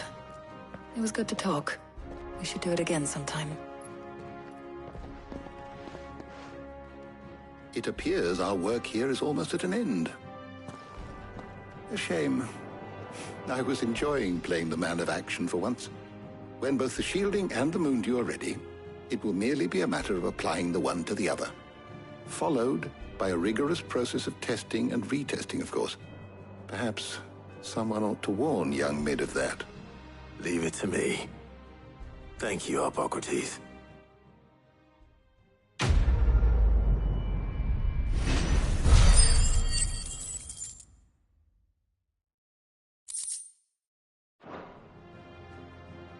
Well, I'd better go and give Mid the good news then.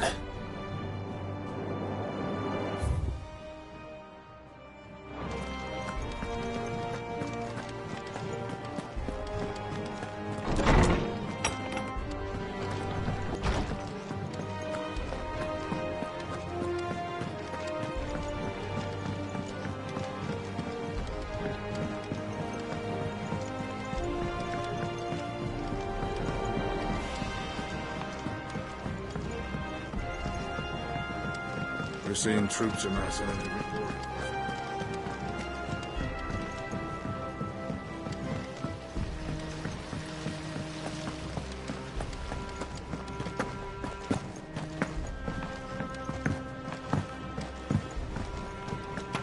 I think Mid might need some help.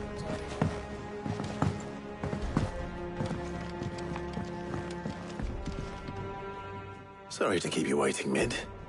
But you'll be pleased to know that work on the shielding is underway. You found something for it? In a manner of speaking, Hippocrates knew of a substance that's highly resistant to heat, a coating that should provide the protection you need. He's supervising the construction and testing of the shielding as we speak. Brilliant! I knew you wouldn't let me down.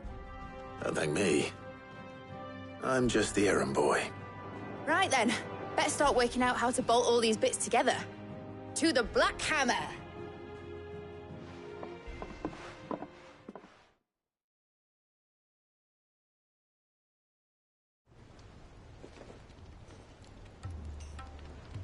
You know, when I got into the smithing game, I thought I'd be making swords and shields, not thermal bleeding didgeridoo-dahs. Displacement stacks. Same difference. Whatever you call it, I ain't putting it together in here. It's cramped enough as it is. Let's take this outside. Mid, you get all the parts lined up on the deck. I'll take care of the rest. On my way! Oh, and bring me the biggest hammer you can find. This is gonna require some precision walloping.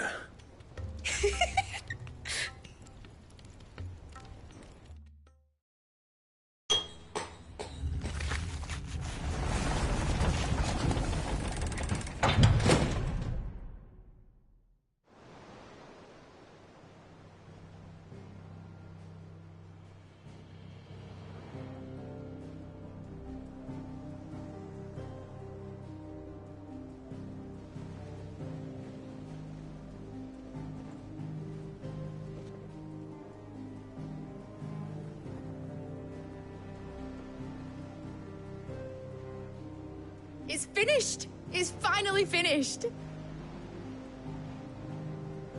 Thank fuck for that. I'll be feeling my hammer arm for weeks. Thank you, Clive, Blackthorn, everyone. That's one down and just 3 more to go. I'm sorry. Oh, didn't I tell you?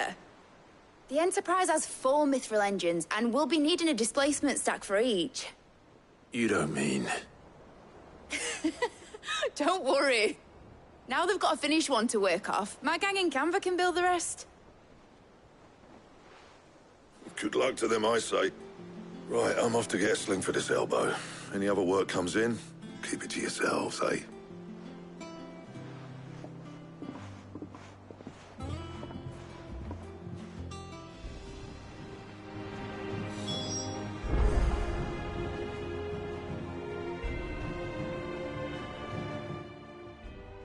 What's the matter?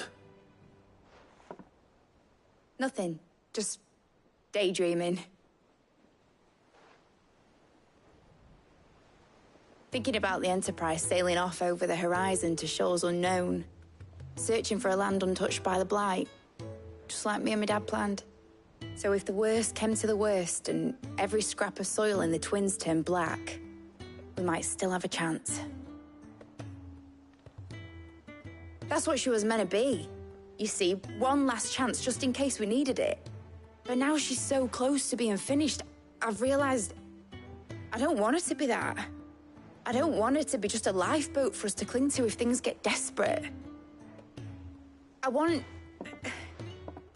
people to sail aboard her by choice, not from the lack of it. In a world where we're not just trying to survive, but where we can actually live. I'm working on that.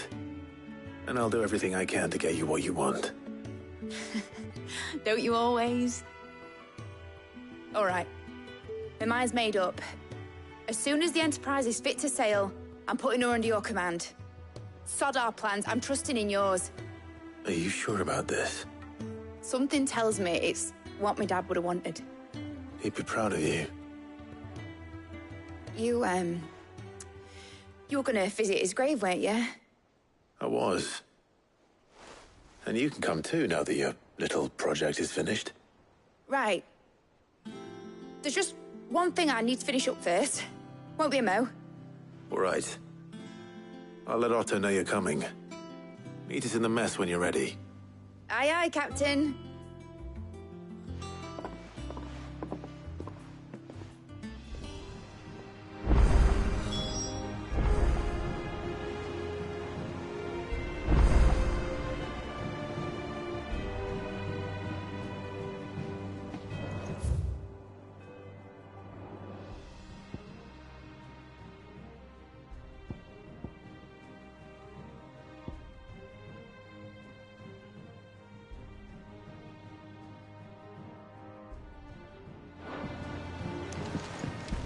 Is that the thing Tomes helped to build?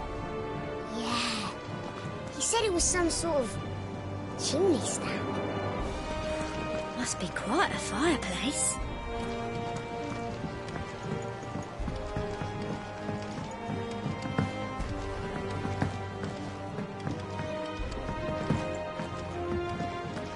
A seed of ingenuity sown in a fertile mind.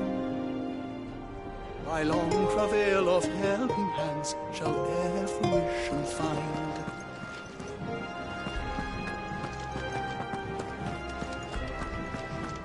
I heard what you told Nan about Kupka. Hopefully all our old friends. What do I have to eat to grow as tall as you?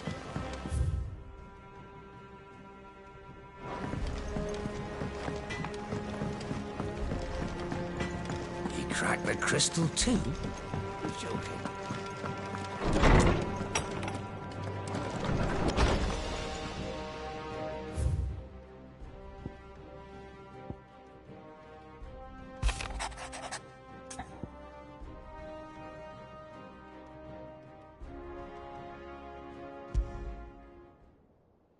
Trouble with the ledgers. Shouldn't he be asking Otto for help?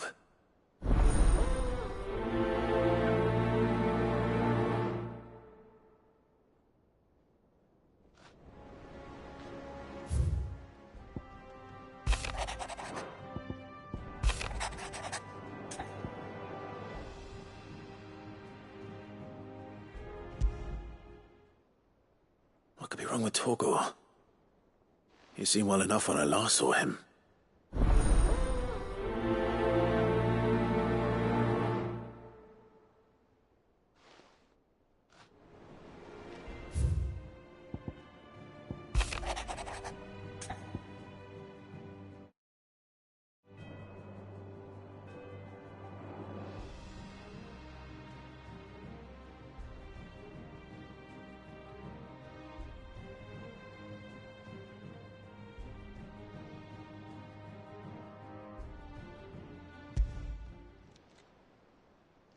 Hopefully it's nothing.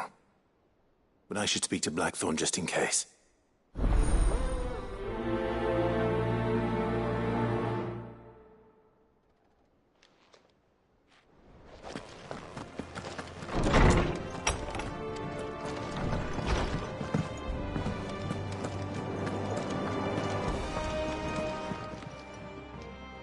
I got your note. You think something's wrong with Torgor? So you can read. Congratulations. But I didn't say I were wrong with him. I said something weren't right. He's not been eating me treats. He used to love cracking the bones from Molly's boiled brown, but now he won't so much as look at them. Didn't like him. Which is why I'm of a mind that his mind's on something else. You've not been working him too hard, have you? No harder than usual. Is that it, boy? Do you need a rest? What was it you said he was? A frost wolf? That's what the lawsman seems to think. Then maybe this all has something to do with whatever it is that's woken inside him. I suppose things have been different since Rosalith. Perhaps Hippocrates knows something. Instead of everything, you mean? Perhaps.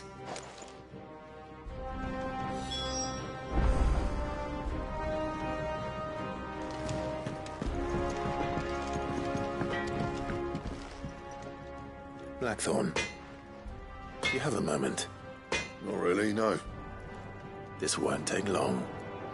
I just wanted to ask how you're getting on. August was worried about you, that you might still be doubting your craft, even after learning the trick of that cuirass. Is there something else weighing on your mind? Perhaps sharing your thoughts might help. That bastard's like a dog with a bone. Still, he's got a keen eye, I'll give him that. He's just, well, Karen showed me something. Something I've never seen before. And that was? A sword. An odd-looking thing with a single-edged blade. The metal itself wasn't anything to write home about, but fuck me, the edge on it. You could slice a man clean in two with a weapon like that, and he'd be halfway home before he even realised he'd been cut. So that's what's troubling you? No. Not troubling me exactly. More distracting. Can't stop thinking, how do you get an edge that sharp? It's driving me mad. And if you knew how to do it, we could arm the curse breakers with even better blades. That's about the size of it, yeah. I'll see what I can find out. Sharper swords are always welcome. And we can't have our master blacksmith being distracted. You're a soft touch, you know that. But I can't say I'm not grateful for it. Good luck, eh? Thank you. Let's see what Karen knows about this sword.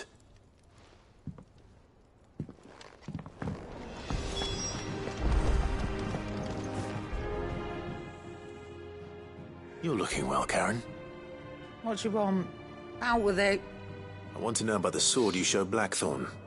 Single-edged and extremely sharp. Running around after him again, are you?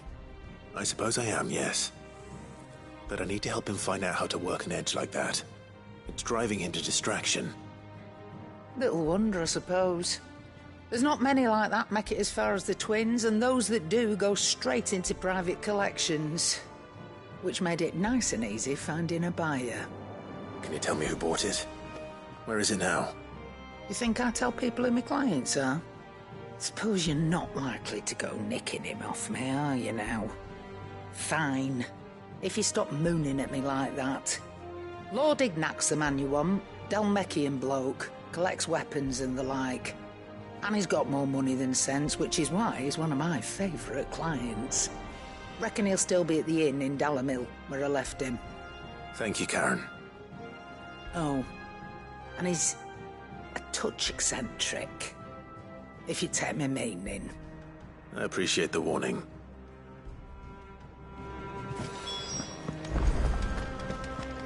He cracked the crystal too.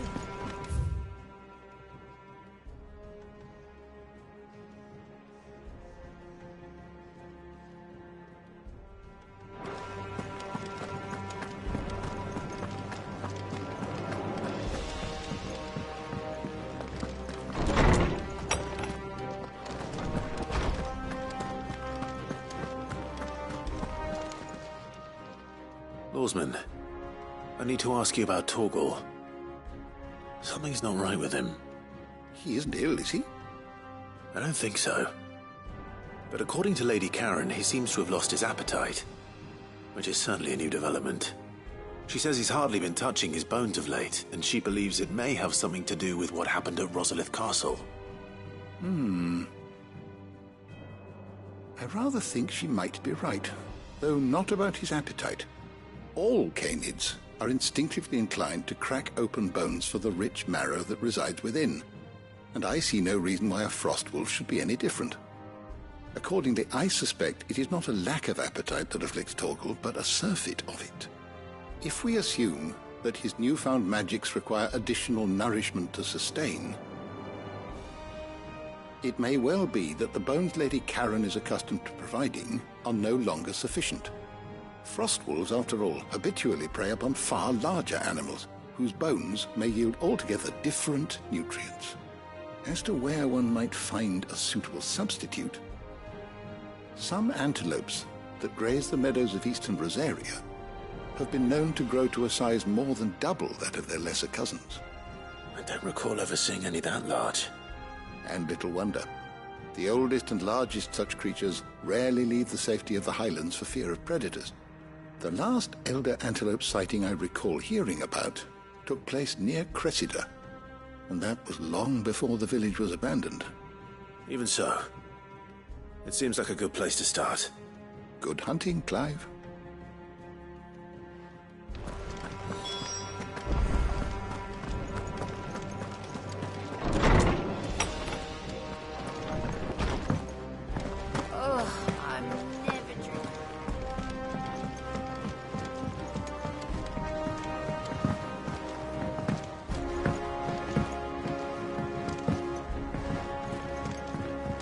Told me she was building a ship.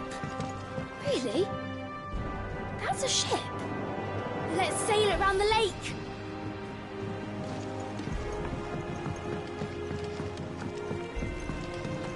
Is that you done, then? Mid's not roped you into building the rest of the boat, has she? Clive, did you get my letter? That's why I'm here. Shh. Otto might be listening. Is this better? A little. Listen, I've some bad news. It turns out the hideaway may be slightly behind in its payment to certain lenders, and it's maybe my fault. But I swear to the goddess, I thought I had the numbers square.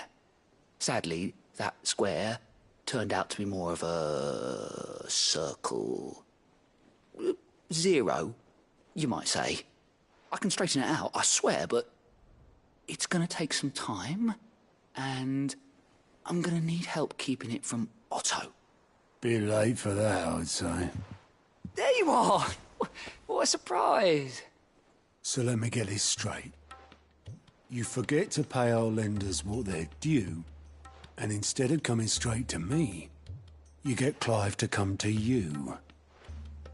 And I hope he'll dig you out of the hole you've dug for yourself. Clive, the man in charge of the place you've been cheerfully trying to bankrupt. And you thought this was a cunning plan. Why? Well, who needs paying? Oh, just Martha. And the dame. and, well, Lady Karen, but only 500 talents. We owe 3 of our most trusted friends 5 million gil. Each. 5 million each. They lent us the bulk of the money we used to rebuild the hideaway, you see, and, well, I must have made some sort of oversight.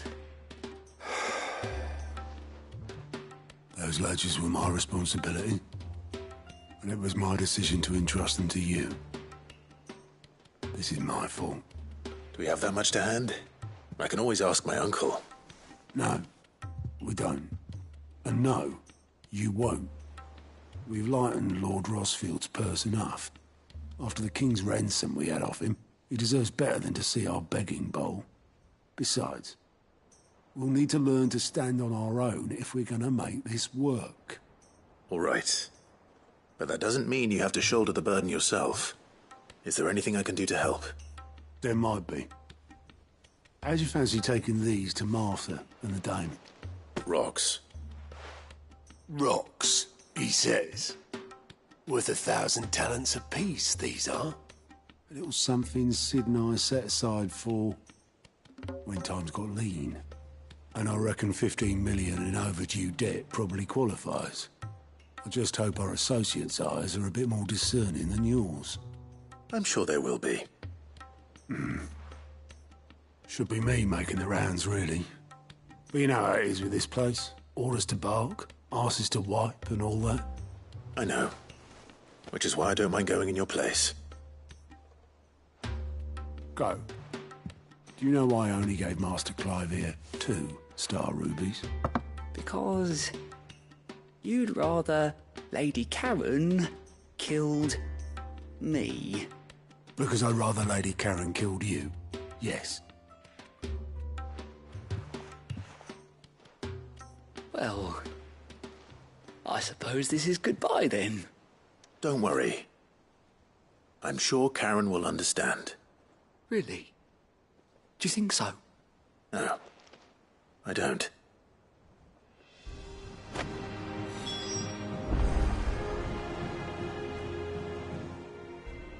How are you doing?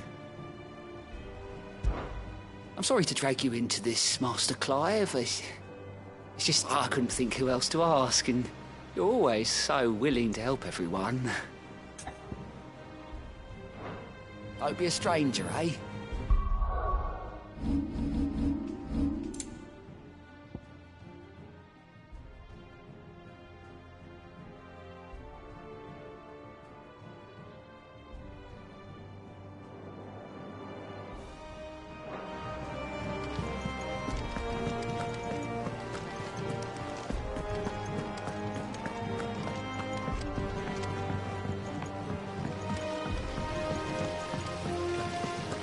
When it comes to boyish charm,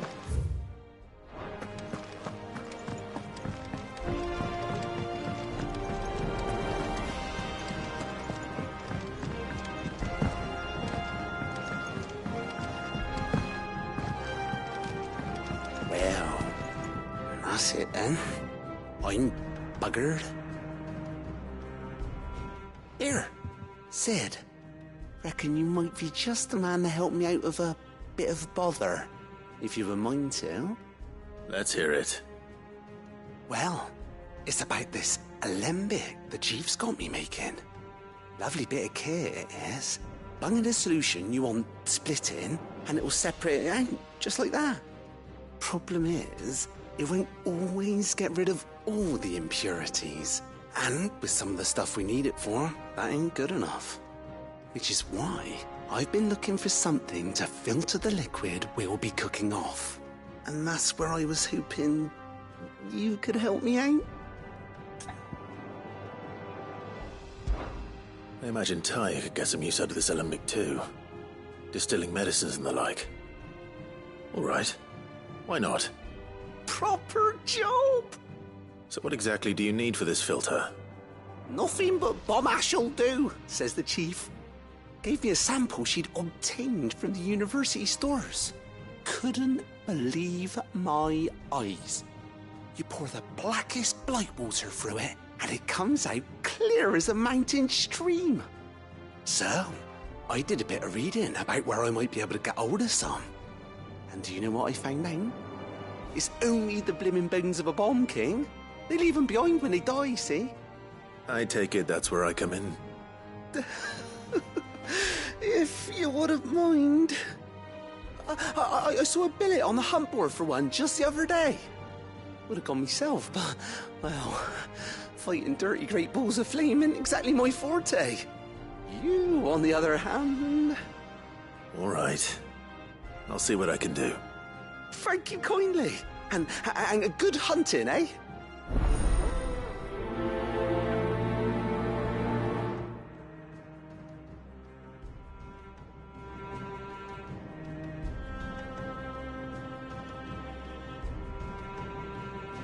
I've tried to find a supplier for this stuff, but it's rare as Chocobo's teeth.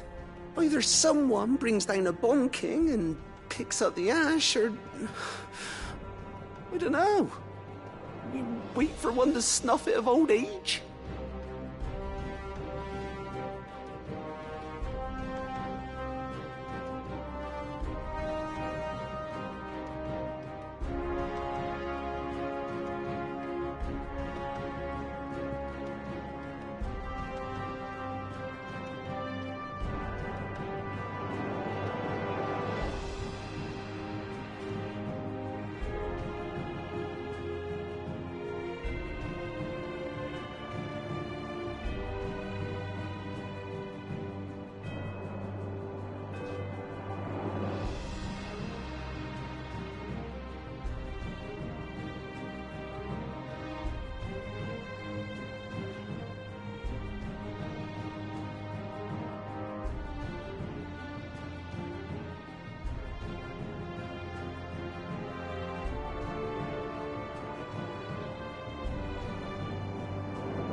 I've tried to find a supplier for this stuff, but it's rare as...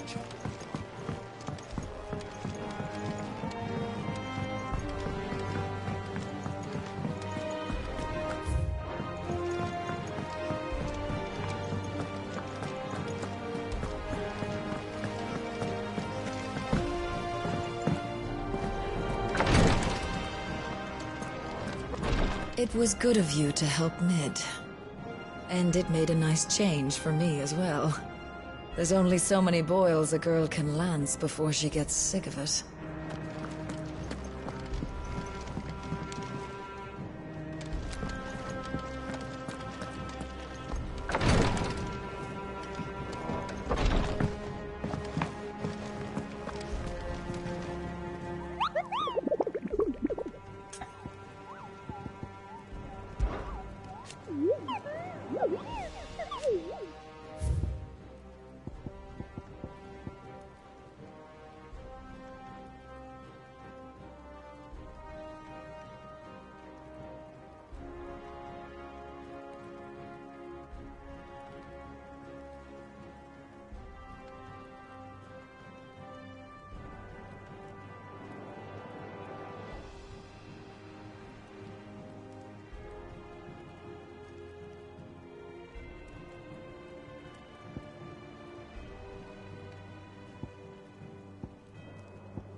There's talk that the glass gate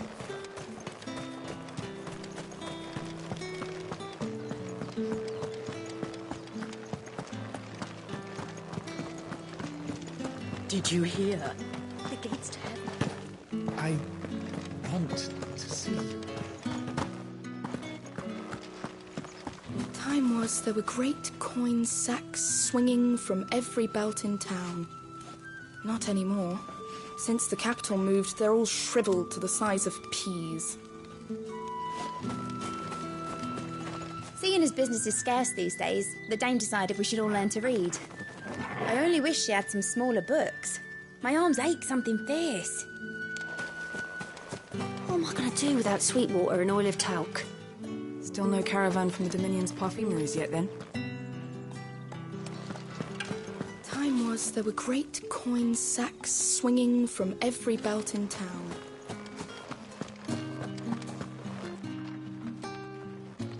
Milady, I come bearing gifts. Gifts? Whatever is the occasion.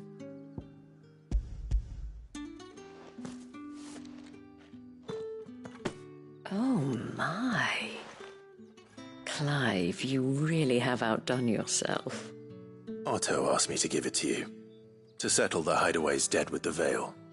And to compensate you for the time it took us to do so. You disappoint me, Clive. I thought you might finally be warming to me. Tell Otto he can keep his baubles. I tried to tell him as much the first time around. The man owes me nothing, nor does the Hideaway. My contribution to the restoration effort was made freely and willingly. It was the least I could do. You once told me Sid did you a kindness. I'd like to do the same. Please, accept it. For my sake.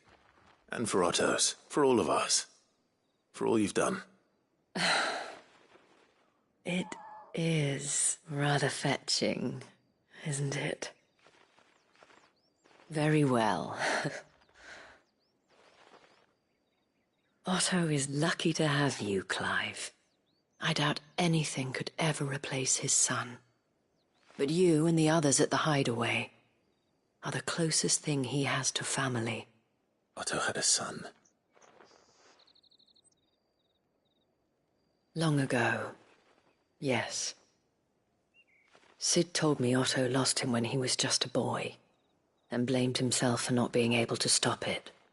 I don't know how it happened, whether there was anything he could have done, but it was clear that it weighed heavily on him.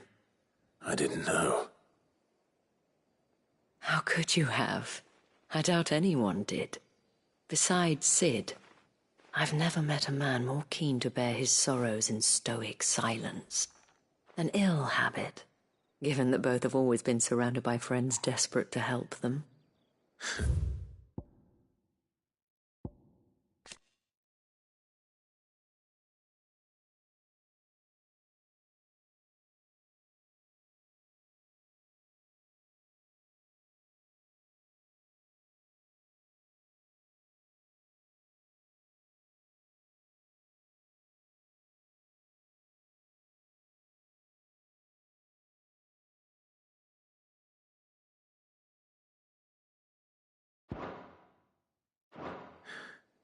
I'm beginning to see that.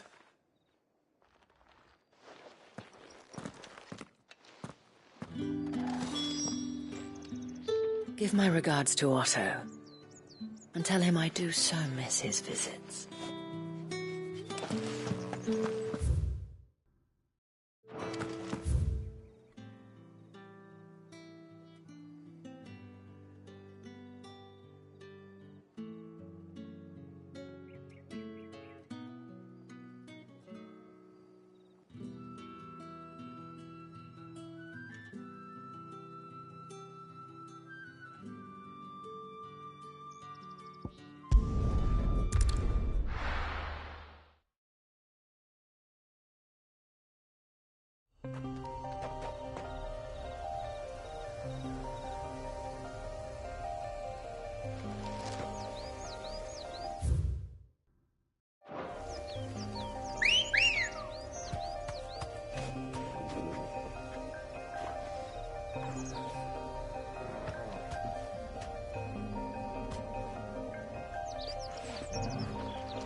Fly, Ambrosia.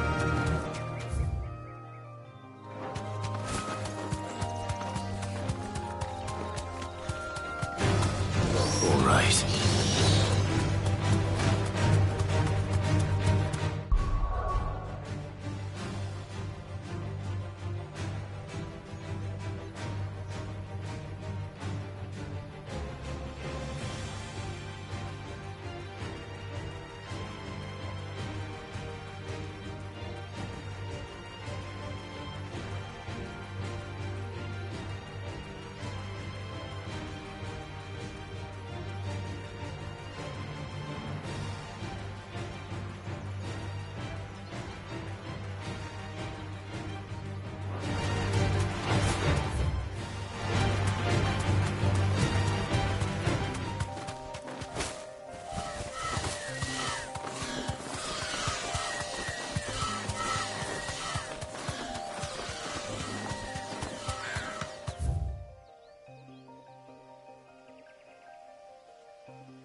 That'll do, girl.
Back to the stables, girl.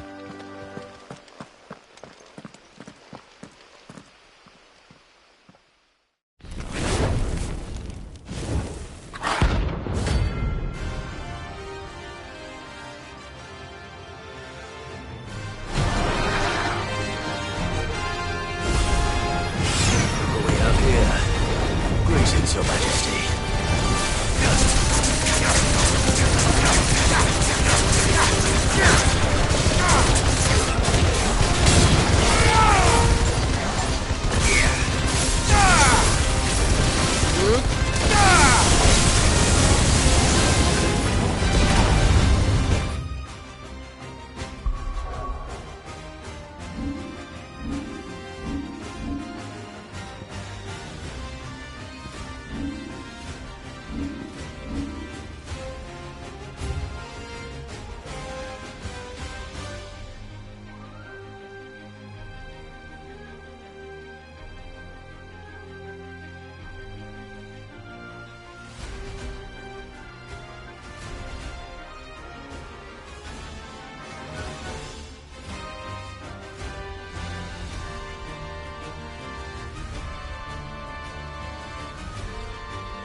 Your reign is over.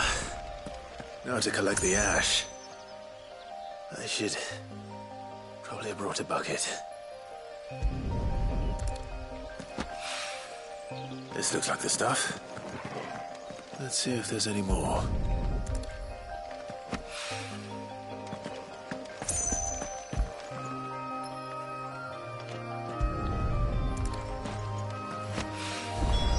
That should do it. If the wine needs more than this, he can fetch it himself.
Clive, we weren't expecting you. I wasn't expecting to be here, but it seems we still owe you a considerable amount of coin for your help with our rebuilding efforts. And though I doubt it's what you were expecting, we were hoping you'd take this as payment.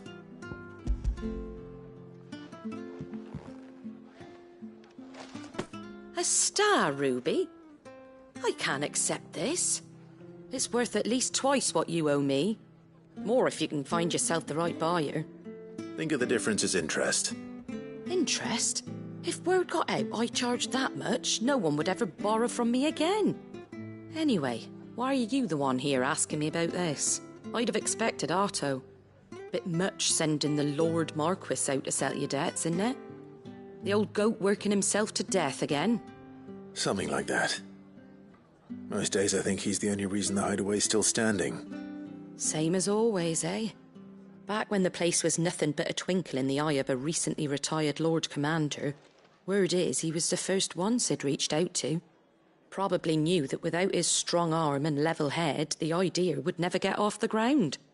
Sid may have been the face of the hideaway, but Otto's always been the backbone. And when Sid passed away, we were all worried that would be the end of it. That Otto would just give up. His death was hard on everyone. But it must have hit Otto hardest of all. But he didn't give up, did he? Quite the opposite, in fact. If I recall, he was the one who nominated you as Sid's replacement, and rallied the rest around you. I reckon what he saw in Sid, he saw in you too. And don't we all? Doesn't hurt that you're half as stubborn and twice as handsome, neither. That, and you keep good company. I suppose I do.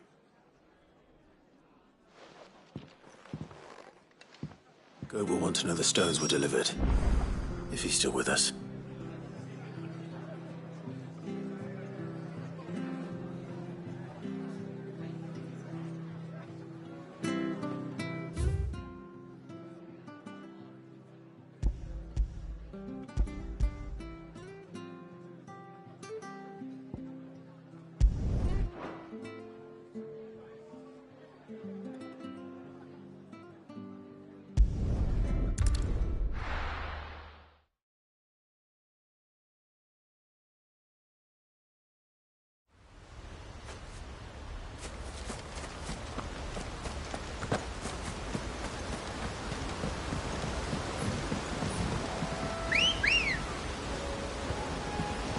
Let's go. Run like the wind.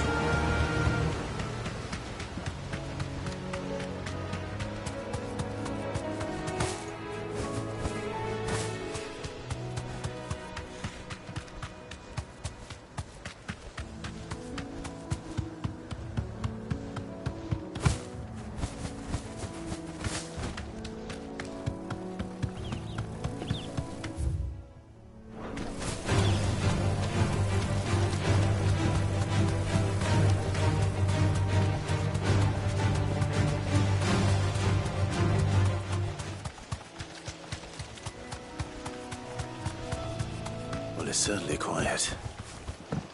If I were a giant antelope, it would seem like just the place.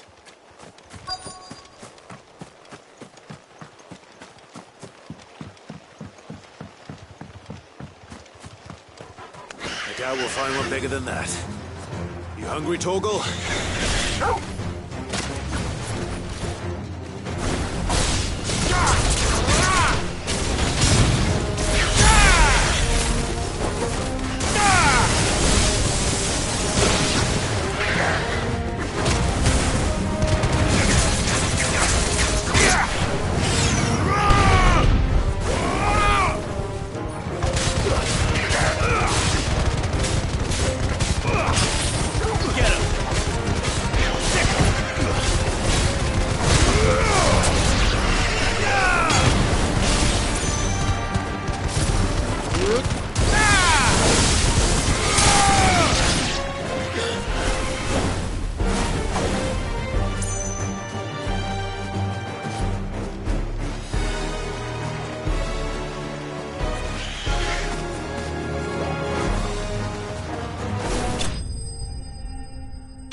Now,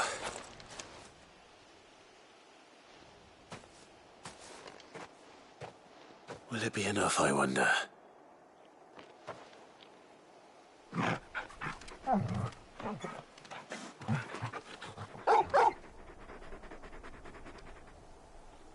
I say that answers my question, which means we owe the lawsmen our thanks. You're just a big puppy, aren't you? A very big puppy.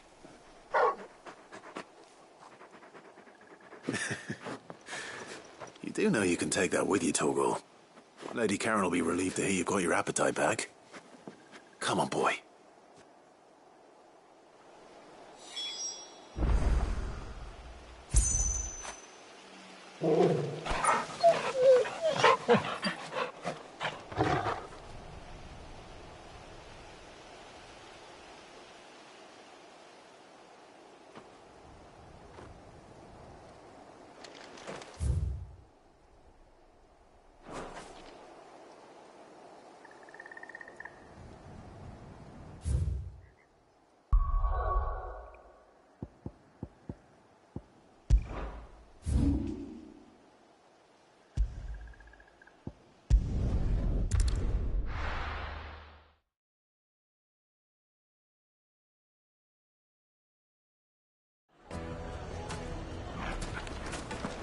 People take notice of wealthy men.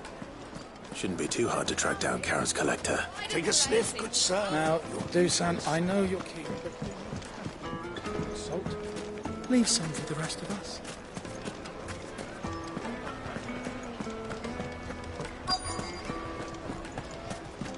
The Zendrate's fang is gone. The whole mother crystal gone. What are we gonna do? Calm yourself. We don't know for sure. Welcome. If you're hoping for a bed, I'm afraid you'll have to look elsewhere. One of our wealthier patrons has purchased the use of every room, hoping to keep out the riffraff, as he puts it.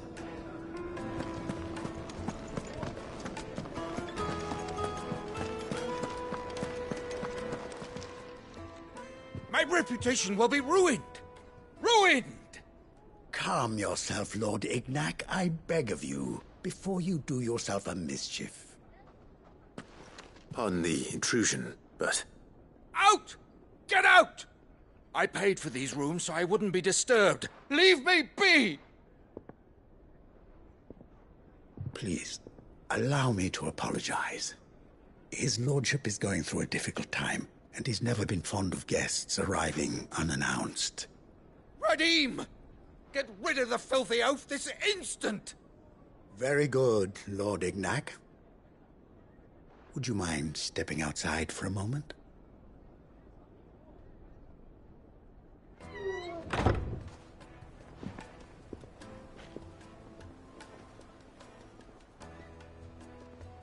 I'm sorry if I've caused you any trouble. That? Oh, no. That's just how his lordship is. Though the morning's events have left him somewhat fractious. He has been dispossessed of his luggage, you see. The thieves also made away with a considerable amount of coin. Coin the innkeeper will soon be keen to collect. I don't suppose a certain blade was among the stolen items. A single-edged sword. It was purchased from a merchant friend of mine. Ah, you know Lady Karen. Yes, I'm afraid it was. Then I'll retrieve Lord Ignac's luggage. But I have one condition. You have but to state it. You are welcome to anything that is within my power to grant. I want an audience with Lord Ignac. A few minutes should be enough. Then I'll be on my way. A condition I would be a fool to refuse. Of course, you shall have your audience. I don't suppose you saw where the thieves went? I did not, no. Though some discreet inquiries made on his lordship's behalf mean that I know where you might find them. The bandit's bed. Every ill-gotten coin in Dalamel is said to pass through that disreputable corner of the Valcroy. And that's where I'm heading. I shall speak to Lord Ignac in your absence, and arrange for an audience upon your triumphant return. That will be very kind of you. Farewell, and best of luck.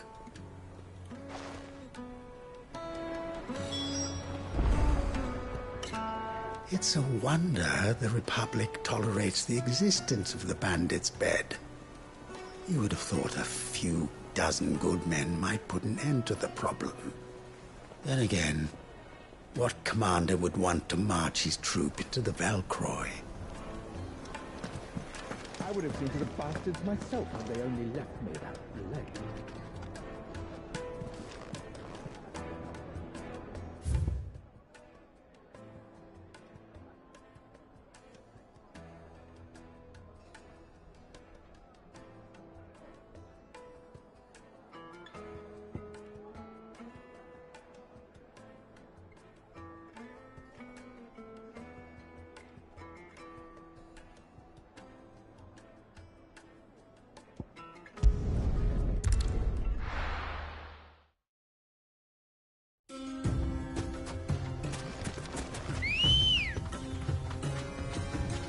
Come on. Fly, Ambrosia.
Got company!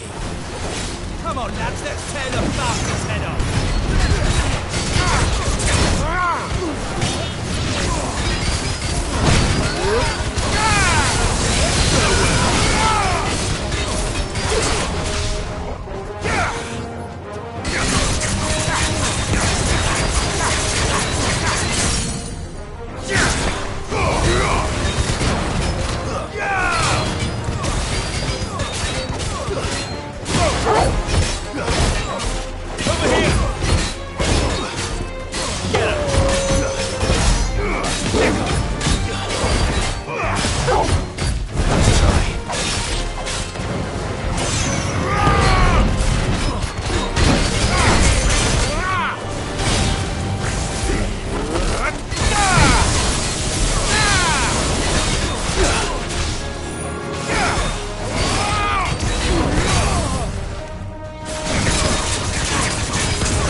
This must be Ignac's luggage. Nothing seems to be damaged. All right. Let's get it back to Dalamil.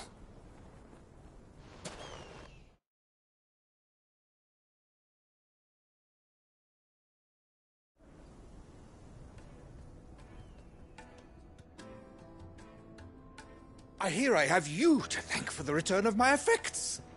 What shall I call you, my good man? Wyvern. Glad to make your acquaintance. A formidable name indeed. Well, Wyvern, I appear to be in your debt. Redeem here tells me you wished for an audience. Is that all? A few moments of your time should suffice, yes. You're a peculiar fellow, Wyvern. All right, speak. Master Wyvern was wondering if you could tell him about a certain single-edged sword you recently acquired. Oh, a true work of art, that one. Karen drove me hard on the price, but I would have sold her Radim here to get my hands on that sword. It was made in the Outer Isles, far beyond the Twins, and is used exclusively by the practitioners of a unique school of swordsmanship. They believe no combat should ever exceed a single strike, and hone their blades to such perfection that none ever does. Each sword is made for that one perfect stroke, and for that stroke only. They crack upon a second blow. There's a brutal sort of beauty to it, really. But how do they hone such an edge? Fine question. Why, they use a whetstone, of course. Whetstones, rather. A whole array of them, ranging from the coarse to the fine. 10,000 licks with the sharpening stone, then 10,000 more. But it is the final stone which lends the blade its legendary sharpness. A mineral quite foreign to this great realm of ours. And that is the key. The secret ingredient. Wyvern, it occurs to me that my little lecture is hardly equal to services rendered. Take this, together with my regards.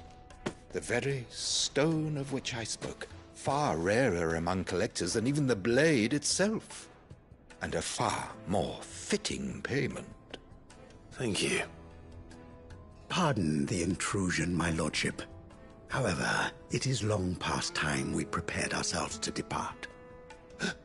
So it is. I am locked in bitter competition with a rival collector of curiosities. I am one step ahead of the unscrupulous scoundrel but he is hard at my heels. And there are many other collectors out there. Too many to count, but only one do I consider my nemesis. Lord Byron Rosfield, and is a perennial thorn in my side. I can imagine. Farewell, Wyvern, may our paths cross again.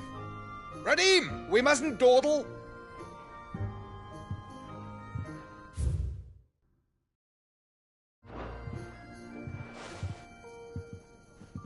I think his lordship is rather taken with you, Master Wyvern. Thank you again for your assistance. Coming, my lordship. I'll be right there.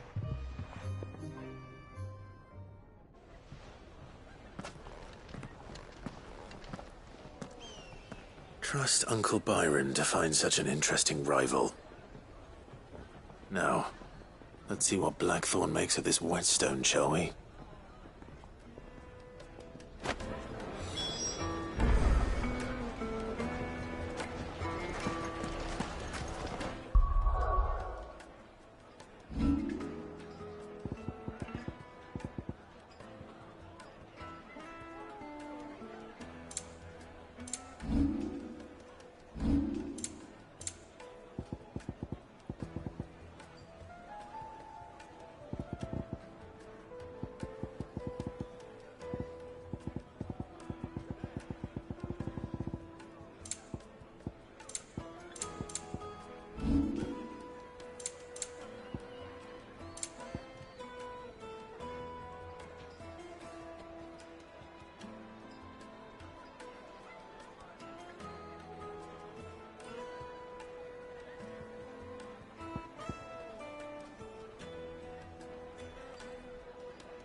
I noticed you and Torgal had gone off somewhere. Take him for a walk, did you? You could say that.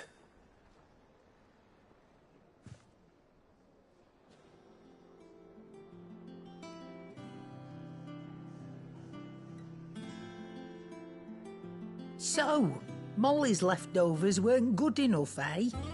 That'll teach me for treating you like you're still a pup. All right, no need to shout. Now we know what you're after, I can see about getting some in. Speaking of which, I brought one for later. Can I leave it with you?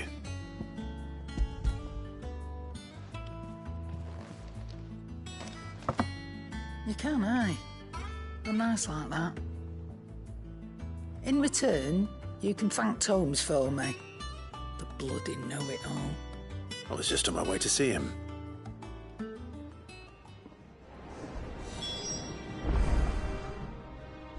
And what can I do for you? I don't know many fleshers who deal in cuts that size. Well, that doesn't mean I don't know some.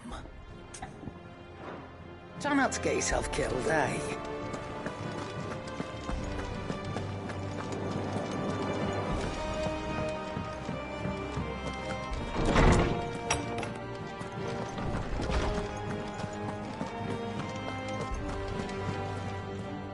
Ah, Clive. Were you able to locate your quarry? We were indeed, Lawsman. You pointed us in exactly the right direction. And Torgal's been a very happy hound ever since. Very good, very good. Lady Karen sends her thanks, by the way, for your part in solving the mystery. Ah. But that reminds me. After your last visit, I found myself pondering Torgal's talents. Do you recall our conversation concerning Lady Jill's role in Torgal's transformation? About how she somehow woke the power within him? Precisely that. A reasonable conclusion, I thought, but one which raised certain questions in my mind. You see, the Fenrir of legend served Shiva and Shiva alone, and while the powers attributed to him are certainly impressive, the records imply they are somewhat different in nature to those you described Torgal as having used. What are you suggesting? That Torgal may be the beneficiary of more than one icon's power. Consider that in addition to Lady Jill, he has served as a loyal companion to you, your brother, and even the late Cid. In short, the icons hitherto near at hand, or should I say at paw, have been diverse and plenty, and that number has only grown as the realm's dominance have fallen to your sword. One can but speculate as to how all of this has affected Torgal. He has seemed more fierce of late. And if I am not mistaken, he will grow fiercer still. We are fortunate indeed to be able to count him amongst our allies and not our adversaries. Oh, he's more than an ally. He's a friend.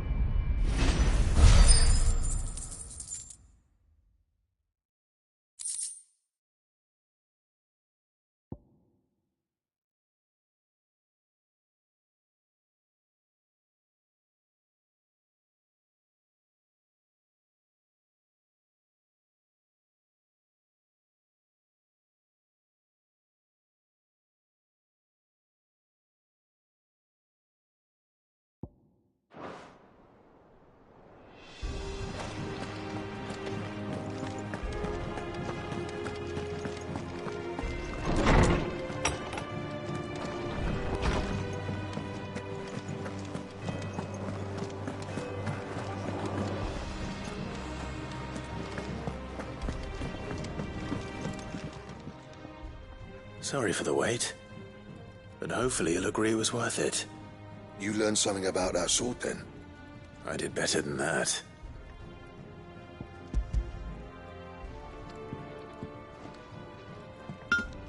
A whetstone? Yes, but not one you'll find anywhere in Valisthea.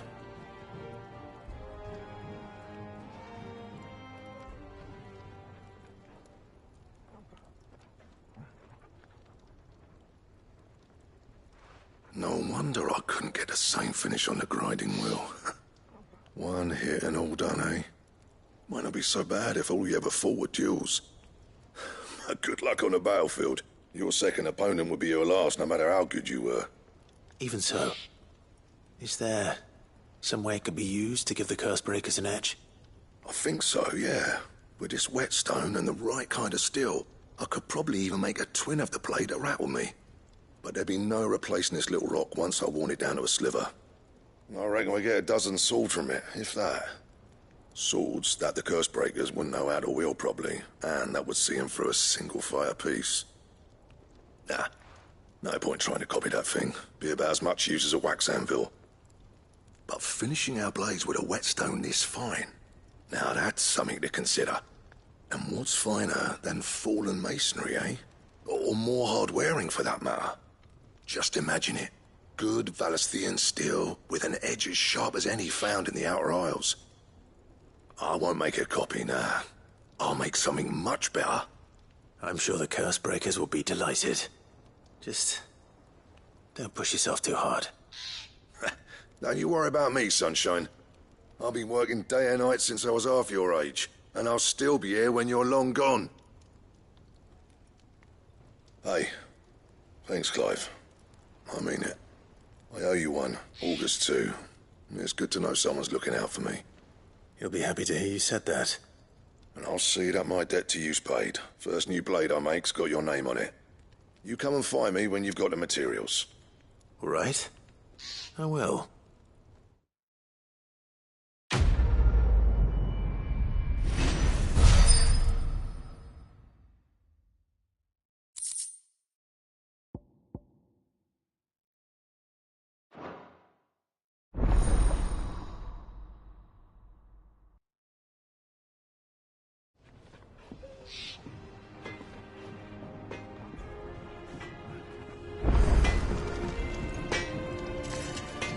Back, are ya? What do you want?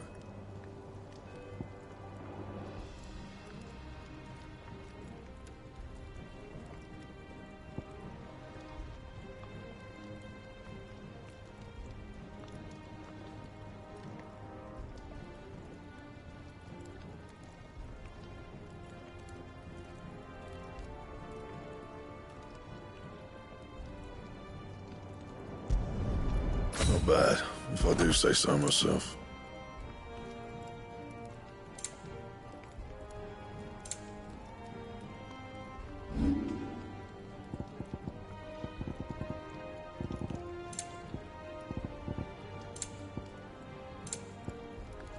And?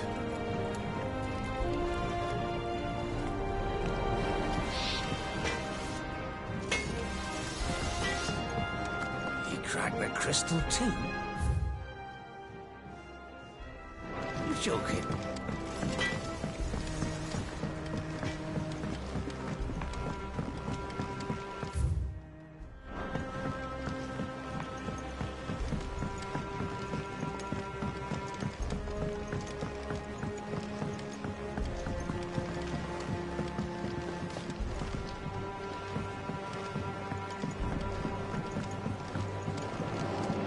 Wish I could take the bird.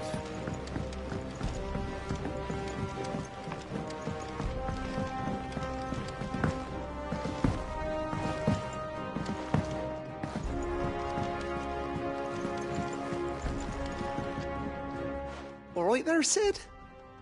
How's that hunt for the bomb ash going? I have it here.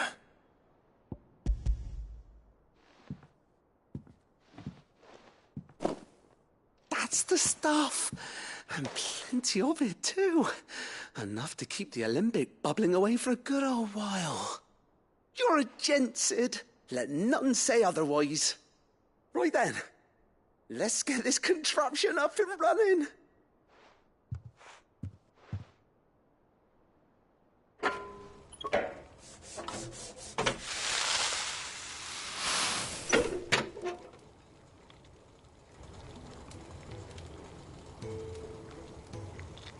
There we have it. The Telemon Alembic. And it works just like the chief said it would. Very impressive. Says the man who cut down a burning boulder. Speaking of which, I still haven't returned the favor. There's no need. The good it will do for the hideaway is reward enough. Don't be silly. Why don't you let me take a look at that bag of yours? The one you keep your potions in. Reckon I could work some magic on that. What kind of magic? Well, we happen to have isolated a substance in our test run of the Alembic that I reckon will make even the toughest leather supple as anything. Thought we might use it to breathe new life into old boots and the like. Save the hideaway a few gil. Ah, I reckon if we slap a bit on your bag, it'll loosen it up enough for you to squeeze in a bottle or two more. Well, it can't hurt to try, I suppose. That's the spirit. Leave it with me. I'll only be a mo.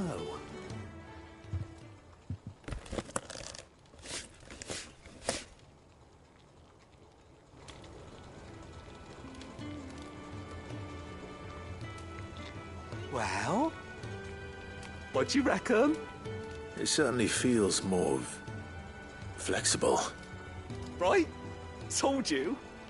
Thank you. I think. No. Thank you for supporting Mid and the rest of us in our endeavors. Without you, we'd never have been able to discover wonders like that stuff I rubbed on your bag. And I'm telling you, there's plenty more where that came from.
That leather loosener was only the first of the discoveries the Alembics gonna help us make.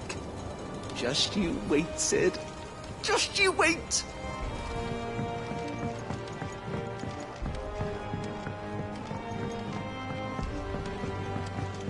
I think mid might need some.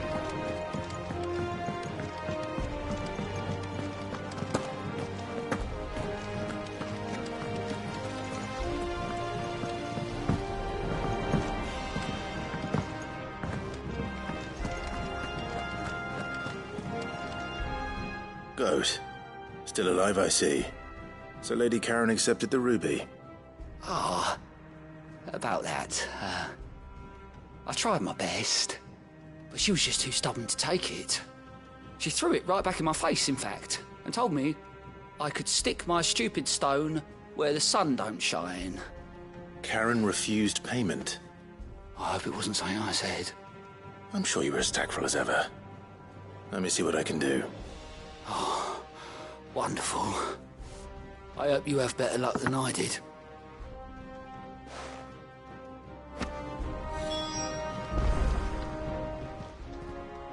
Welcome to the Patron's Whisper. Come to claim your just desserts?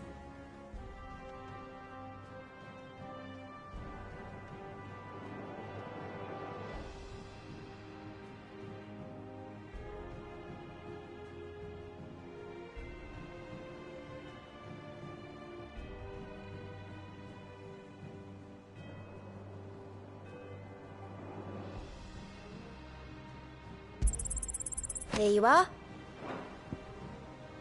Best of luck out there, Sid.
Nick told me she was building a ship.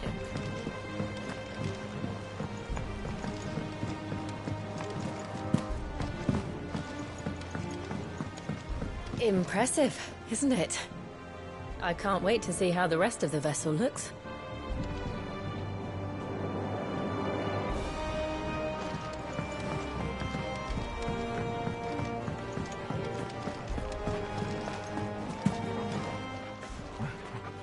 Lady Karen, Goat tells me you weren't happy with our offer. Would you prefer the debt was repaid in coin? What debt? I don't recall lending any of you like me hard-earned gil. I may have tossed a talent or two in the Hideaway's coffers, but those were donations, and you can hardly call it charity if you go asking for it back. Of course not. But one good turn deserves another. And our circumstances have changed. Surely you wouldn't shun the gratitude of a pauper who happened to have become a prince. Oh, So you're a prince now, are you? Fine. But I'm selling it and taking what I'm owed, then you're getting the rest whether you like it or not.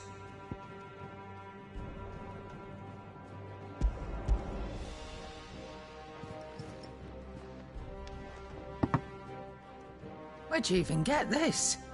A decent trader might nab 1,000 talents for a star ruby. A canny one, meanwhile, might claim it were nicked from the belt of Sid the Outlaw himself and ask twice as much. Might be I already have a buyer in mind. Might be you even know her.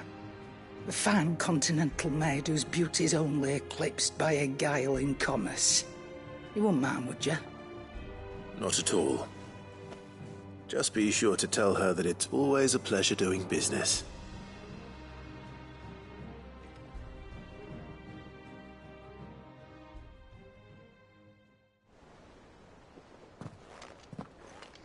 I hear you ended up delivering all 3 stones. Thanks to this lump. I sometimes wonder what I pay you for. Speaking of which, I still haven't been paid last month's wages. Oh, so you remember what's owed to you then? Get your ass behind that disc of yours and don't get up before those ledgers are square. Right away.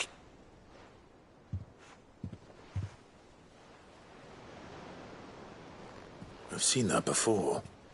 Yeah. Plenty of times. It was the only goblet Sid ever used. Either out of habit, or because the filthy sod couldn't be bothered to find a clean one. I knew so little about him. Like most people. Martha and the Dame both seem to have fond memories of him. I bet they do. How long did you know Sid before he... Before he died? 20 summers, give or take. Back in the day, I was a purser on a trade ship, which is where I met him. He bought passage to... I forget where. But having nothing better to do on the long nights, we set up drinking island rum till the morning bell dragged me back to my duties. Quit my post not long after that, on account of making a fine maiden's belly fat. But me and Sid stayed close, promising we'd one day sail the seas again. That was before fate stepped in and said she was having none of it. The magic woke inside my son soon after his first name day, and there was no hiding his knack. Couldn't you and your family have... My family were the ones who summoned the constable, wanted the monster taken away. I couldn't turn my back on him, forget what I felt, and I couldn't for the life of me understand how they could. Luckily, Sid was of the same mind as me. It was him who stood beside me when all I wanted was to tear the whole world down. Him who cried for me when I had no tears left of my own. Him who swore he'd do everything he could to stop it from happening again. And he was true to his word, too. Left the Royal Army once and for all. His ranks, his ribbons, gone. Just like that. Threw away everything he had. All to right a wrong that no one else had the courage to face. I knew then I'd follow that man to the ends of the earth.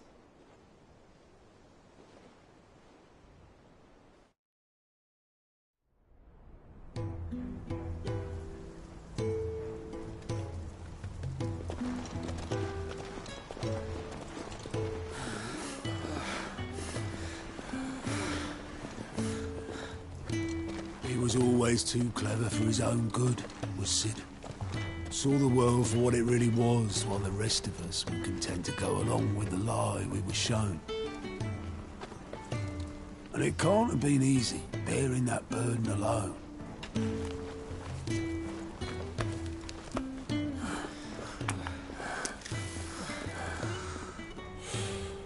But he didn't let it stop him. he never lost faith in what he believed was right. And that gave us faith in him. Faith he'd steer us true. So I swore to myself that I'd always be right behind him, ready to catch the stubborn sod, if ever he should fall.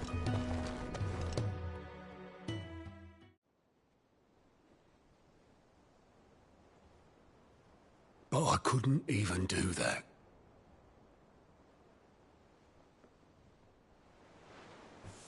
Ignore me. Just the ramblings of a tired old man. Leave that lot. I'll tidy it up in a bit.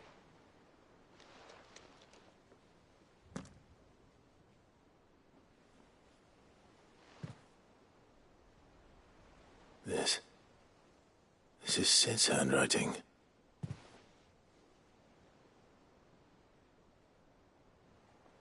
Dear Otto. I may be drunk, but I wanted you to know this place would be fucked without you. Love you, you grumpy old sod.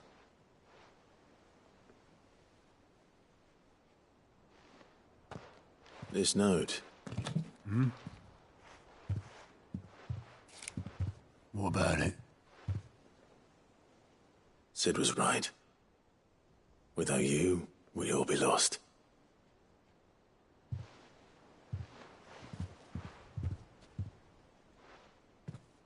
He should have bloody well said so then. Just once. Before he went. But then, why would he? Him, or anyone?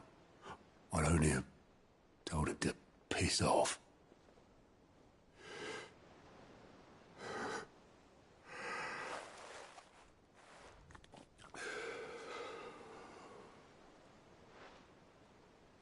You're wrong, though. Both of you. It was never just me keeping the hideaway afloat. It was all of us. I just shoved people in the right direction. I barely seem to be able to do that anymore.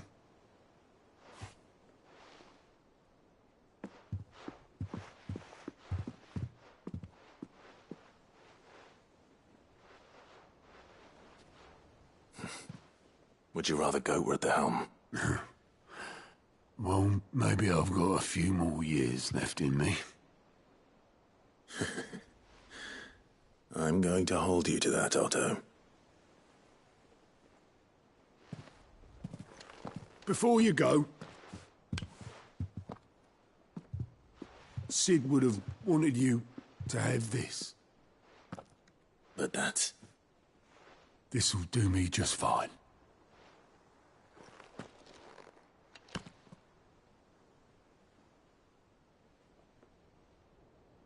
Thanks for the ray of sunshine. I'll see if I can't pay you back. Already have.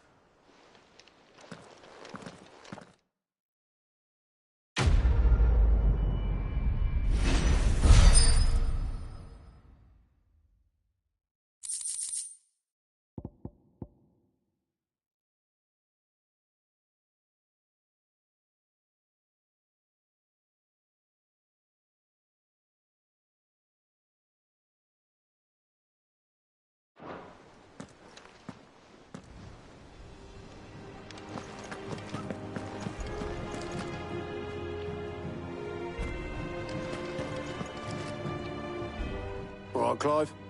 Asterix. We'd finished sending half the hideaway traipsing across the Twins, has she? I swear, that girl'd do anything to put off visiting her old dad's grave. No excuses now, though, eh? Not quite. She said there was one final thing she had to take care of. I'm sure she'll be finished soon enough. She said that? In those words? She did, yes. Clive? Were you born yesterday or something? There is no thing. She'll probably be halfway to Canva by now. Mid. I might still be able to catch her.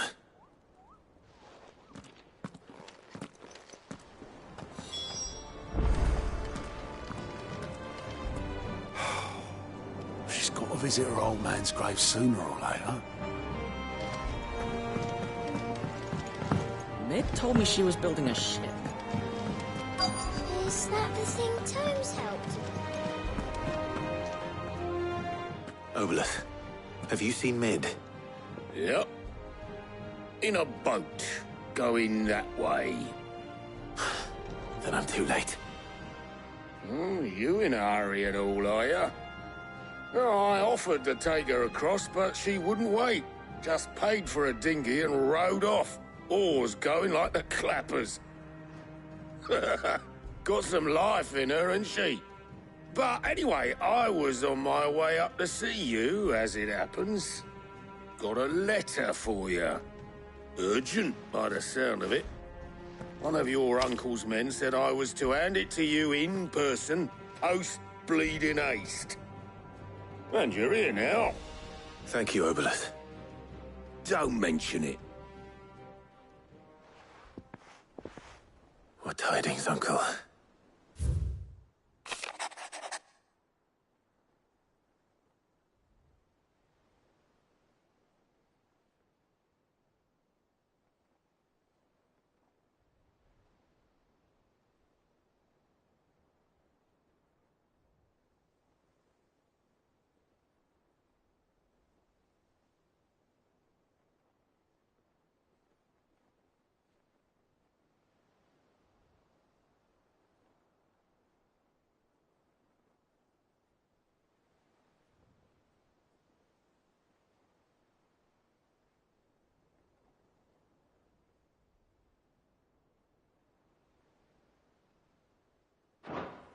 Trouble in Canva.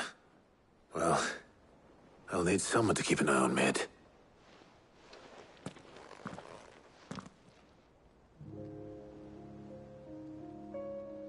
So what? Mid got us to do all the dirty work and then just sailed off into the sunset? It, seems that way. Well, nothing we can do about it now. But next time you plan on visiting Sid, you might want to tie her to something before you suggest it. Ah, don't be so hard on her. Gotta admit, the dirty work was kind of fun. Everyone pitching in, all that bollocks. Just like when we built this place. You're right. Anyway, we all set to head to the old hideaway. I could do with getting to Canva pretty sharpish. Wouldn't do to keep Lord Rosfield of the Seven High Houses waiting now, would it? Not after he asked for me personally. Gav will be leaving with me. Will you mind the place while we're gone? You can count on me. Just be sure to give Sid and the others my regards. All right. Oh, by the way, Jill will be joining us too. She's got some things to take care of, but she'll meet us there. I hope she's telling the truth at least.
Well, Sid, I remember what you told me. But if no one is listening to what you have to say, you may as well not say it.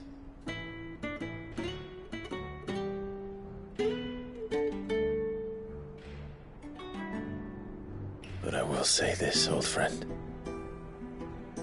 Hugo Kuka is gone. His shadow looms over us no longer. It's a pity the Phoenix can't be in two places at once. If he'd have been with us, Maybe he could have done something for the lost. Not even the Phoenix can bring people back from the dead. Life has a beginning and an end. So we must live while we have the chance. And not as slaves to the crystals, but as free men. May we join you?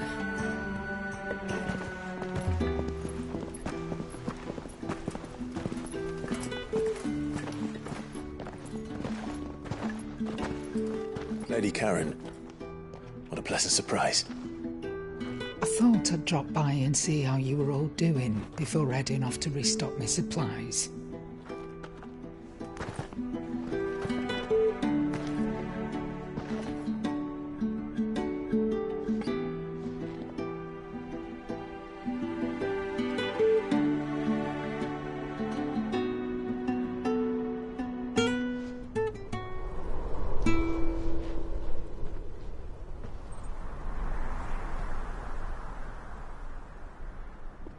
It wasn't the most scenic view back then, but it were never as bad as this.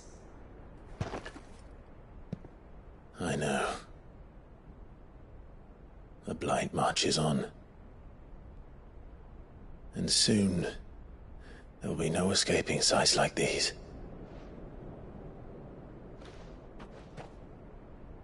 So our mission remains unchanged. We cannot stop until every Mother Crystal is gone, and their thirst for ether with them. The only one that remains in Storm is Drake's tail in the Crystalline Dominion. Our next target. We're going to Twinside. It's the capital of the Empire these days. I wouldn't like to think how tightly guarded they've got the place. Not that that'll stop you, but we do well to scout it out before you go charging in. We would indeed. If you're off to the Dominion, you can take this great lump with you. Goods. Oh, I am sorry. Have you forgotten you're the most wanted man in the Twins? I thought you might like to disguise yourselves as the attendants of a travelling trader, assuming you've no better ideas. You wanted to buy yourself some tools, didn't you? Well, now's your chance. You're letting me go with them? Oh, thanks, Nan. Stop that! You'll break me bones, you great galoot.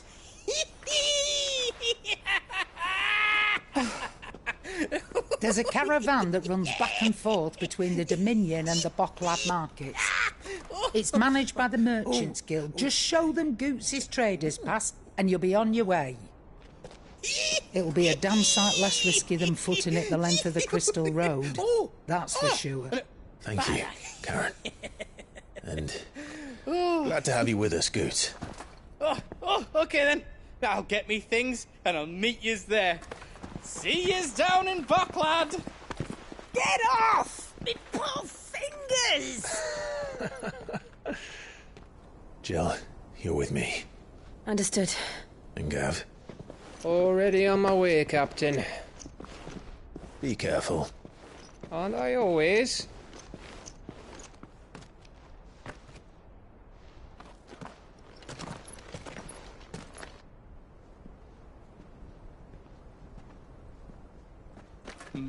Do you see that, Sid? Your protege's making a proper little outlaw of himself.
Is that the thing Tomes helped with? Mid told me she was building a ship.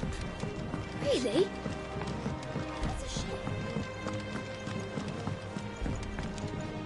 Ah, my favorite pupil.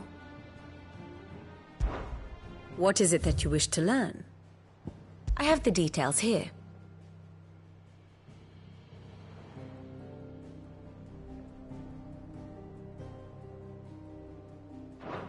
One must understand one's place in the world.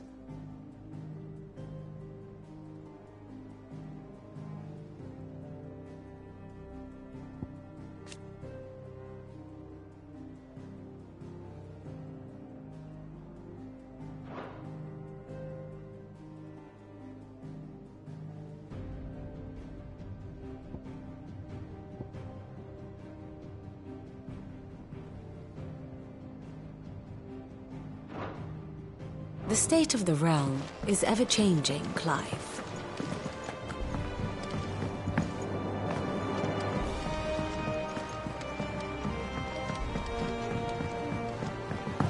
I don't know where Sid gets the energy.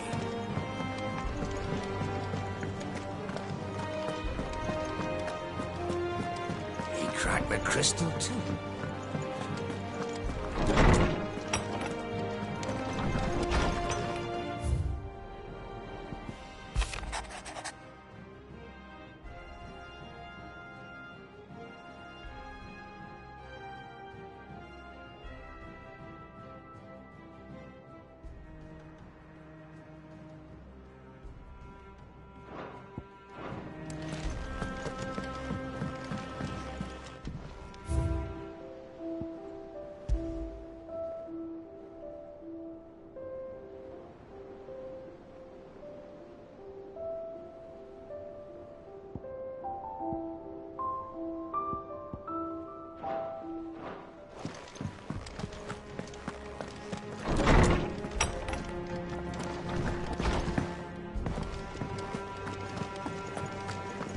Got a few more things to pack before I leave.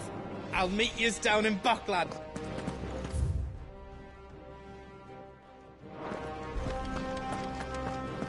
A seed of ingenuity.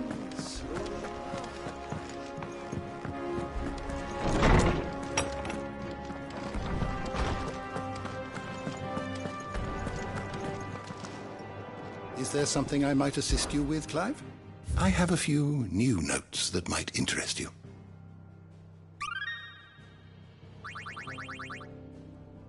If you have a question for me, I should be happy to answer it.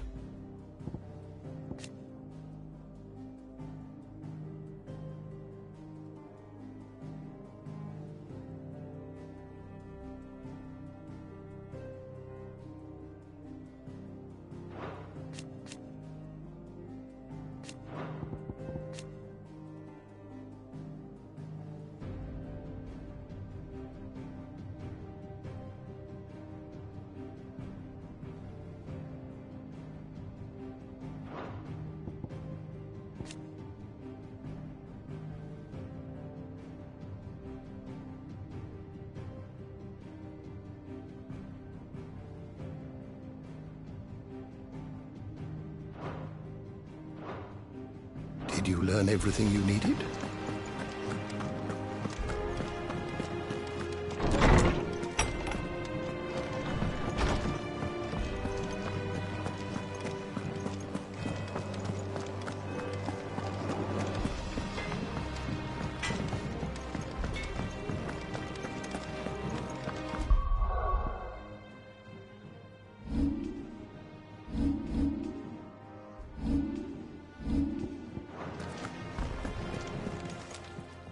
Well, don't just stand there gawping. If you're gonna buy something, be quick about it.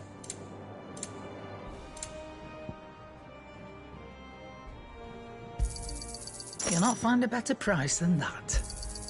You're rubbing me blind, you know.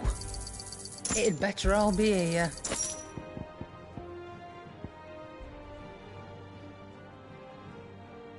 Come again. Or don't. I'm not much bothered either way.